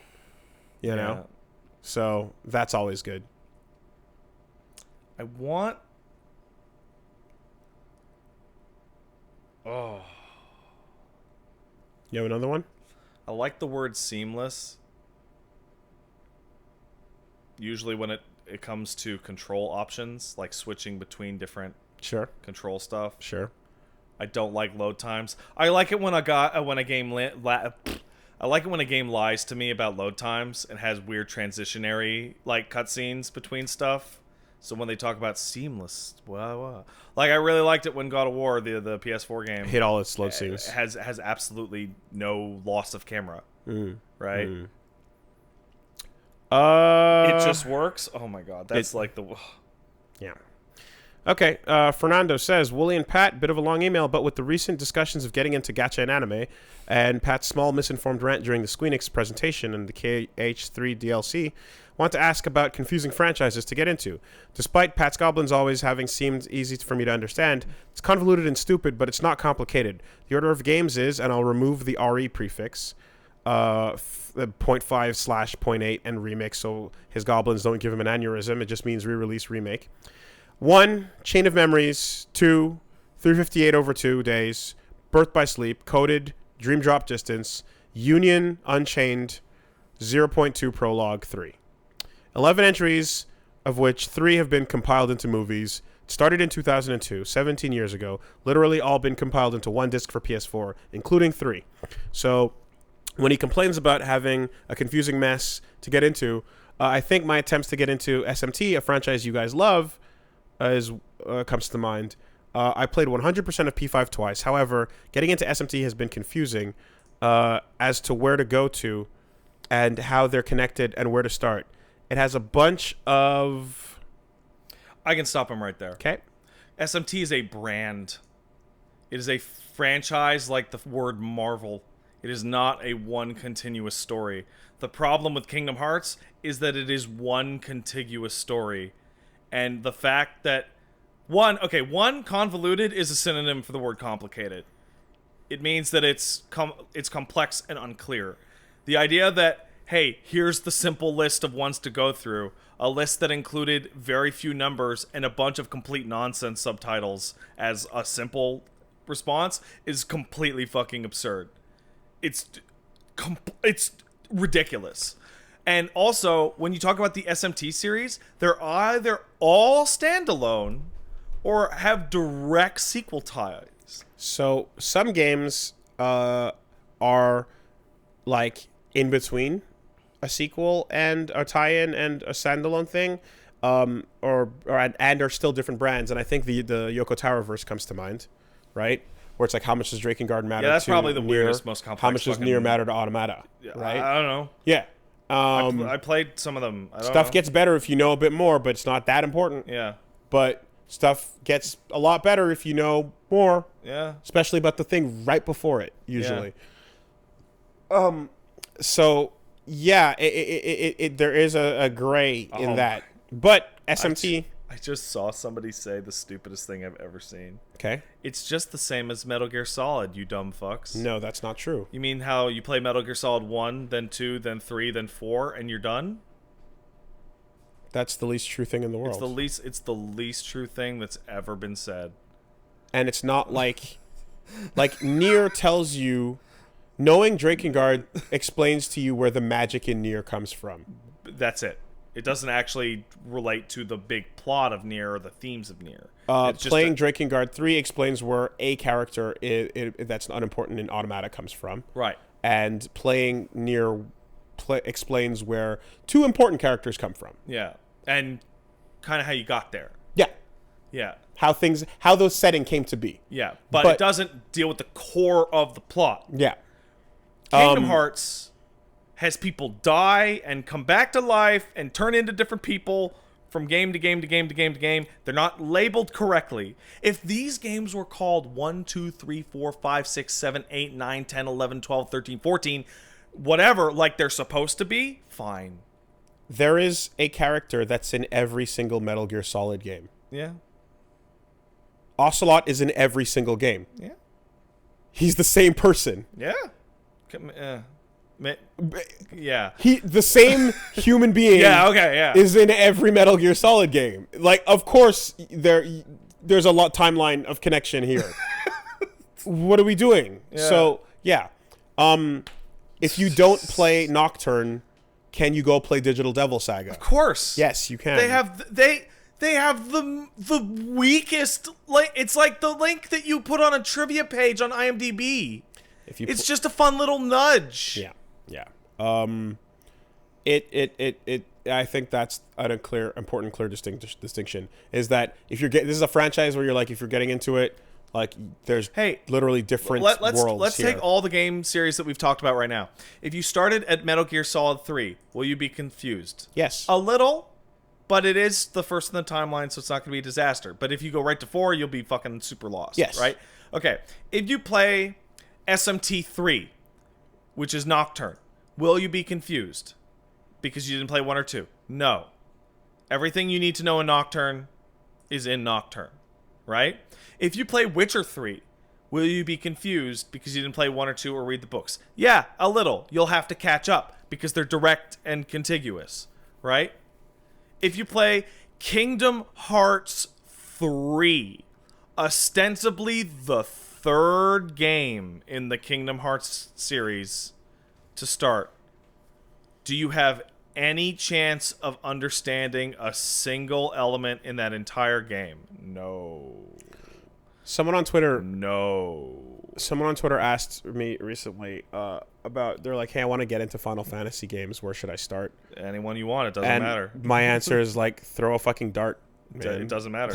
Like, it's the best thing about Final Fantasy. Literally, just it's the absolute best thing about that series ever. Oh, well, you like the look of that? Yeah, go play it. Go play that one. That, whatever. There's no getting in. There's no getting in. It's playing the game. There are thematic similarities. There's some little hints about crossovers from here to there. It's an RPG with magic, crystals, boss fights, musical motifs, parties. Yeah. There's this bird that keeps showing up. It's yellow. Yeah, it might as well be a like genre of sort. You know, Yeah. it's like hey, I want to get into horror movies. Where should I start? I don't know. There's a lot of horror movies out there. You want a slasher? You want a thriller? Yeah. There's a lot of places. You want a Final Fantasy? Yeah. Start anywhere. Yeah. Whatever. The fact and so there's the Feeling Light, but they're all on one disc because there is a PS4 version that is all of them wrapped up, and I'm like, the fact that they had to release a Kingdom Hearts collection series that actually gave you the games in list order and turned some of them into movies so that you could catch up.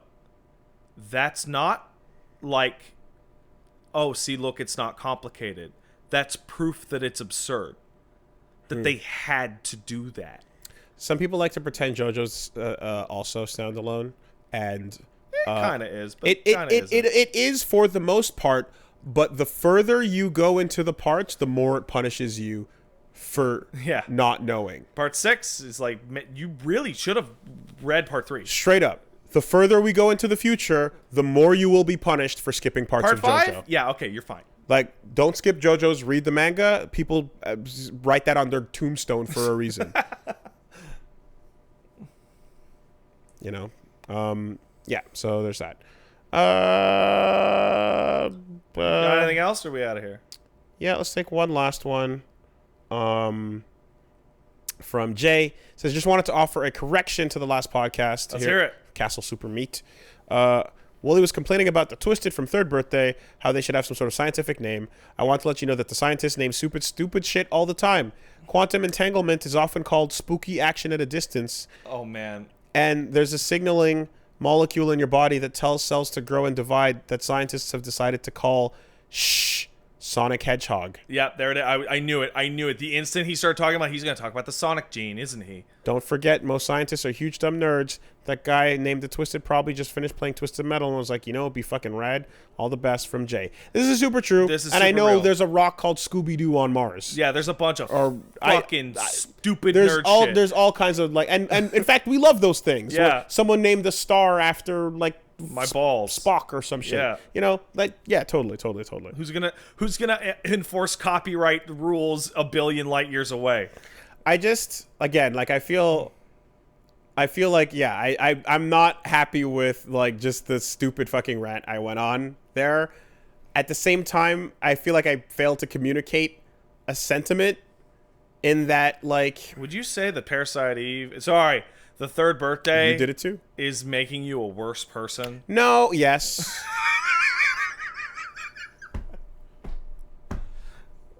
There's a sentiment. There's a sentiment I kind of wanted to convey where. I don't know, man.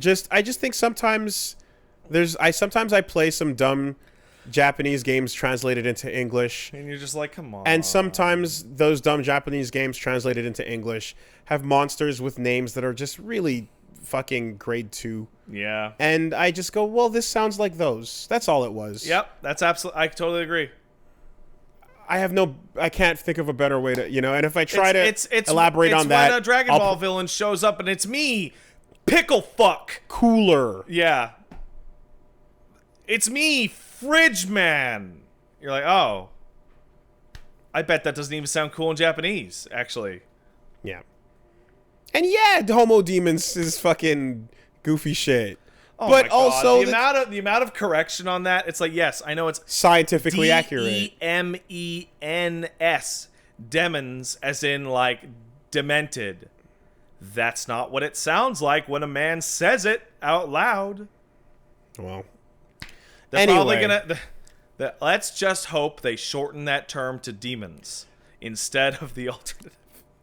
If you pan this camera around, you'll see a whole lot of dumb Japanese shit on these bookshelves, and There's a lot of this dumb Japanese shit surrounding us right now features really silly usage of the English language. Hey, do you like Cashern? Yeah, I do. I like Kashan.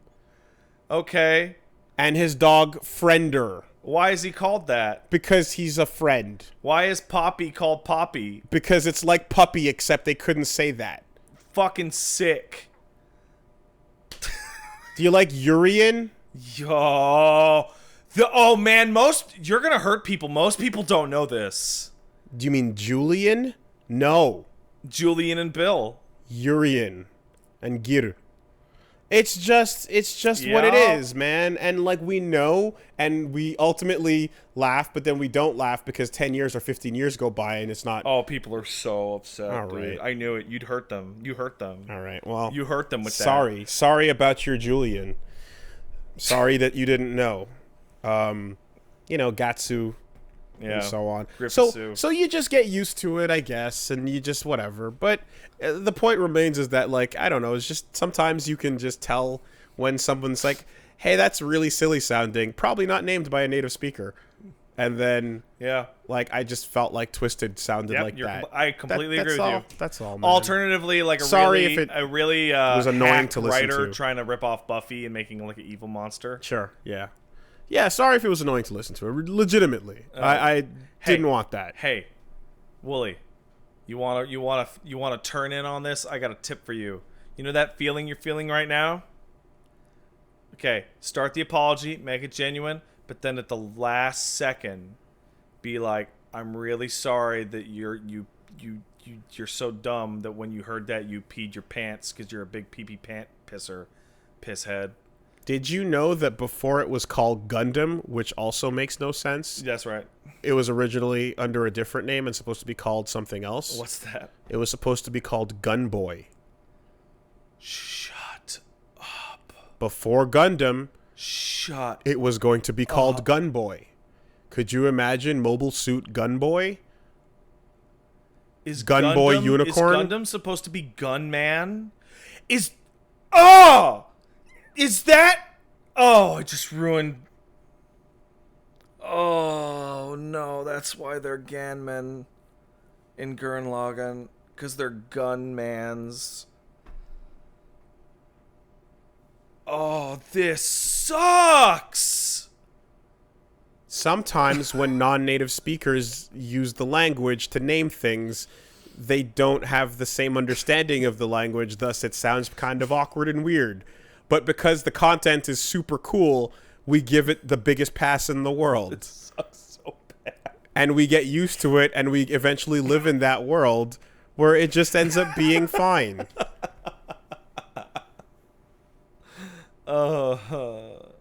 Abdul or Avdol?